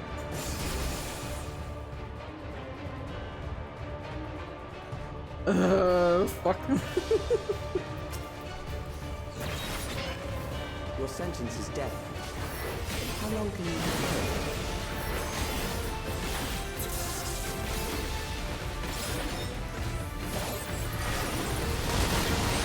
Mistakes were made. Very terrible mistakes from my part. Criminals may run, but they cannot escape.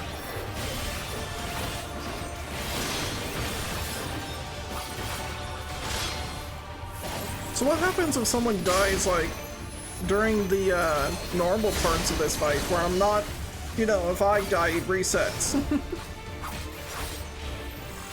Oh, you can change your fucking wheel? Fine. Excuse me.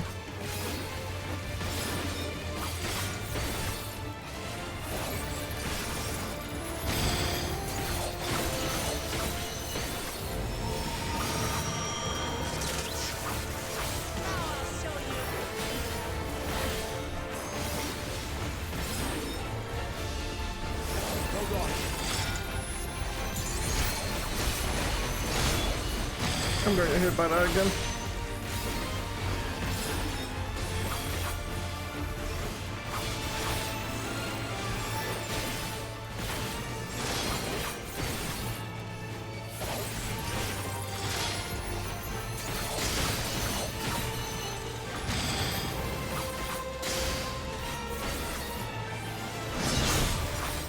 I know I'm not doing this fight like the best that I could be doing.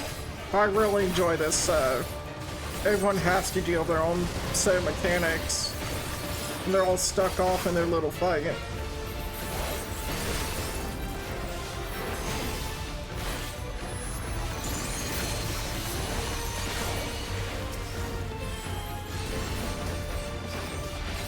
So, like, can I jump into this fight?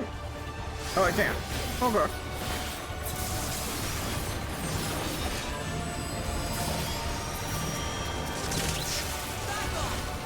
That means I can just go back over here and break this open, huh?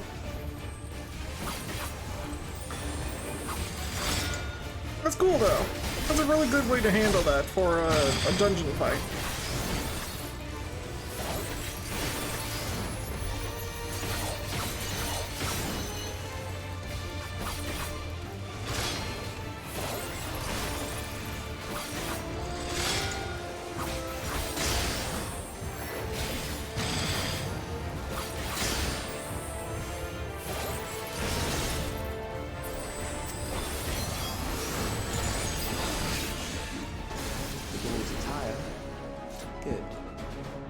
You continue on.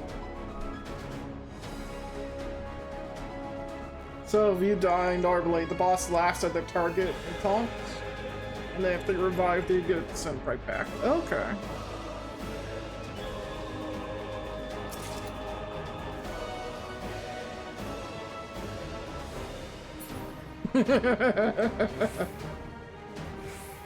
Listen, I have always been able to avoid bullshit deaths all the time.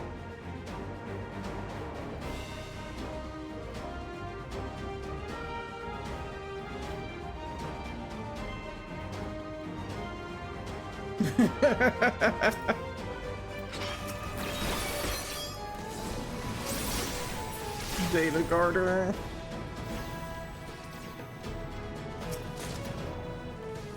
Alright, is there another terminal of information to hint at what we deal with next?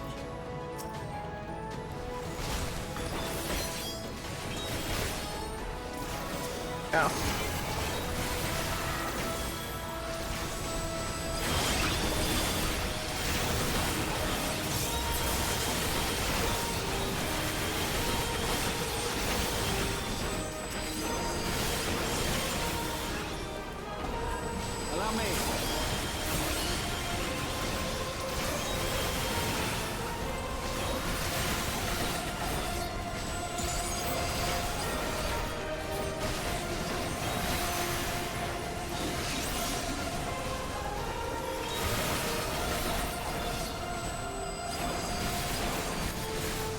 These giant robots with their giant ass comical pistols in the way.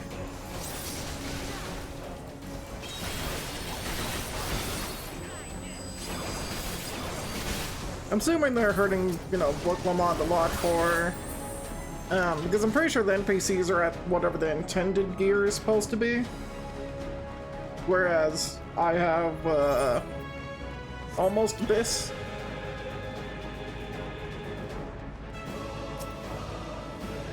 We have succeeded in transferring the soul stored with a specialized electrode device into a mechanical soldier, resulting in full controlling function. No longer need we fear the erosion which lightning energies inflict upon flesh and blood bodies. Yet despite this crucial breakthrough, Master Calyx remains unsatisfied. He would divorce memory from soul, siphoning the soul's aether reserves while granting eternal life to the individual's memories. And unfettered to a soul, memories can not only be stored, but also backed up as data. Then this will be beings of pure information. His foreshortened lifespan was, perhaps, the very perspective needed to conceive of such a unique evolutionary path.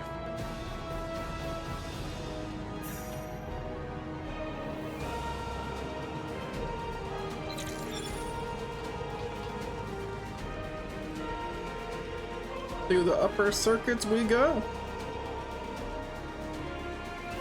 And you can see how many different layers this just continues on with. Memories from an age rife with death. The desperation will serve well. The enemy is at the gate. Lyra, thanks so much for the subscribing. Protect your kingdom. Oh, this was the Storm Surge of Alexandria, huh? If I run back, does it look the same? You're special now. Lyra, you have always been special. In a good way.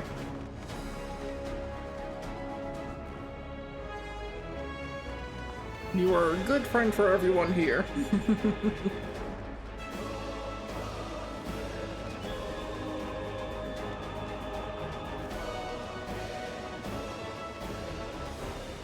I was gonna say, how you phrased that might have made I was going for something else. I'm not, I promise.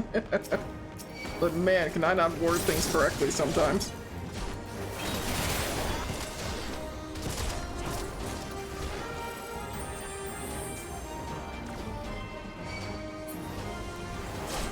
Oh shit.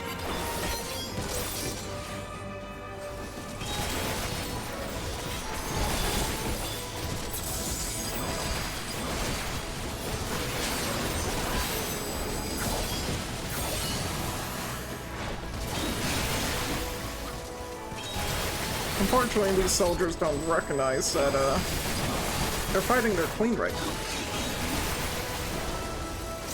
Not that it probably matters to them, huh?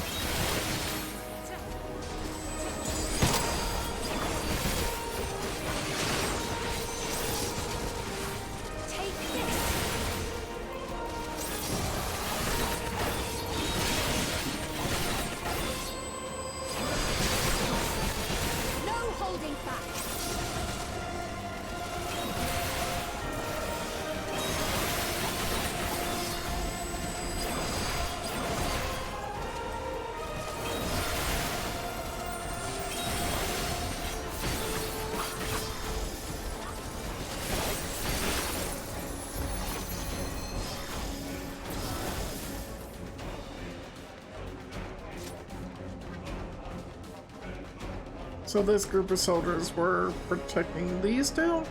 Has there been saying like, please keep me safe, if only I can fight better?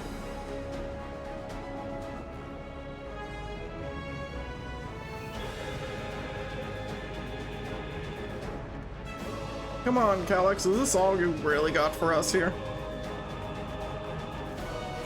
We've climbed pretty high, says Waklamont behind me somewhere.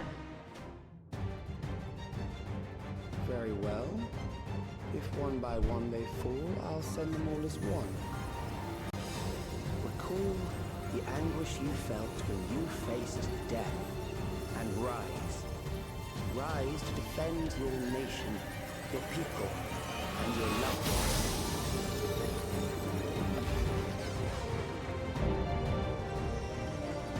The memory melds, the immortal remains. That's cool. Rise and meet the foe before you.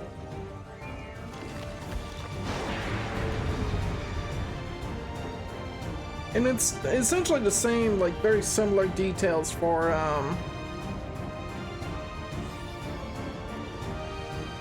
the third trial. What with the ring behind and the rings on the side. And yeah, these are all the memories of everyone for every, I guess, death, if you want to call it that they would have had and seen.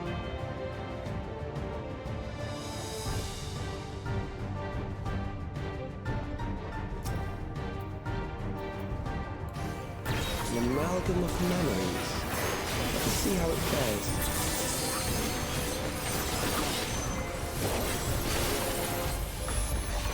Being screaming out that he's making a mockery of their suffering.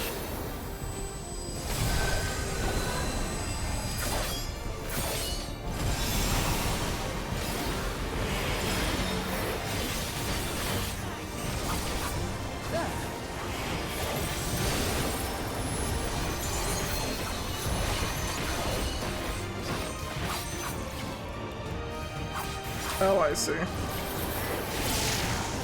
Countless lives are lost in a senseless conflict.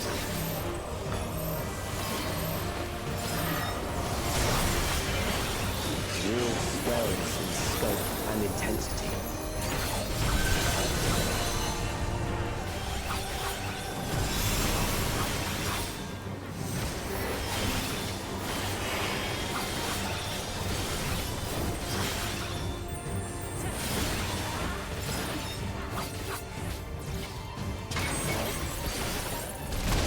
Oh shit.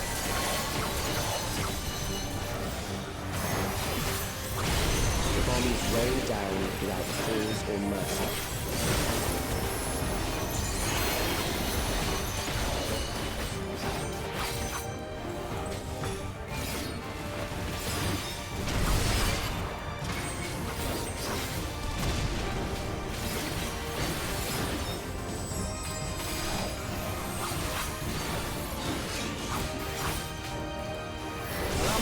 Of life is dimmed with every blinding flash.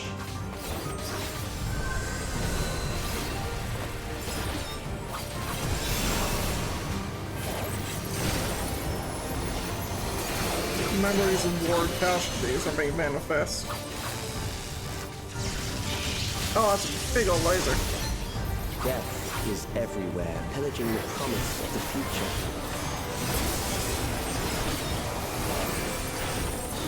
I am so incredibly rusty on my samurai.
Oh, you just called an 11 strike? That's it? I was hoping for something much more impressive, Svi.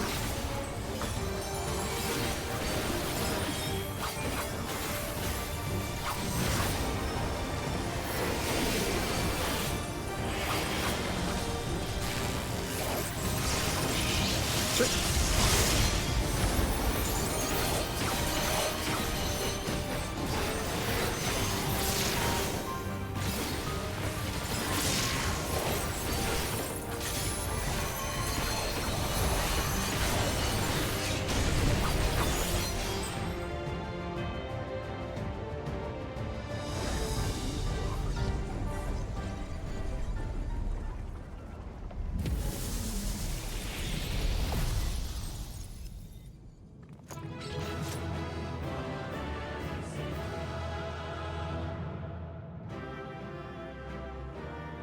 And we are joined by everyone else.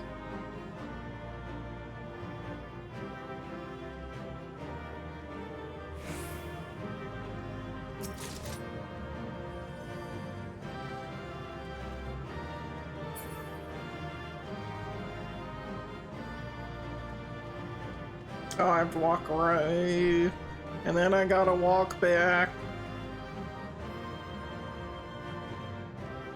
Okay.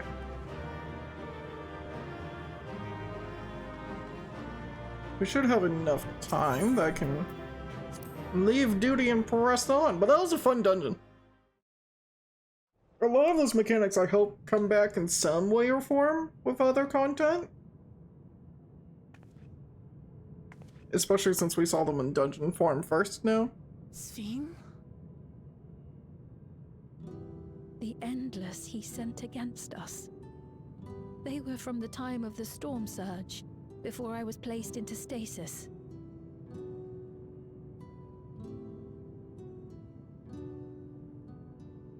As far as we know, the only sector to escape the shutdown was the one containing Calix's memories. Assuming a chronological system, every other memory stored in that sector would belong to people who lived around the same period in history as he did.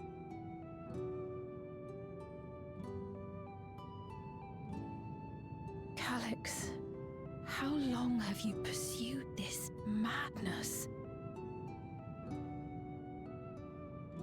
We seem to have exhausted his defenses for the moment. I say we take advantage of this lull to press on.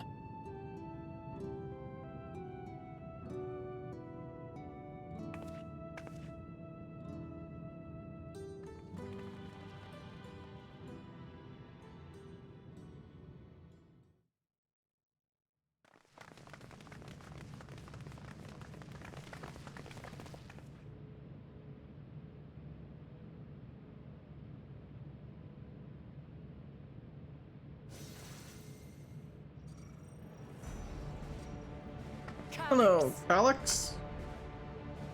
Well done. I commend your perseverance. The entirety of my memories are stored within this device. In the early stages of Endless Creation, we established several core tenets. One is a prohibition on memory duplication.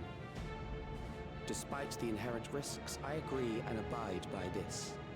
Memories are the essence of the self, and should not be diluted. We each have our goals. You seek to destroy your target. I seek to reclaim the key. Shall we forego the posturing and begin?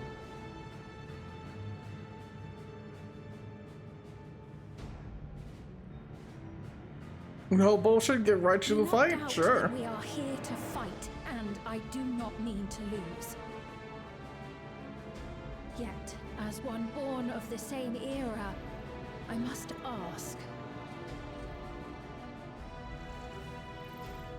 Why do you pursue your evolution with such fervor? What do you hope to achieve with this eternal existence? Your question is meaningless. I have ascertained a superior path to mankind's preservation, and that which must be done is that which I can do. What other reason do I require? Surely you have seen it. Traditional survival strategies are at odds with an increasingly complex society, leading to a breakdown of order.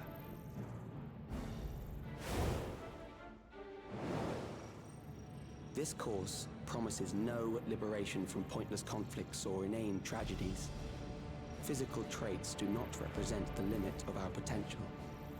Why then should we relinquish that potential when our hearts cease to beat?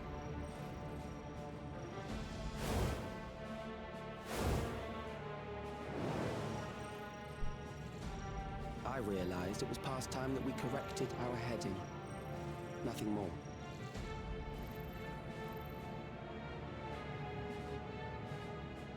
Even then, you were always so single-minded. I too have a vision for the future. And your plan is not a part of it. I won't let you harm another Alexandrian. Then fight we must. Thankfully, the entity I now summon will make short work of you and your comrades. A summoning.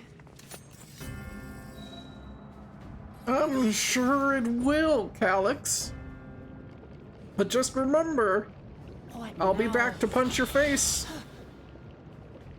What was that? A chill? No, something else. I feel so cold. So weak.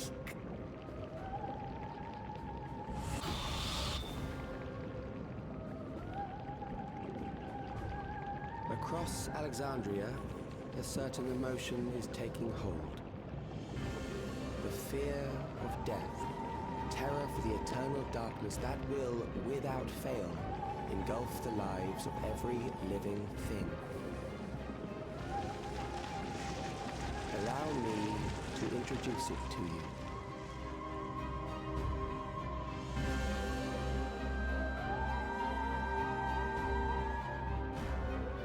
And now everyone's gonna start freaking out about death. Because they've been feeling and dreading it. Oh, you killed someone over it? 4,999! That's how many people he said they were up to! I made it just in time. Now to register.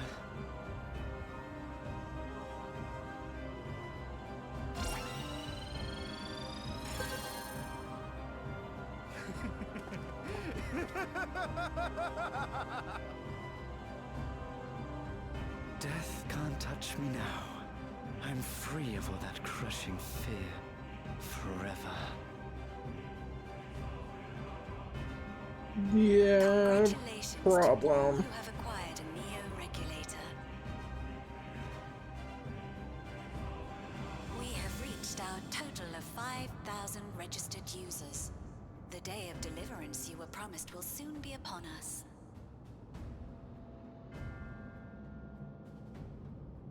I'll give it back!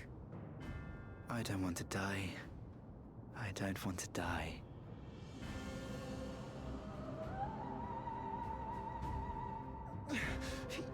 You think that's what I want?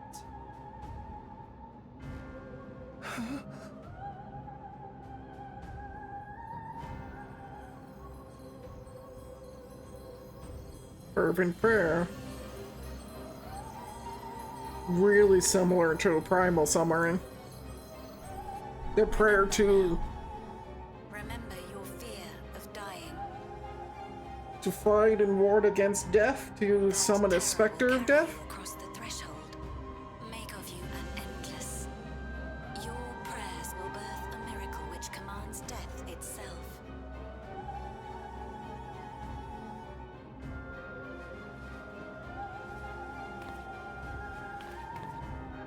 What in the...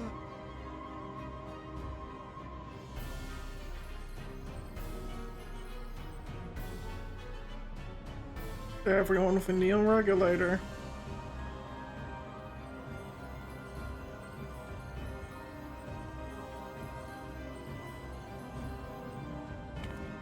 What's going on?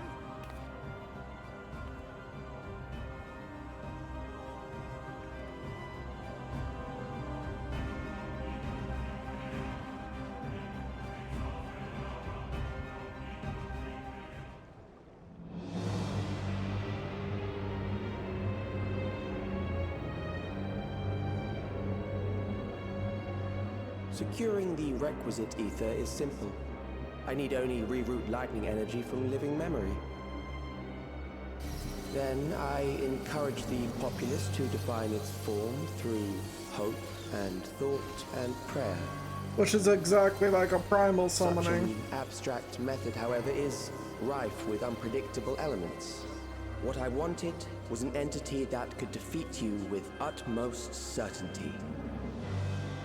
To that end, I set strict parameters for a concept of my own design. It was a laborious task, one that required almost more time than I had, but I managed it in the end. And now, everything is in readiness. I bid you, come forth.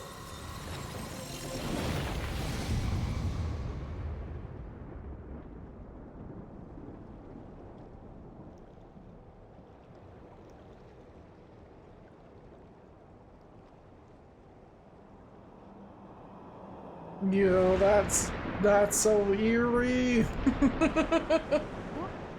What is that?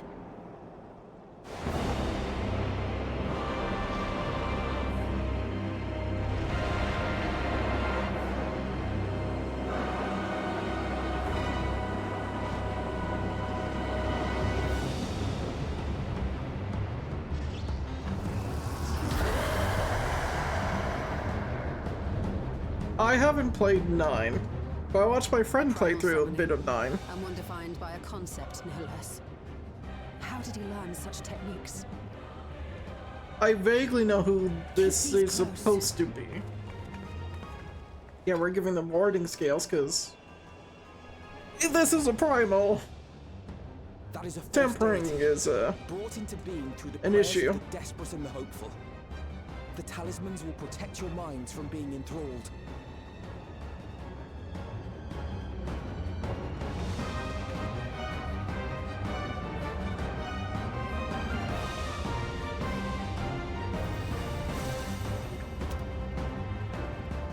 Do you still mean to stand against me?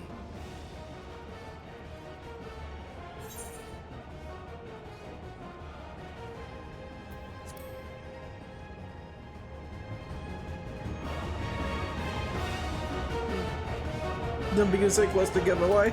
Oh, I can imagine. I can imagine the hype a lot of people experienced with this. Ask no questions.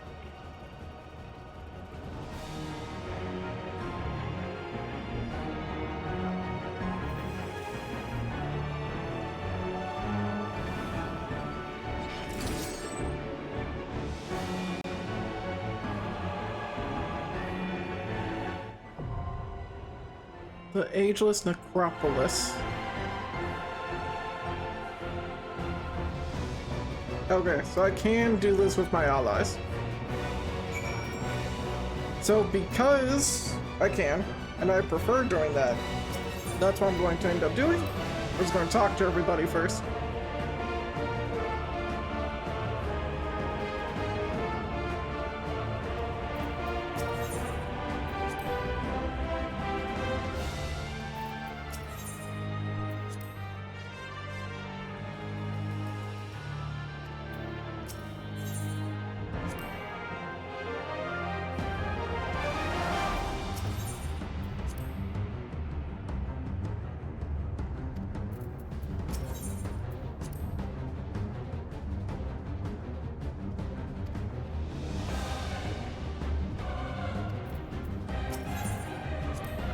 Whoops.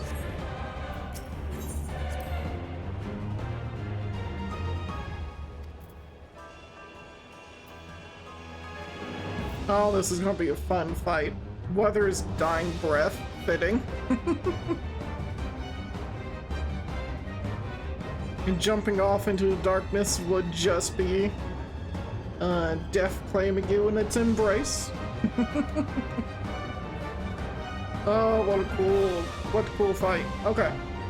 I gotta stretch my legs because I've been running some ad breaks to hopefully not stop the flow of this part of the story, but I need to stretch my legs right now. And then we'll jump into the trial with the NPCs.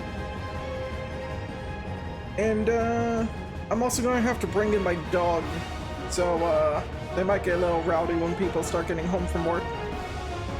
But yeah, we're going run a 3-minute quick break, and then we'll jump right back into it.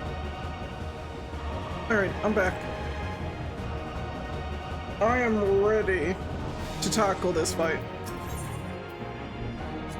The Ageless Necropolis.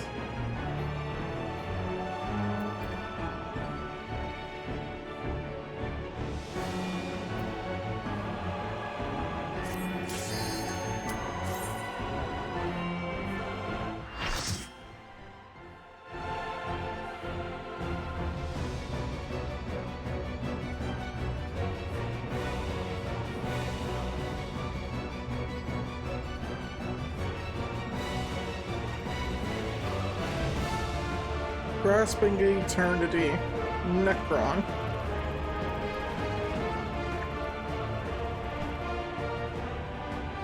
Those who obstruct evolution shall suffer the rotting fate of all flesh.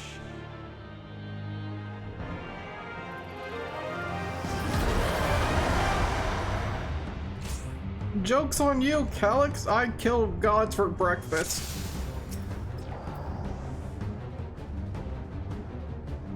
Oh yeah, I can KO like 3 times or so and I won't immediately perish.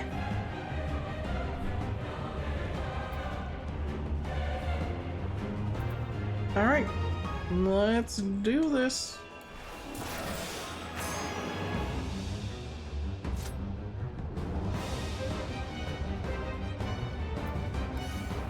You are bound by the limits of flesh. It will betray you.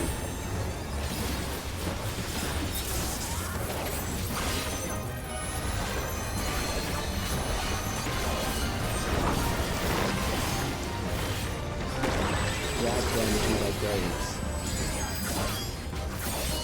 Oh, okay, that's a lot more pressing than I thought.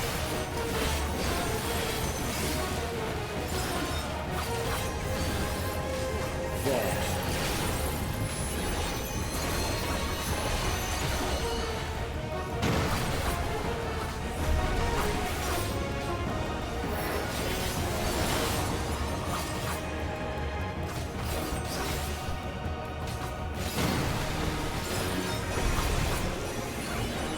Oh, okay.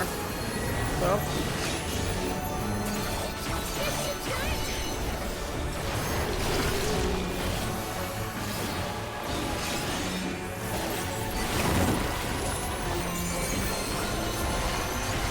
Do you not see?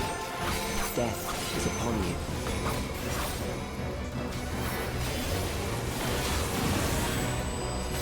Perhaps this.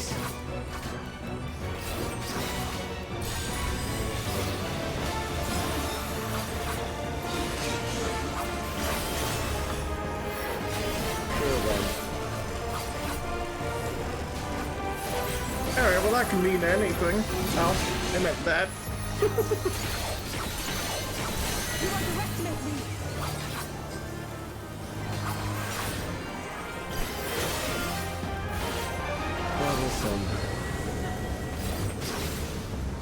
So I gotta stay close, but then avoid this.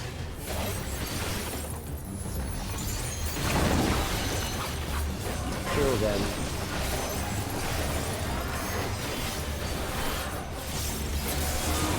Oh, okay. Why was it different that time? Fear compounds fear, eroding your strength.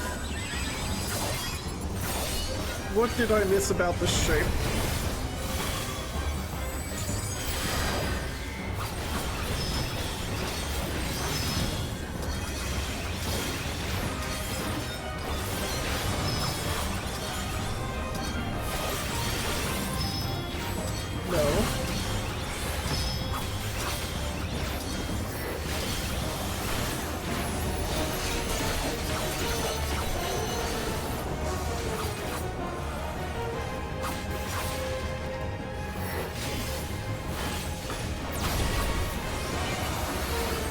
I will reduce you to ether.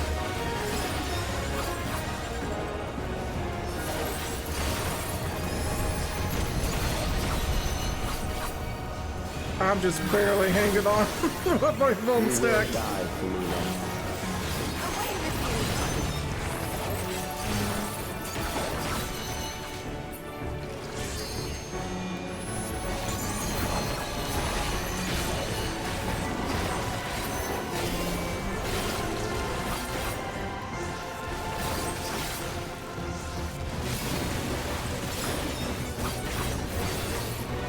They're killing them in a particular order, so I'm just gonna help them with that, but right now I don't see the need for one.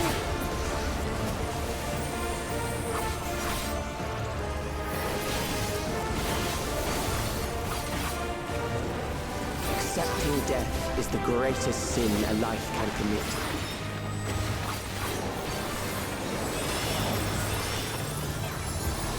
The endless darkness engulfs you.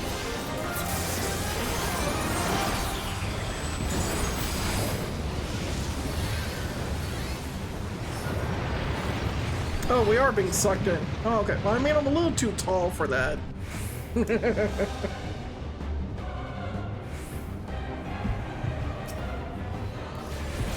What, now it's a one-on... I have to kill this in a certain amount of time or get fucked? That's gonna be fun for the frickin' extreme. For the savage, I should say. Whatever. I made it out! That's not gonna be a fun thing later, huh? Still alive. But there are ways to change that.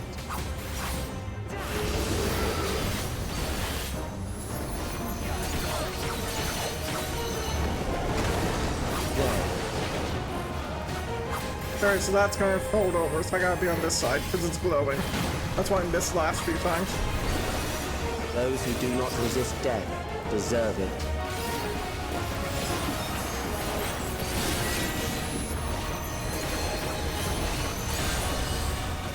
Oh, I see what... okay. I understand what I fucked up.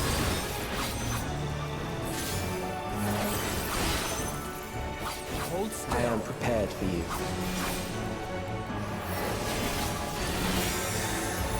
Kill them.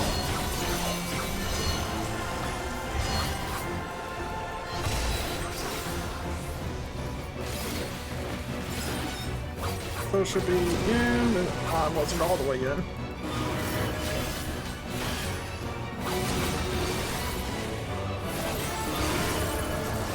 Yeah, that's not hard. Not hard to follow, but I don't know how far in I have to go. If you must.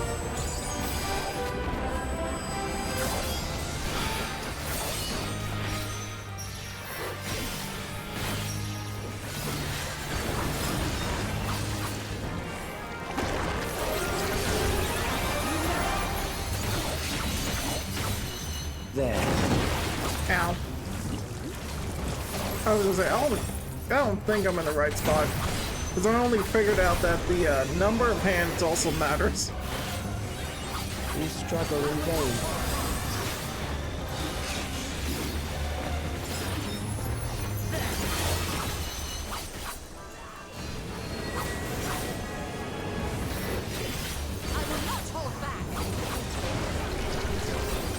Once the terror takes root, it will only continue to grow.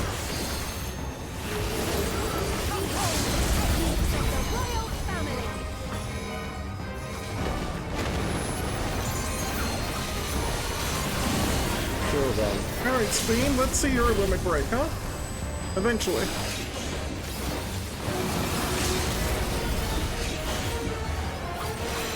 Or Alice, I can take it.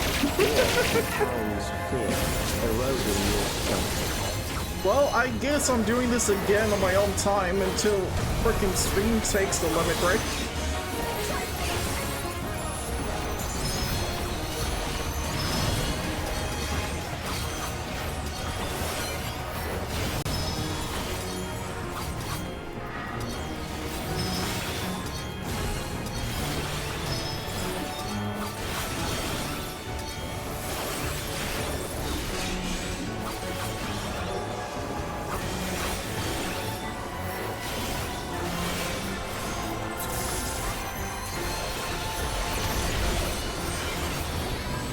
I will reduce you to ether.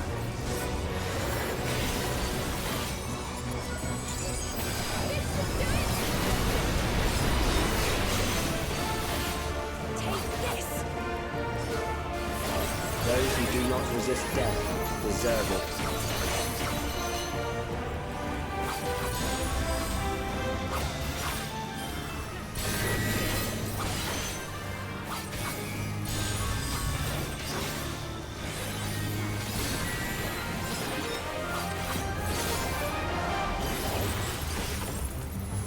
I am prepared for you. Hold still. Kill them.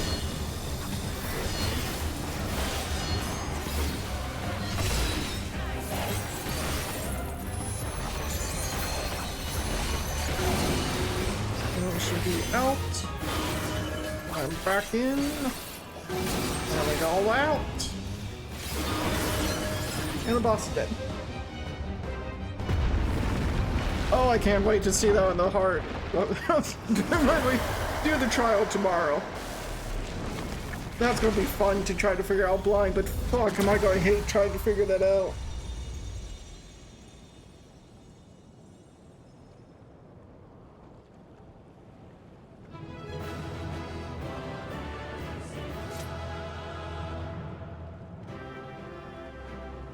Walk back.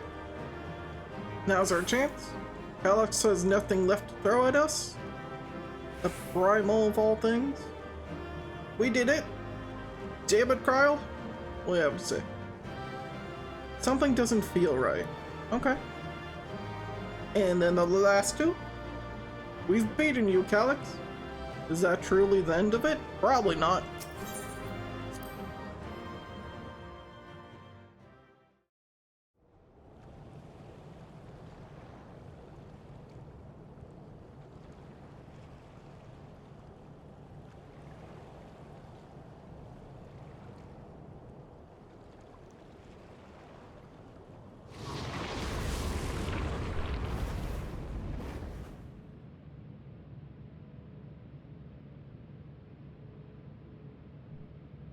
Is it over? Now, the memory bank. I was gonna say, are we gonna be able to get to the memory bank that easily? Oh. No. Never that easy. It's shielded. I invited you to destroy it. I did not say I would let you.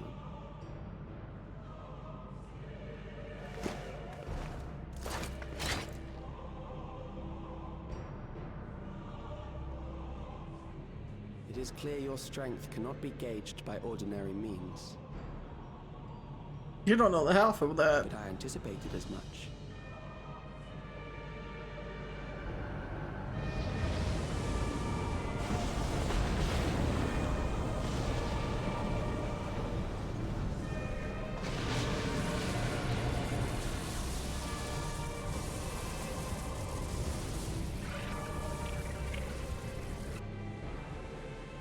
What did you do to it? The ignorance is almost laughable. You do not understand that you yourselves are to blame. You brought death to my creation. What do you suppose happens when a being manifested by the fear of dying experiences that terror firsthand? It grows stronger.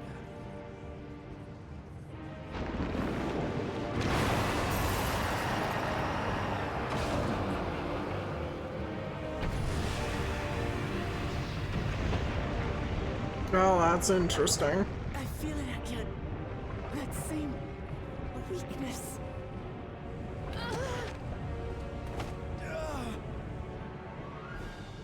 It will rise again and again until the lightning which infuses this entire world has been drained to its last spark. You fight a losing battle. We fight a fight that we can't stop unless we cut off the source of Aether? Damn you.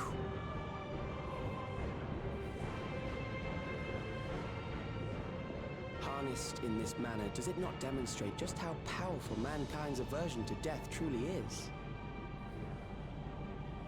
You will not prevail against this foe. I, meanwhile, will continue my crusade against mortality. So long as our memories endure, we may live on. That is the promise I offer.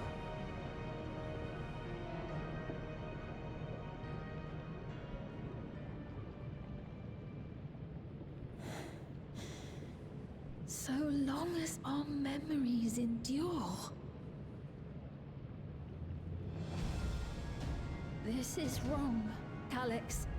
You twist the meaning of those words. They are not meant to teach the living that physical death is nothing to fear. They are meant to offer comfort to those we leave behind. I know that litany all too well. I heard it time and time again over the course of the war.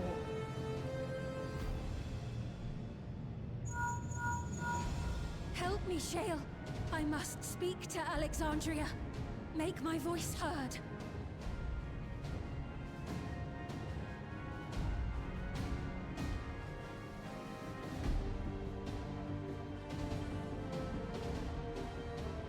If we are able to stop these prayers too. Don't you recognize me? Nahe!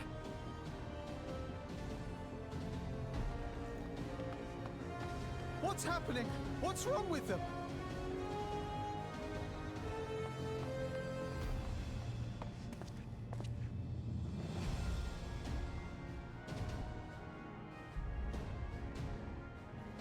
What will become of us?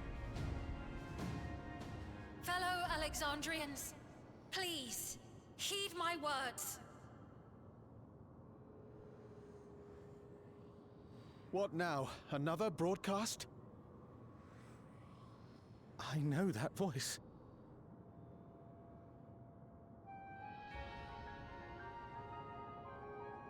Death can be frightening and terrible. I understand the desire to forget, to seek eternal life and be freed from fear. Yet, we live in this world in the here and now, the bearers of memories varied and rich.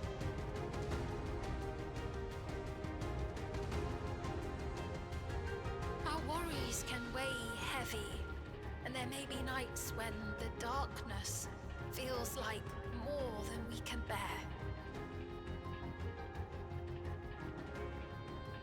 But if we can endure those dark hours, the world will always brighten come the dawn.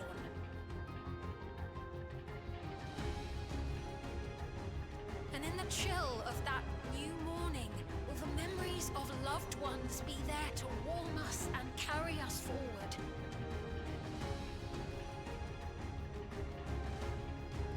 So do not forget their passing. Let them be our courage. Fear not a life well lived. For one day, the memories we leave behind will be the warmth another needs when their morning finds them.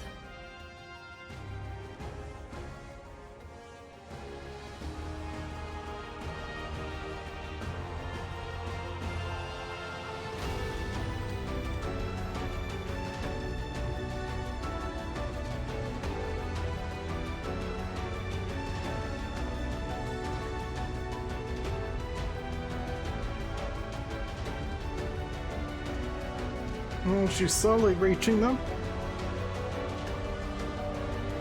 Would that be enough to stop a primal? Without any subjects?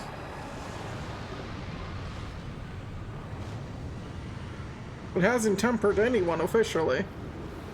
They're only offering prayer. What is this reaction?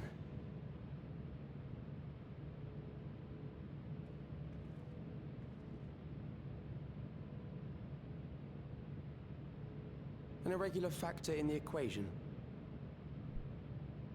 Eliminate her.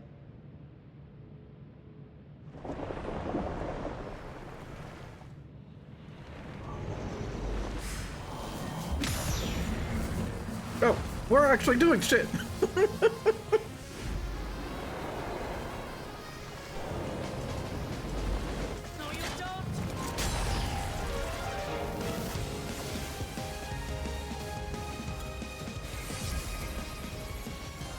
Memories cannot be duplicated, but they can be transferred. Yeah, you're running away, huh, Calyx? I figured this was not going to be the end of Calyx. Question is, where the fuck are you transferring to?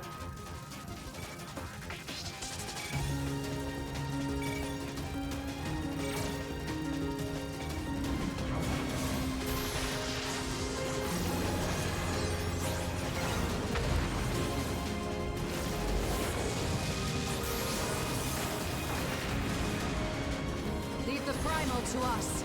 Hurry and take care of that memory bank.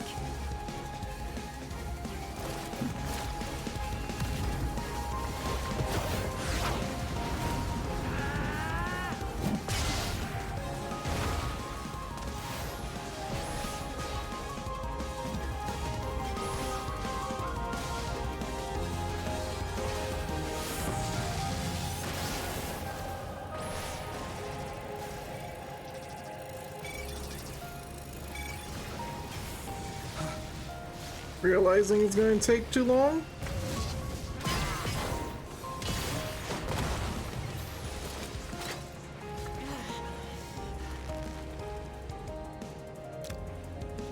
Oh, shit. Okay.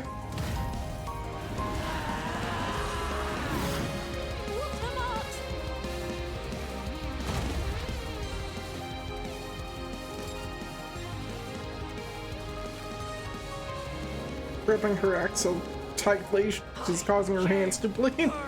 My word! I promised I would protect her people!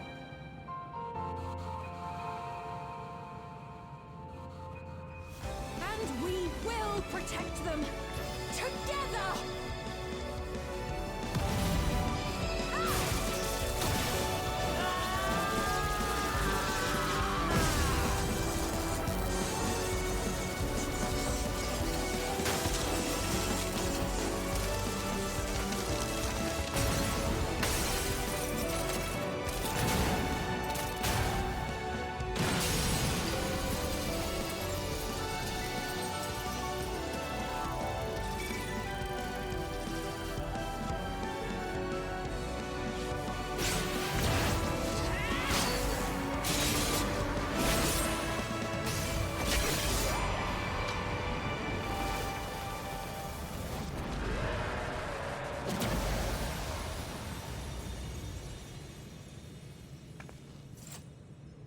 The others. I was gonna say, I don't think that's coming back stronger anytime soon.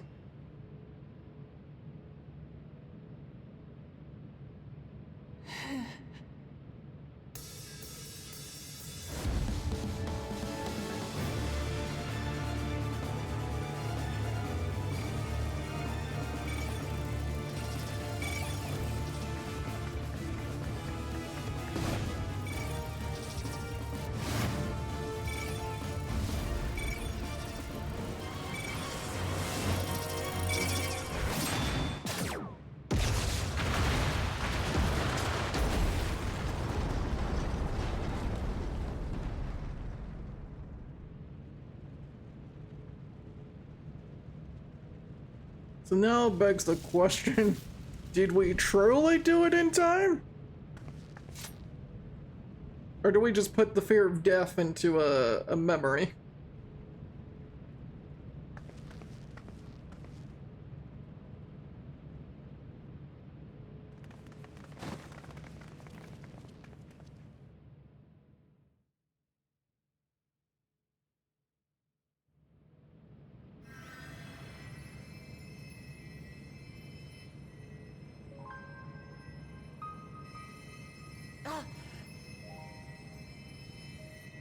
Careful.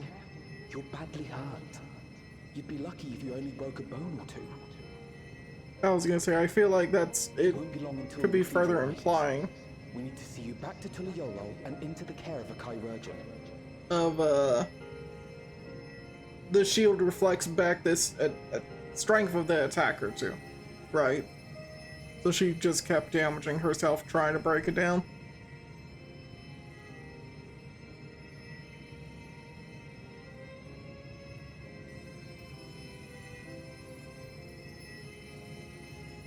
I kept my promise.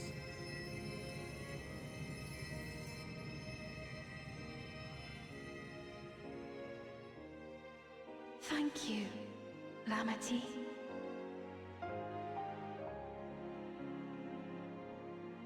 I would like, you know, them putting Endless Fiend just for the very end, but still incredibly fitting to have the Endless Fiend show up there.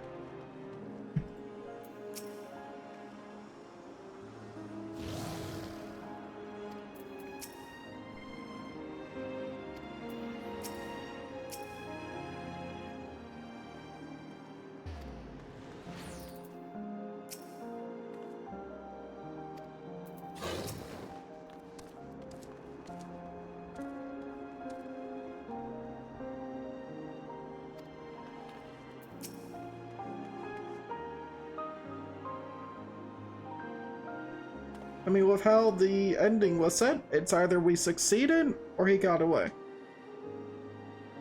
Either way, if he did get away, he's going to be incredibly afraid of what we are actually capable of. But, he might think a lot, he might reconsider a lot of his experiments and kind of focus on just us for a while. She has yet to regain consciousness, but worry not, Lamati will be fine.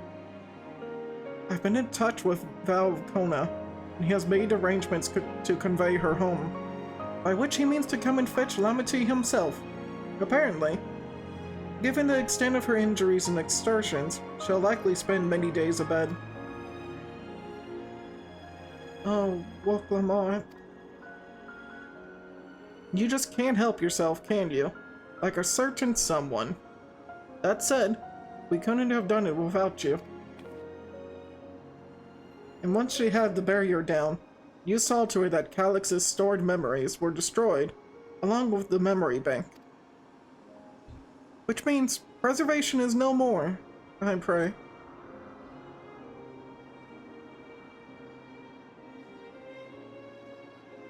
No longer will Calyx dictate the course of our people. No longer will our grief be locked away or forgotten. The freedom to feel joy and sadness, to feel all that we are meant to experience, is in the hands of Alexandrians once more. I can never thank you enough.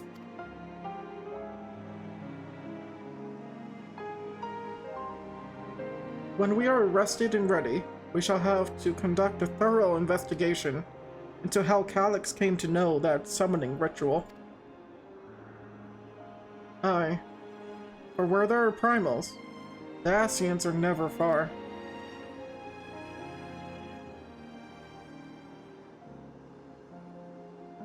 And we must consider that those who've offered up prayers during the summoning may very well have fallen under the entity's sway. I shall wait here with our patient until Val Kona arrives. Feel free to go on ahead and attend to Alexandrian's needs in the meantime. Yes, we should get going. I'll contact Shale en route and ask for an update on the situation in the city. Shall we make for the outskirts first then? We can check on things there before heading into Everkeep.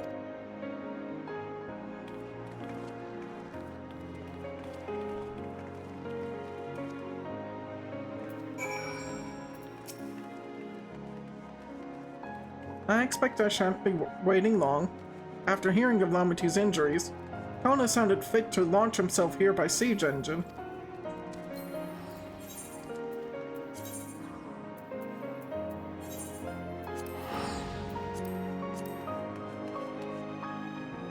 I wonder if this is the permanent music for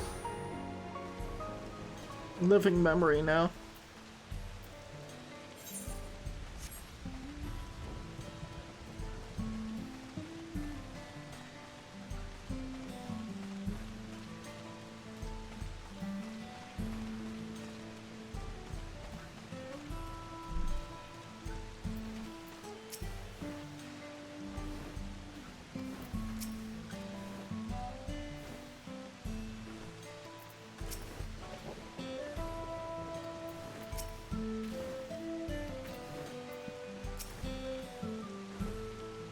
Raven, everyone has been teaching me what it means to be enthralled by a primal. The outskirts seem untouched by trouble, as far as I can tell. But what if something awful has happened? Deep breaths, Fiend. Erinville and Shale have brought me up to speed. First off, just as we'd feared, those who adopted the Neo-Regulators appear to have been enthralled.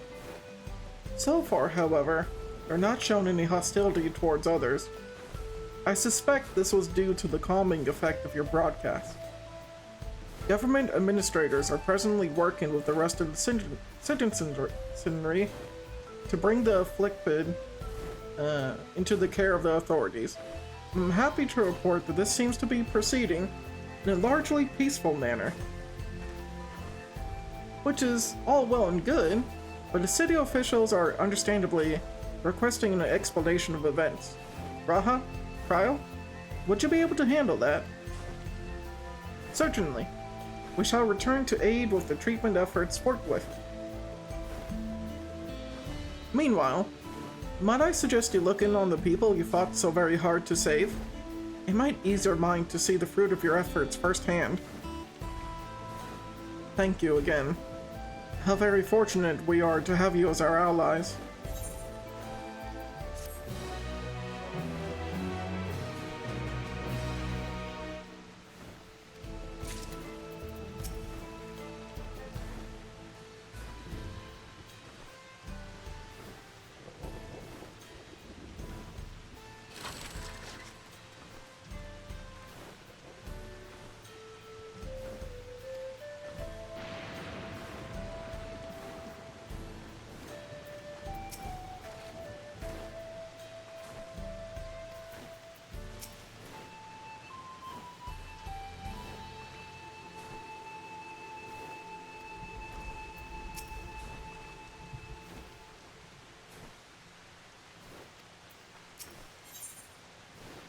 Blades in Waiting. That's never a good sounding quest. Mayhap I will take you up on your suggestion. Only, I am concerned that given who I am, approaching those unaware of my return may only serve to confuse them further. Then, why not speak with, Mausa? Probably said that wrong. She works the field at the farms over there, not far from here.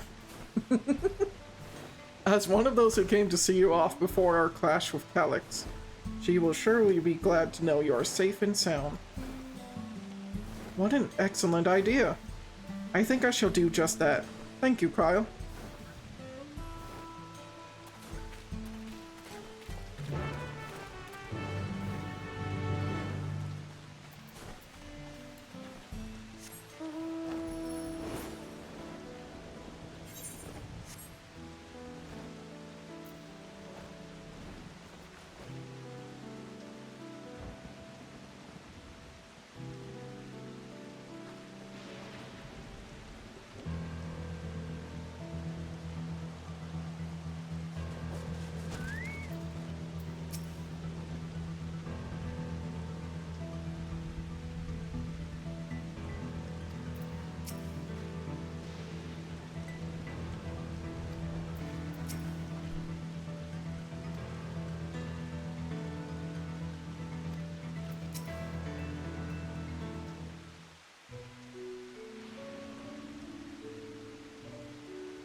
Look who it is.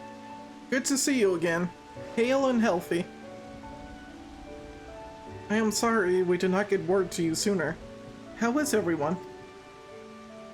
Well, nothing terrible befell us. As such, the Neo-Regulator crowd did all start acting strange at the same time, though. Pepone was one of them.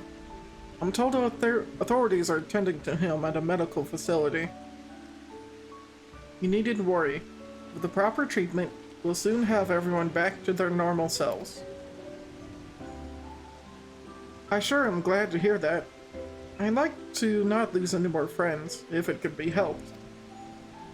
I also hear that the Queen's Fiend, who tried enticing us to become endless, turned out to be an imposter.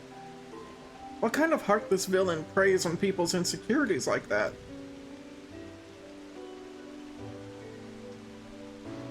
Yet, despite the danger to yourselves, you and yours made sure to put a stop to it, if I understand things correctly. Then we owe you a debt of gratitude. It's up to each of us now to make the most of what you've given us.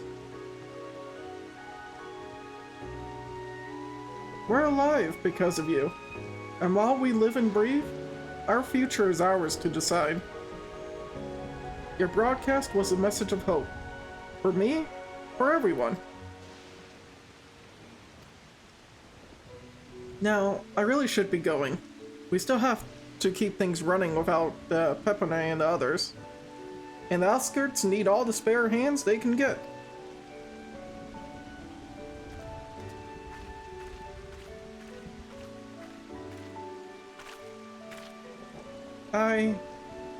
Is there anything I might do to help heal the enthralled? Quite a lot, in fact. I could very much use a mage of your ability. Actually, this would be a good opportunity to round up other arcane practitioners and teach everyone how to use the Porxies. The knowledge will come in handy for treating Levin sickness as well. Wonderful. I shall petition Gulson to spread the word.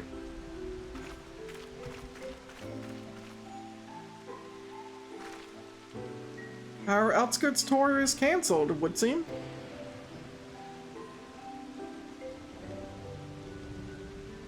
By the way, Raven, Alpha Note told me that Kona arrived to escort Lama T back to Turliolo. Alpha Note himself will be returning to Alexandria momentarily, so between the two of us, I think we can sort out the treatment arrangements. Given all that, I had in mind to ask you a different favor. Would you mind looking in on Guluja? According to Shale, he's been running around the kingdom, determined to personally solve every problem. Last she heard, he was pitching in over at the Drift Downs of Aaronville. If you ask Tapu, I believe her name was, she should be able to point you in their general direction.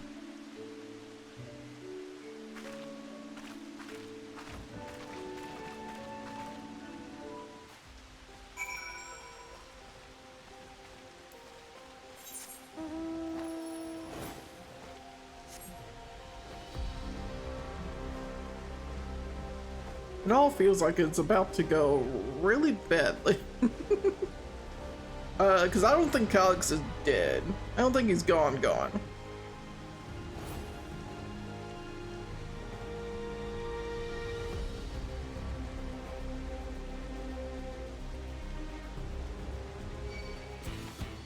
Oh, right, I still can aggro things because I'm only level 100, huh? Well then. Ah, I know that voice. And happy I am to hear it. We all prayed fervently for your safe return. Looking for Guluja, are you? He was here, asking if we needed help with anything, or if we had noticed anyone who had been acting strangely. He sounded exhausted, so I told him we were fine for the moment and insisted he take a rest. I can only hope he will heed my advice.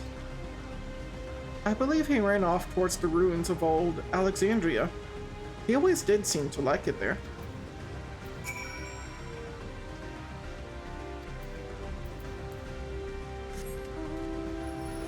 Yeah, of course he'd be in old Alexandria, huh?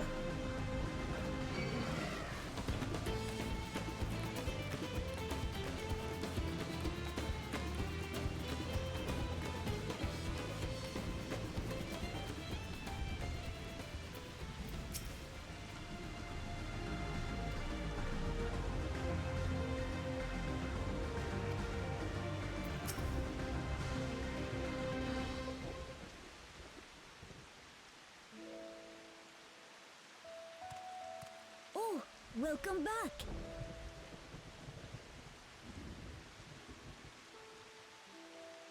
It's been a trial, hasn't it? You could say that.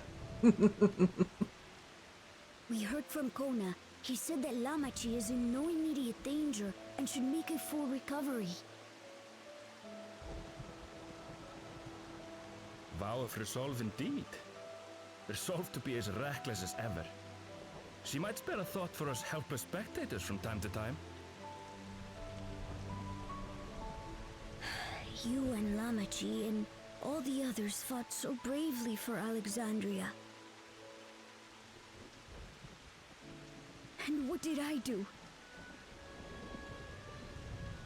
I was useless, even with the king's authority.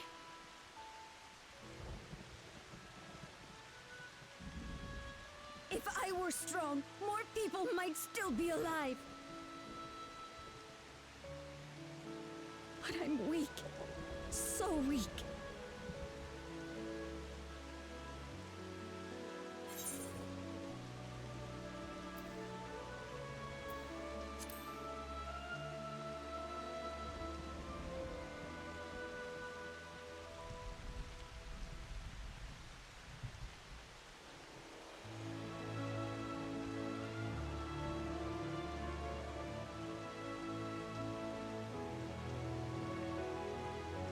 We're afraid of being weak now, and powerless now.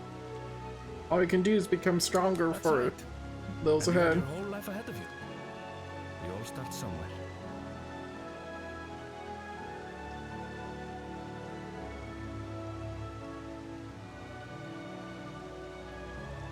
Actually, there's something I'd like you to see.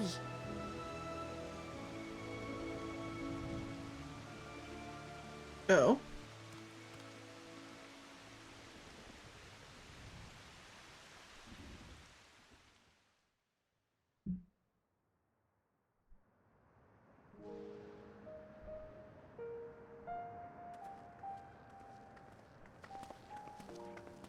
What are those two blades doing here?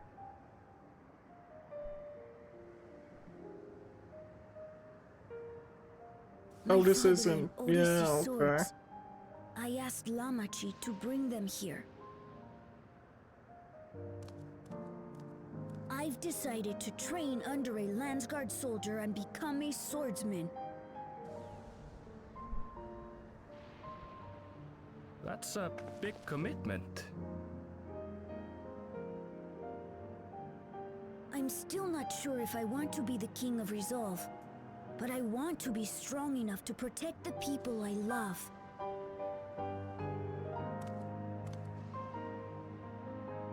So I'll train as hard as I can, and then I'll come back here when I'm ready to take up these blades.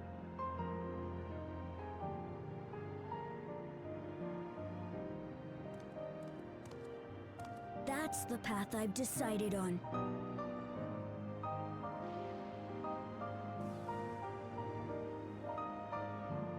Good for you, Gululcha. I look forward to seeing your progress.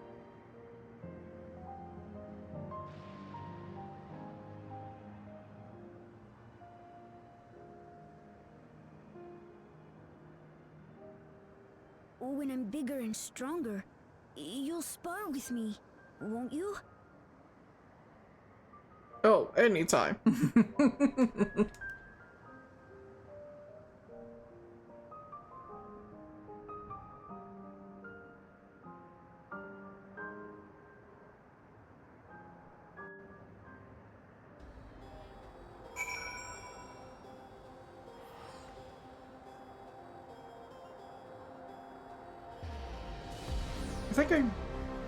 No, I don't think I've ever tried to go up here before.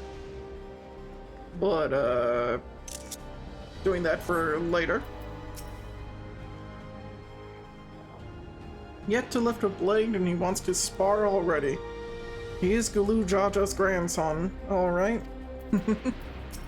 Yeah. Thank you both for listening. I'll take it one step at a time, and stick with what I know for now. Like cooking the meals that Otis taught me, and keeping everyone's bellies full. How does that sound?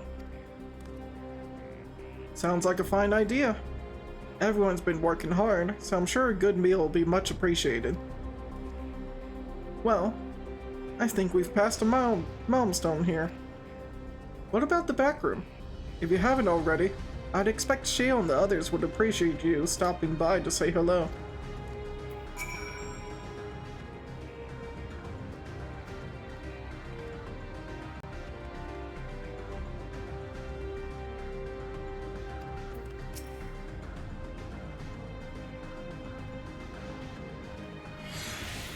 Aw.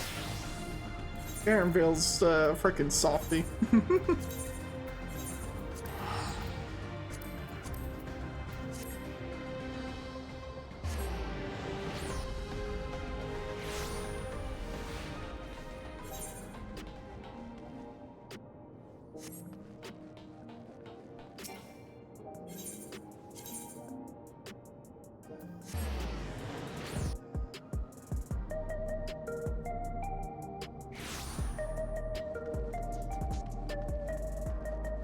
Excuse me.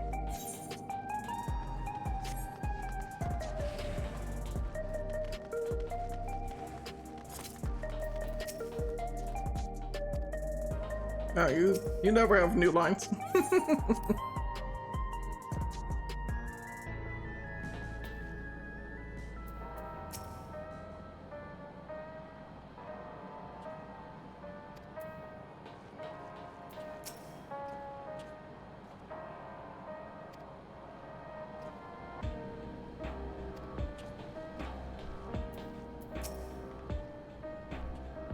Raven! Oh, thank the stars you're safe. I heard the reports, of course, but there's no substitute for actually seeing it. Welcome back. We have so much to thank you for.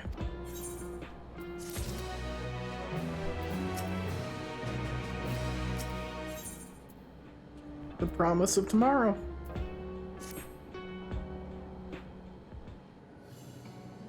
The final quest of the MSQ. Now that everyone's back, I say we pause a moment to savor what we've accomplished. We've been through much in these past days, haven't we? That's an understatement. We've seen the end of a years-long struggle for Oblivion and for myself.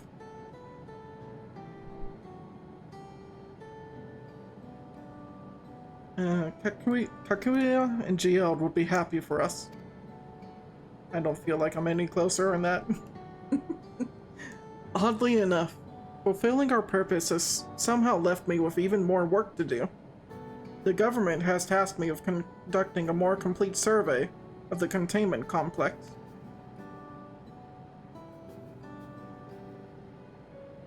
The preservation facility. That lab where they studied the keys certainly demands further investigation. I can understand how those experiments may have led to the discovery of reflections, yet they fail to explain Calix's knowledge of primal summoning. I fear that he and his hunger for interdimensional travel were only one facet of a greater puzzle.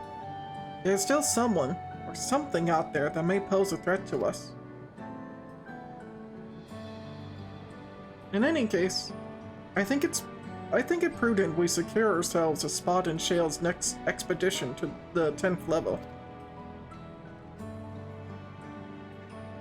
Right. I have a meeting with city officials to attend.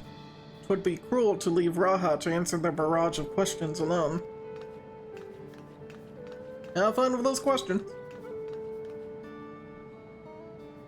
Kafkiwa?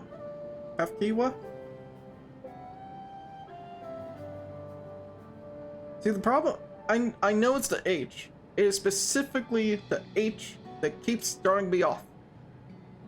Because every time I read it, I hesitate, and I go with whatever my brain has hesitated on. So, unfortunately, as I've had issues with other people's names in the past, not even just like because of, different culture or dialects or anything like that.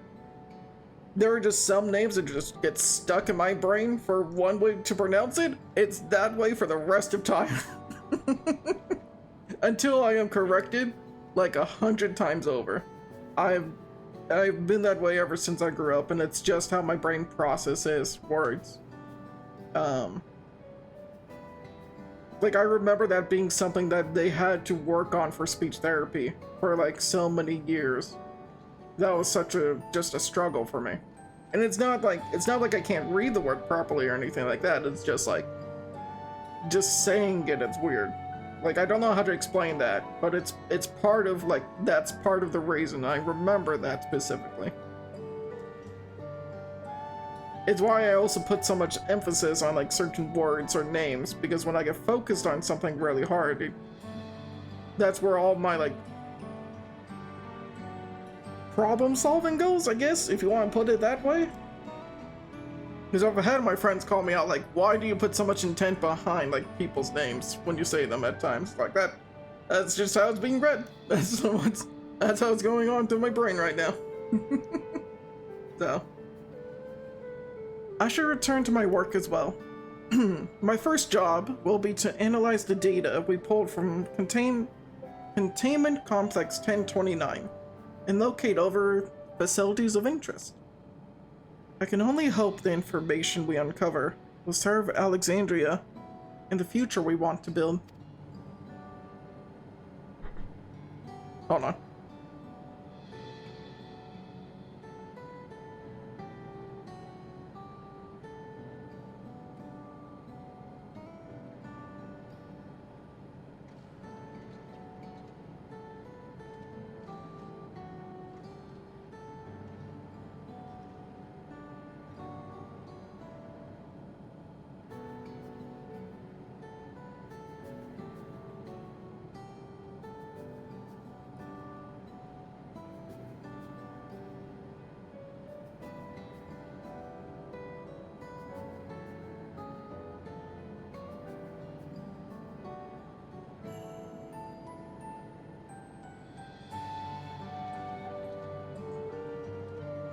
Okay. Whatever we end up finding, however, it's like to take some weeks to put the city back to rights. All these ambitious plans aside, I think you've earned a rest, don't you? Our break room is yours to bunk in for as long as you like. Say the word, and I'll help you settle in.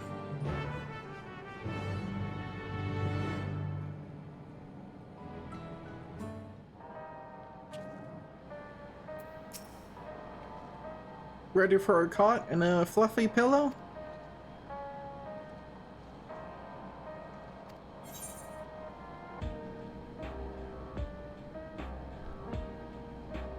Alright, but that bugs me. It'll likely be some time before the city returns to normal.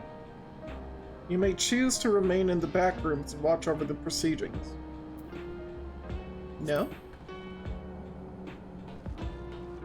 Why does it say you may choose? Like, can I go out in the world and find people to talk to? Or like, is this the only way forward? Like, if I go out here, does anything happen?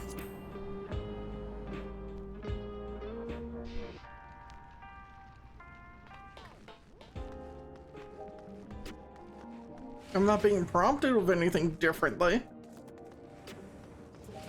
Game, and it's not a choice then. You can't use, you may choose to rest here.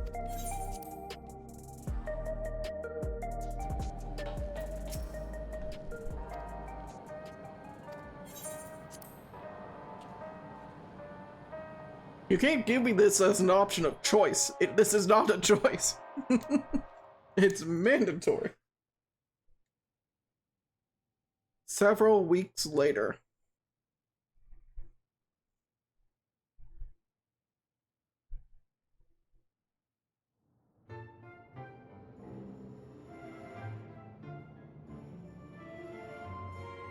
Well, they've had to deal with paperwork.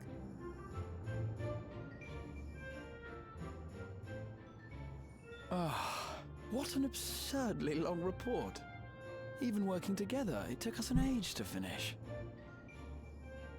For the, Charlian, I'm assuming? Well, to be fair, it was a rather absurd series of events.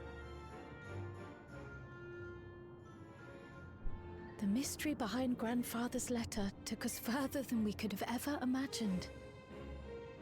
Yeah, this did all start with a letter, huh? Truly. It feels like a lifetime ago that it all began.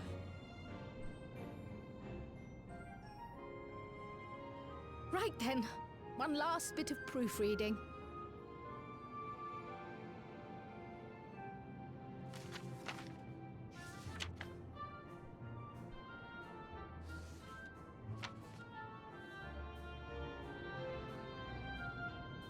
Where was I? Ah, yes.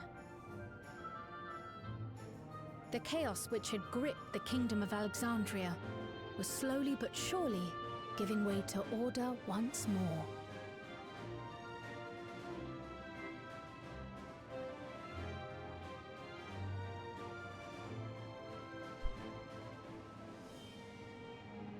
The thorough investigation conducted by Oblivion was one of the primary factors contributing to this recovery. Its members uncovered multiple preservation research facilities allowing for a comprehensive study of regulator design and function.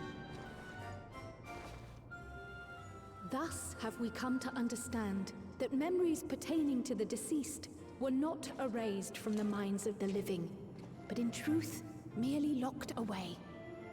Oh, so everyone could Permanent remember gaps in them. one's memory were to be avoided, as inconsistencies would arise during endless conversion and cause instability. Oh, sure. Yeah. Okay. When the time came, restoring these buried memories would be a simple matter of transmitting a signal from the Meso terminal. Well, wouldn't that fuck up people to, like, remember, like, holy shit, I had all these people, and they all died.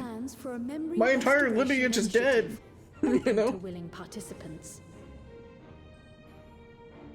This reignited the discussion surrounding mortality, as people continued to debate how best to face the inevitability of death.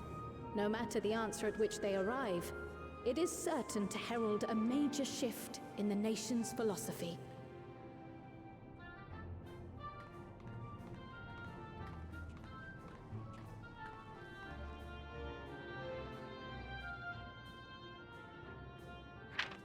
Yes, that matches my understanding of events.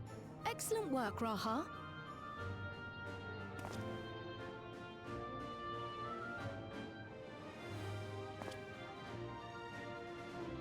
I'm glad it serves. Shall we make our way over then?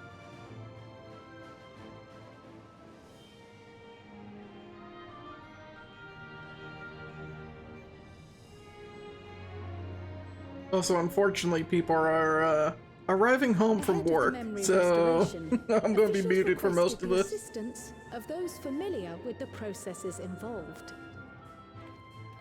So it was that our party and Sveen, who had eagerly volunteered, accepted the task of escorting the city's representative to living memory. Before you go,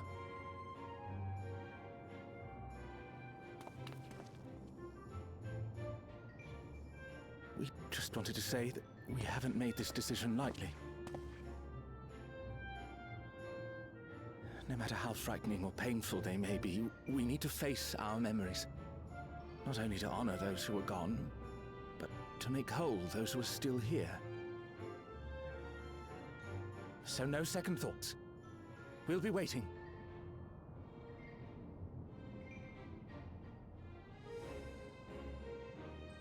If anything tries to harm you, you knock it flat.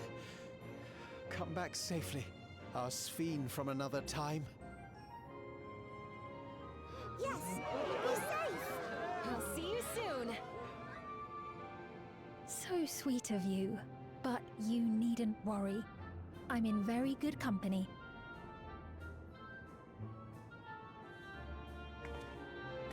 Thank you all for your well wishes.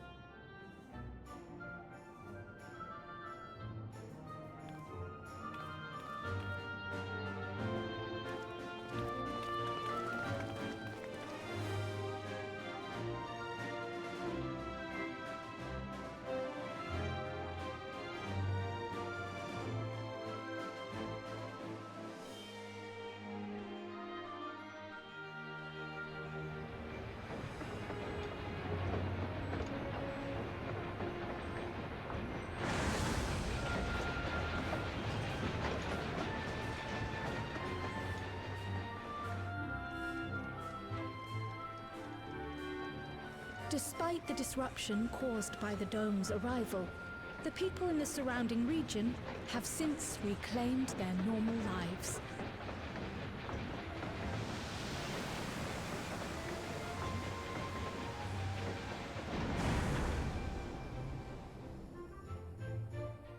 I was gonna say, that dome's just a fact of life now, huh? Until something happens with it later, I'm sure. Or maybe not at all.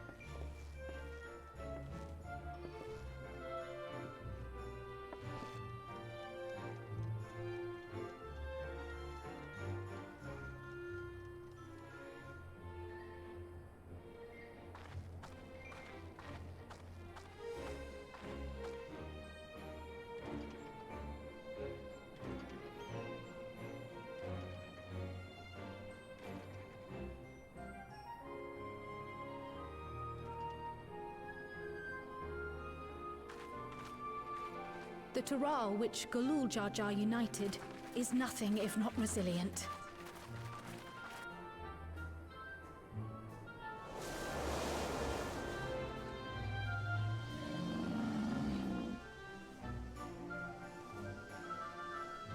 The winds of change are fickle. A sudden gust often the bearer of challenging trials.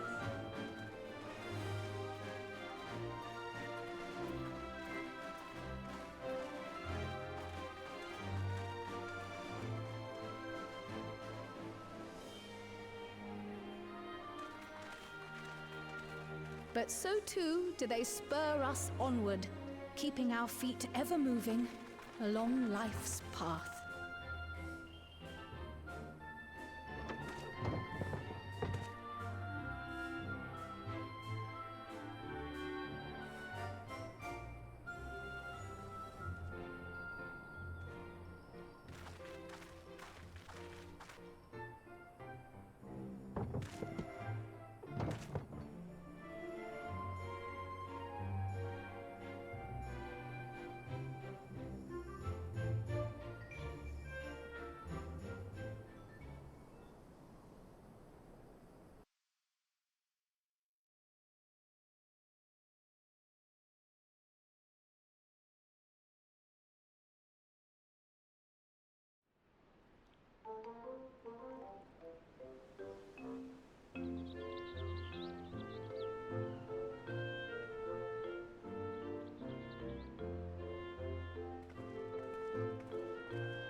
You'll soon be on your way to Yaktel, then? Yes, we've just come from making arrangements with the dirigible master. Preparations for the flight are still underway, so I'm doing a little sightseeing.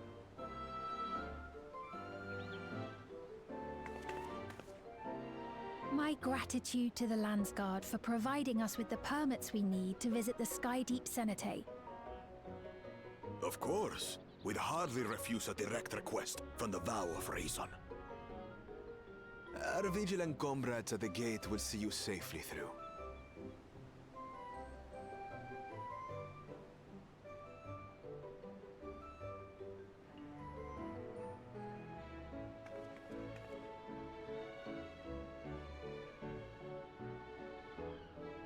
Wooklamart isn't here, of course. She is still convalescing, I take it. Indeed. She's presently confined to bed and permitted no visitors. Weakened as she is, we cannot be too careful. I can scarcely sleep at night for the worry. I was gonna say, that's probably not going to stop her. It's probably also not Please, forgive true. me. I hadn't realized her condition was so serious.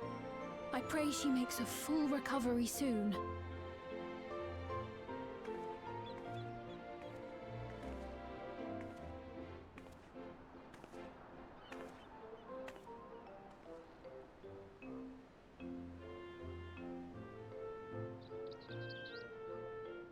You went too far with that if it's true. You don't have to over-explain it that much.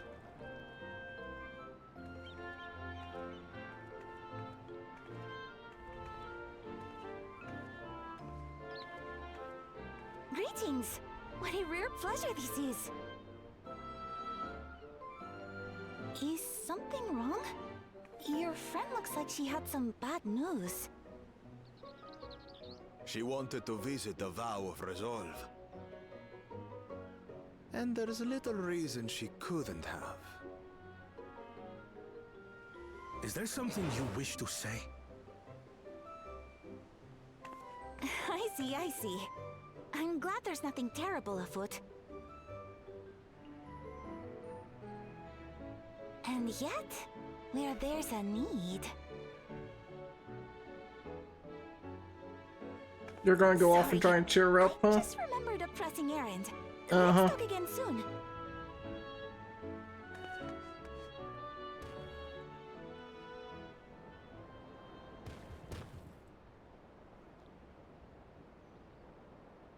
The Alexandrians, I understand, have teachings similar to that of the Yokui. Our flesh may wither and die, but so long as we are remembered, we are never truly gone. My father's last words. I've long considered their meaning. The living can find strength in the memories of those we've lost. They can help us rise to meet our trials in the present. That was certainly true of myself. So I have faith that the people of Alexandria too will be stronger for their grief. It may be as you say. If we did not remember our lost siblings, we would not be where we are now. Or be who we've become. We all have memories like that, I bet.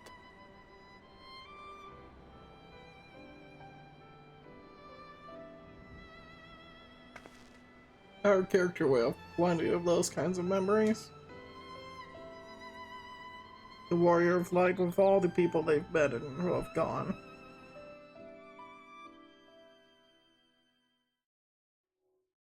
Also in our personal lives, right?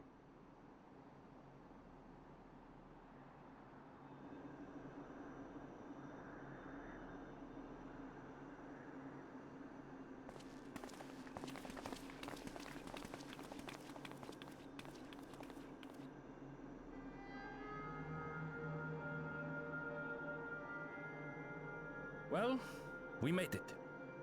The journey was so smooth as to be almost disappointing. I can only agree, especially after our first visit felt so fraught with danger.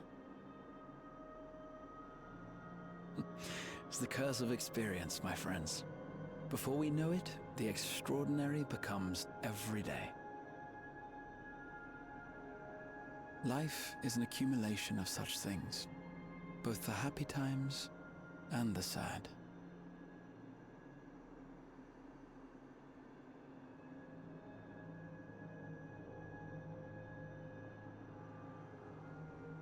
Right. Let's go over Shale's instructions on performing the memory restoration. The first step is to reactivate all the terminals at the same time. This will supply the ether necessary to operate the equipment, without creating any new Endless, of course. Once things are up and running, we use the Meso terminal to transmit the signal and unlock the sealed memories. There are 5 terminals in total. Might you lend us a hand with one, Sphene?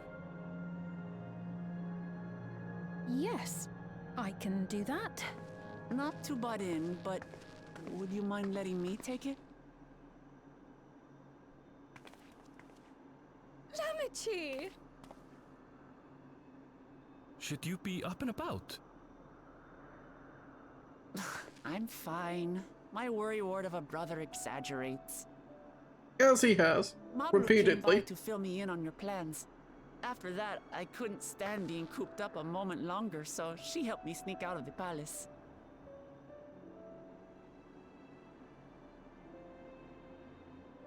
I'm so glad to see you're well. Sorry Kona made you think I was at death's door. I was keeping up with reports and know what's been happening in Alexandria. I made the decision to erase the Endless, and bore witness to their final moments. And though it's only a tiny fragment, their hopes live on in me. I feel responsible for making sure that they're remembered, that their legacy is passed on.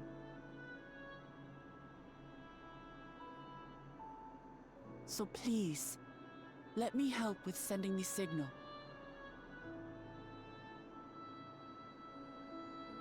You've made a convincing case, but do take it slowly. The way is not without its perils. I'll be careful. Thanks. Very well then. I leave these tasks in your capable hands.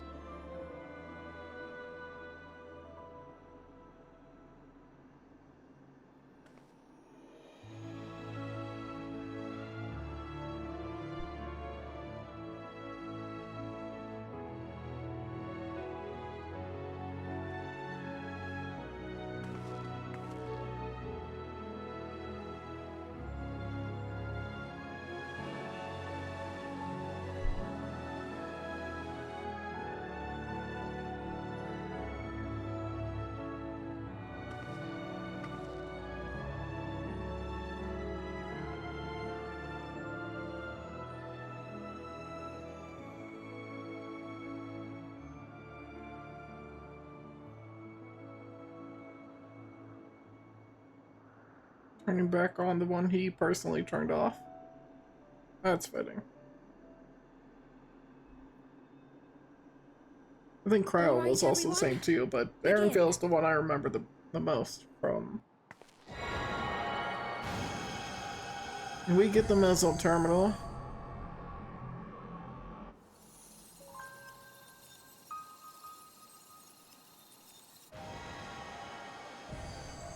Graha gets water, sure. That's where his memories really were.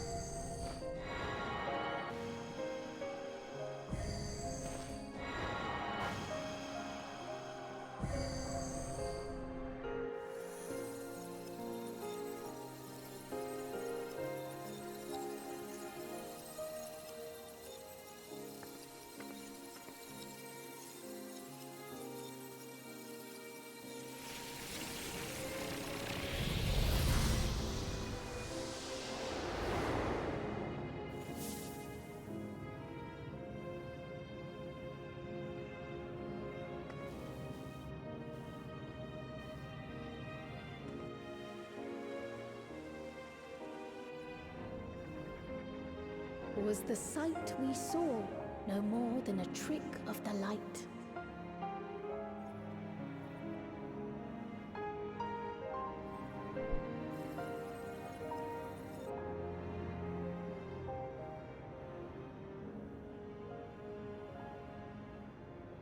Or was it a gift? The terminal's parting miracle?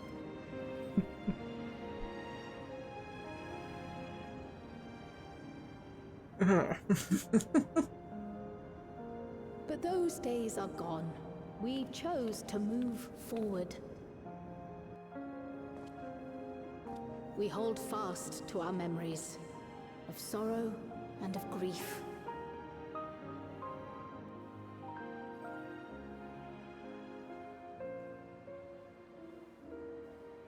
That we might live full in the present ere the time of departure comes.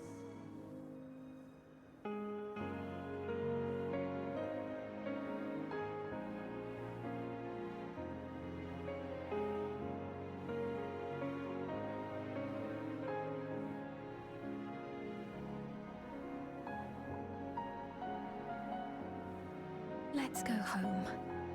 To our beloved Alexandria.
Mother, you protected me. I remember now.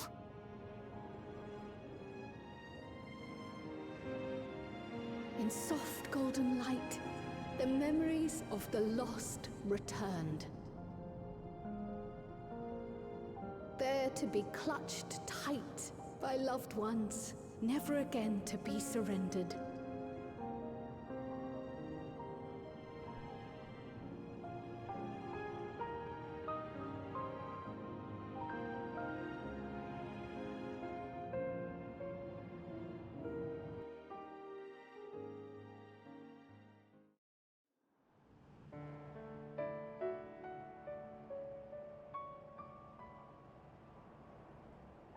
I am humbled by all you have done in service to our nation. On behalf of its people, I offer our most heartfelt gratitude. We were only too happy to help. There are still problems left to solve, of course, but you've taken an important step forward. We have. It's as if we were frozen in time, but now the ice has begun to thaw. Alexandria will thrive again. Mark my words.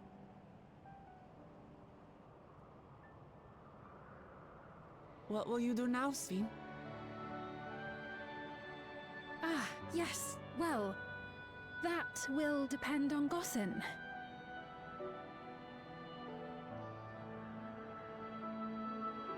With your permission, I wish to continue living in Alexandria.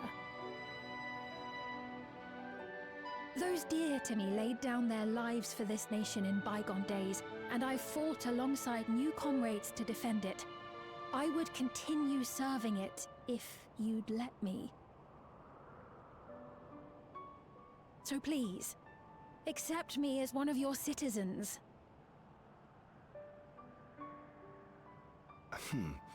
That will not do. I was gonna say, you're gonna make her, the queen again? I see. I suppose my presence would cause too much confusion. Now hold on a moment. You have to reconsider. I'll vouch for her myself. I was gonna say, neither of you have let him dear, finish do forgive talking. me. I've caused a misunderstanding. What I meant to say is, it will not do for you to be an ordinary citizen. The people have been most insistent that you take your rightful place as queen. As queen? When despair held us in its thrall, it was your voice, your words, which led us to salvation. We would not ask that you perform the same duties as our previous ruler. The structure of both government and nation is to be re-examined and revised such that the burden doesn't fall upon you alone. If that is acceptable, we implore you, please live among us and lend us your gentle guidance. The Alexandrian monarchs of old cared for us and fought for us, and you stand proud among them. But I... Oh, what of Galuja? You have him, don't you? Alexandria has 2 thrones to fill now. What one ruler might struggle with, the 2 of you can accomplish together. Galuja's still young though, so don't expect too much of him just yet.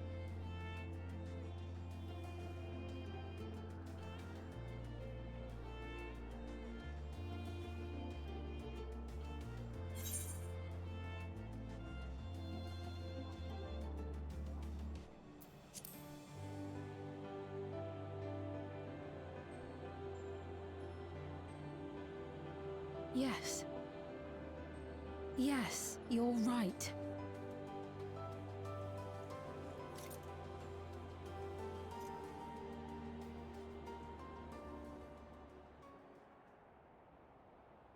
For centuries, my other self bore this tiara, and with it the hopes and dreams of Alexandrians. I will not let them go unanswered.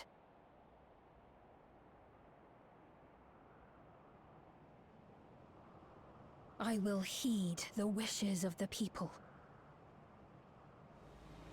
With peace and prosperity for Alexandria as my foremost purpose, I accept the role of Queen of Reason.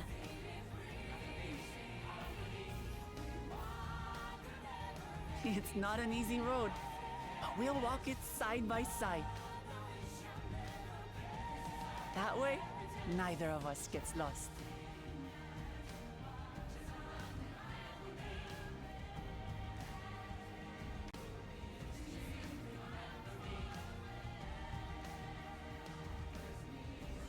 Thank you.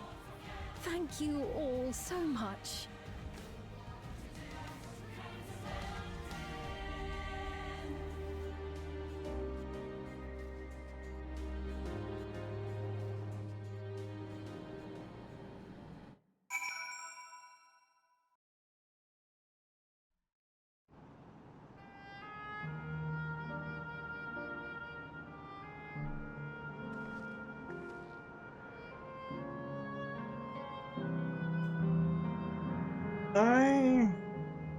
I really like the ending.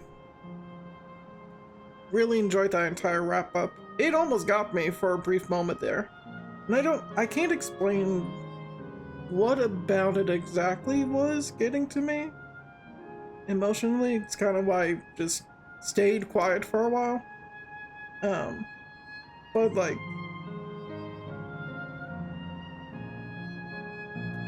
I don't know. It's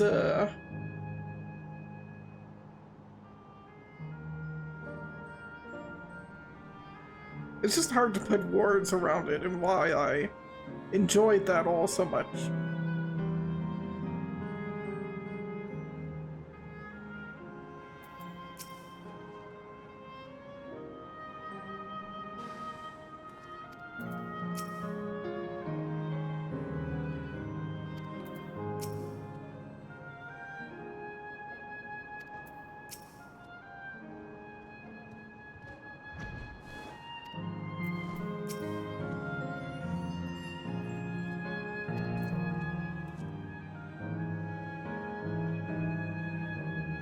Okay, I know we're right on the edge and the city is more or less back to when we had it before without the golden glow in the background.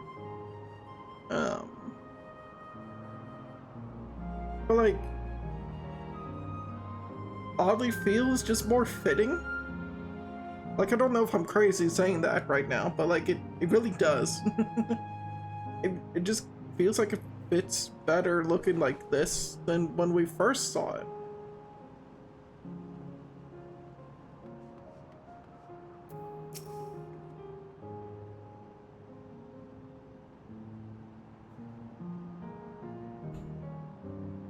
Thank you for your kind encouragement, Raven. Waklamad is right. Ours will not be an easy road, but with your words to lend me strength, I shall take it one step at a time. And Tuliyola will be there to support you. Speaking of which, I should be getting back to the palace. I'll make my next visit an official one. No sneaking out under Kona's nose like this time. The vow of resolve and reason will both come, and we can discuss our futures together. I look forward to it. Shall we begin the journey home then? I expect some confusion among the citizens with restored memories, and I will be present to offer them aid.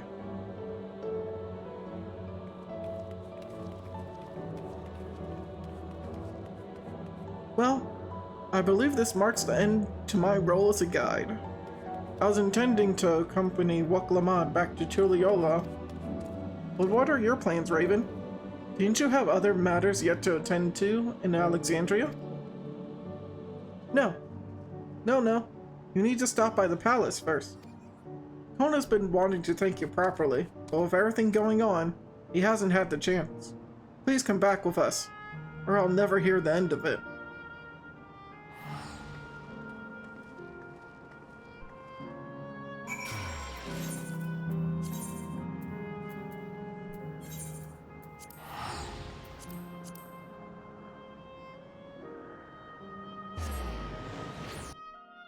I will say we definitely still have a lot of business to finish in Alexandria. But I'm a little confused on how we kind of pick up with the current plot threads over there. Just, just a little confused. But what can we do?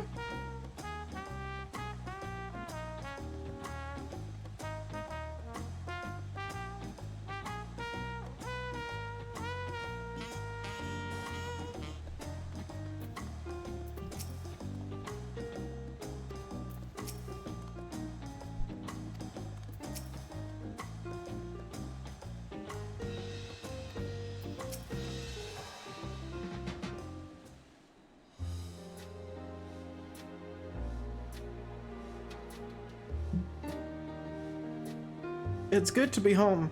Thanks for coming along. I just got here too. The lens guard said my training would begin right away, so I'll be staying in Tuliyollal a while. We believe in you, Guluja. And whenever you need advice, your aunt is always happy to give it.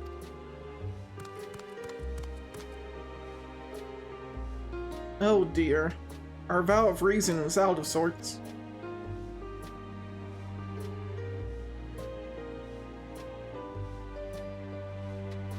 Can you blame me? Lamati, you were supposed to be convulsing in bed. So, you would study the way of the blade, Guluja? Is that not allowed? I will permit your training on one condition. You only practice swordplay in the presence of a grown-up. Yes, Kona. I promise. It won't be too long before you're good enough to train without a minder. You take too much after your sire and your grandsire for that.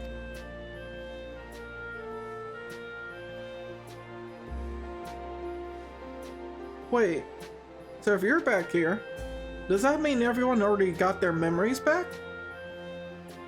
Not everyone.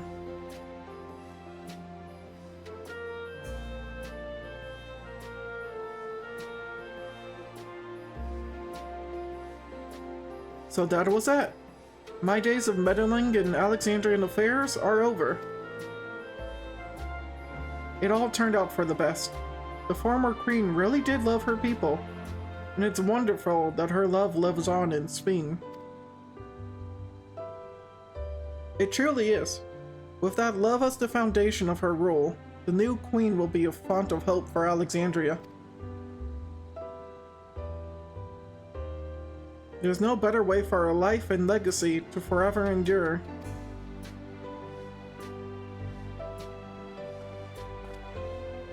You'll be heading back there, won't you? To Alexandria?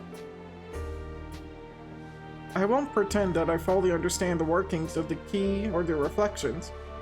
And I know I couldn't have stopped Calyx without you. Nor fulfilled my promise to the Endless Fiend. Thank you, Raven. From the bottom of my heart. Be sure to come and visit us again in Tuliyollal. You'll always be welcome here.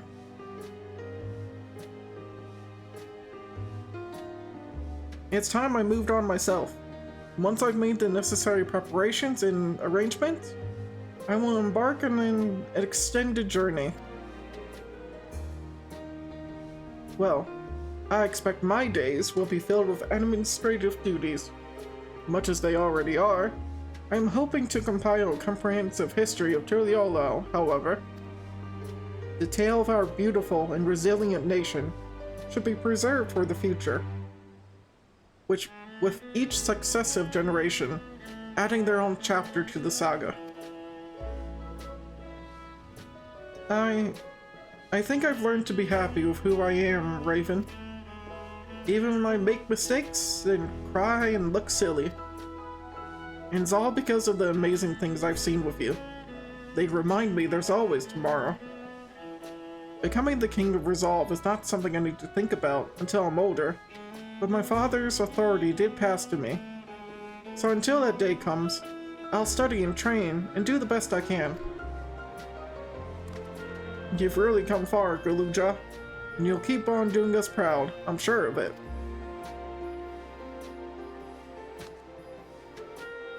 I guess you have to go now, so be safe and enjoy your travels. We'll miss you. Send our best to Sphene and the others.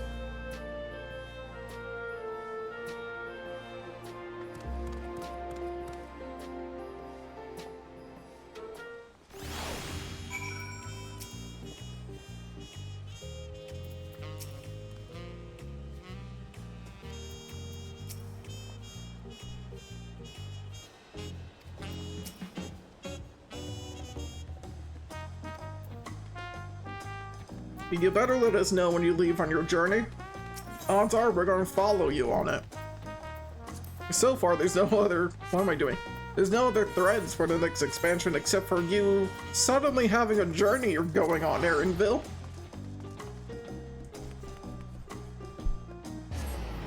You know, unless there's a whole ass cutscene that I get to see right as I finish the actual MSQ. Because, oh boy, is there a lot of dialogue. Not that it's a bad thing, but we've been at this for a couple of hours now. I think it's been 6 hours, which is way over the time estimate I was given.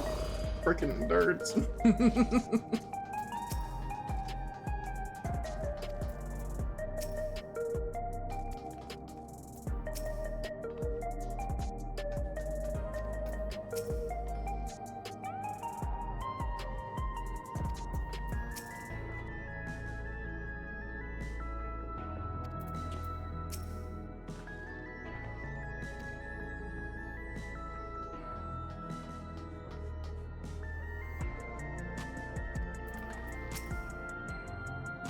Yeah, I was gonna say, not everyone's gonna jump right into that, but most will, I feel like. Maybe that's why the raids would not have done that yet, because people in the Arcanian might not want their memories back just yet. Anyhow, Raven, you're here! We were just discussing what is to be done after the coronation ceremony.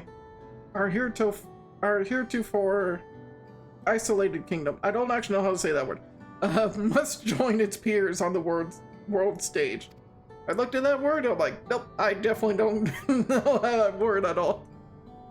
The fact that Alexandria is, or was, a nation of the Ninth will be the cause of some consternation? A may smooth introduction for the Scions to provide an explanation for its arrival in the source. Rest assured, Sven, Aetherius' leaders are well accustomed to hearing Galfano's reports on fantastical events. And once again, I am in your debt. I dread to imagine what might have come to pass had you never come to our aid. I had other news. Those who participated in the memory restoration have expressed the desire to hold a funerary service so they can have funerals properly for all these departed that they're remembering, right? Rather than suppress their grief, they would embrace it, creating it in their hearts a place for gentle remembrance. We have yet to hammer out the details, but I was thinking we might host this service on the highest level of Everkeep. Ever since my time, we have believed that the departed continue their journeys beyond the clouds.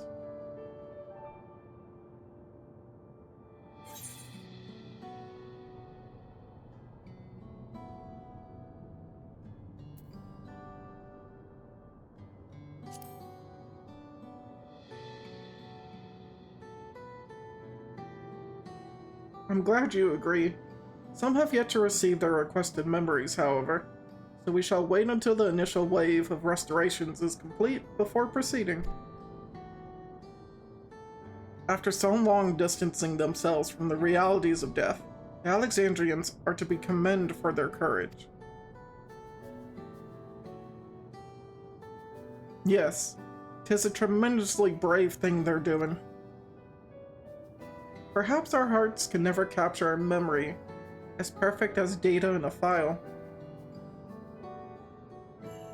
But what precious recollections we do keep will guide and sustain us as we fulfill the promise of tomorrow. You've busy days ahead of you, Your Majesty. Oblivion stands ready to pitch in as needed.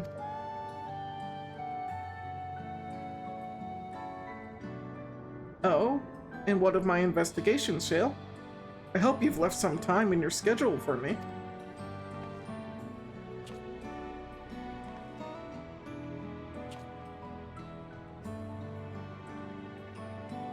Nope. Do you recall my first tour of the city after I awoke? It was all so strange and frightening, but I've only grown more at home here ever since. That I now feel a part of this new Alexandria is in large part thanks to your patient guidance. And so, here I will remain. Should you ever have need of my aid with anything at all, pray do not hesitate to ask.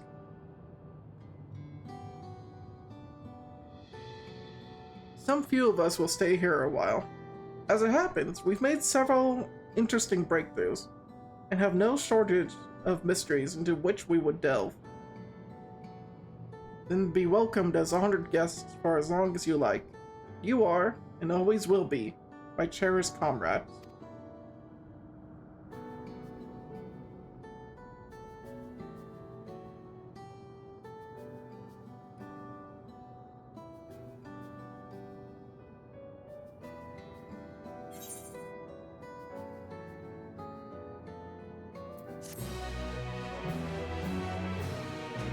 And that's MSQ done.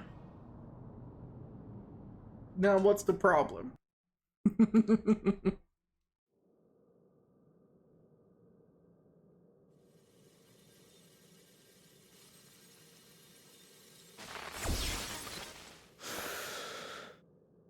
Yep. Not dead. Just put the fear of God into you, huh? And now you see us as a specter of death, huh?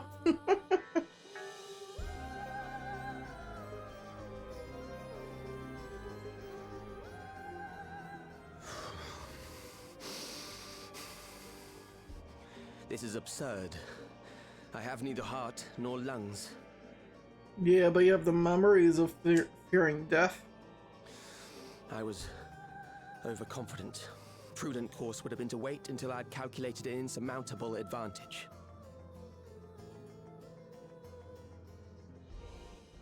A rash decision. One perhaps influenced by the others and their developments.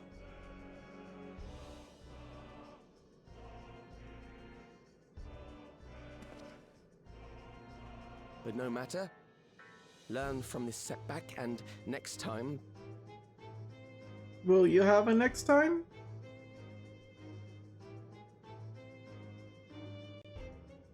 Next time? How much time and effort did I pour into this master plan? I had it. I had it. At long last, I was to open a new path.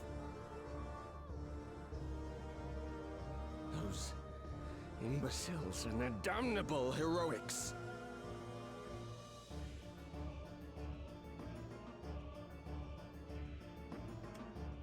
There's the Asian. Detected the stench of failure already, have you? Such a keen sense of smell. Yes, I will give my report, as is protocol. Be sure our Winterer peers are apprised of the details. Winterer?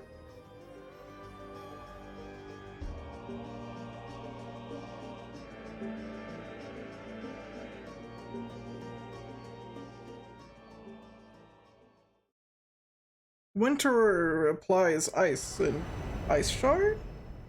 If none shall know eternity, what waits for those who hold the keys?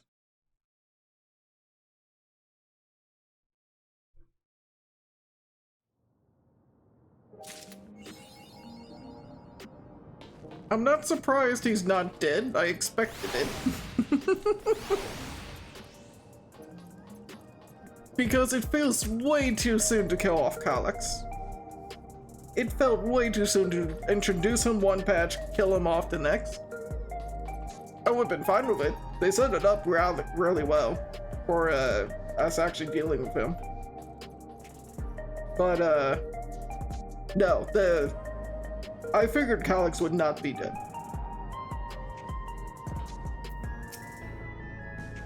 He deserved it though, he does, and he deserves his actual death when we get there.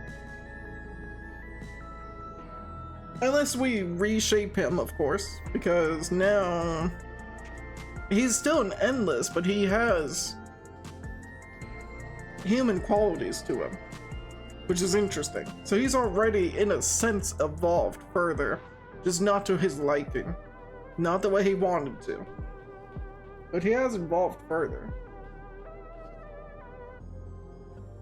So now the question becomes, will we deal with him immediately? And that's going to be what the next expansion is about, is kind of chasing Calyx? Or are we dealing with these new allies of his? And dealing with the Ascian? And the Ascian's plans? I don't know. That's the part we get to figure out as a group.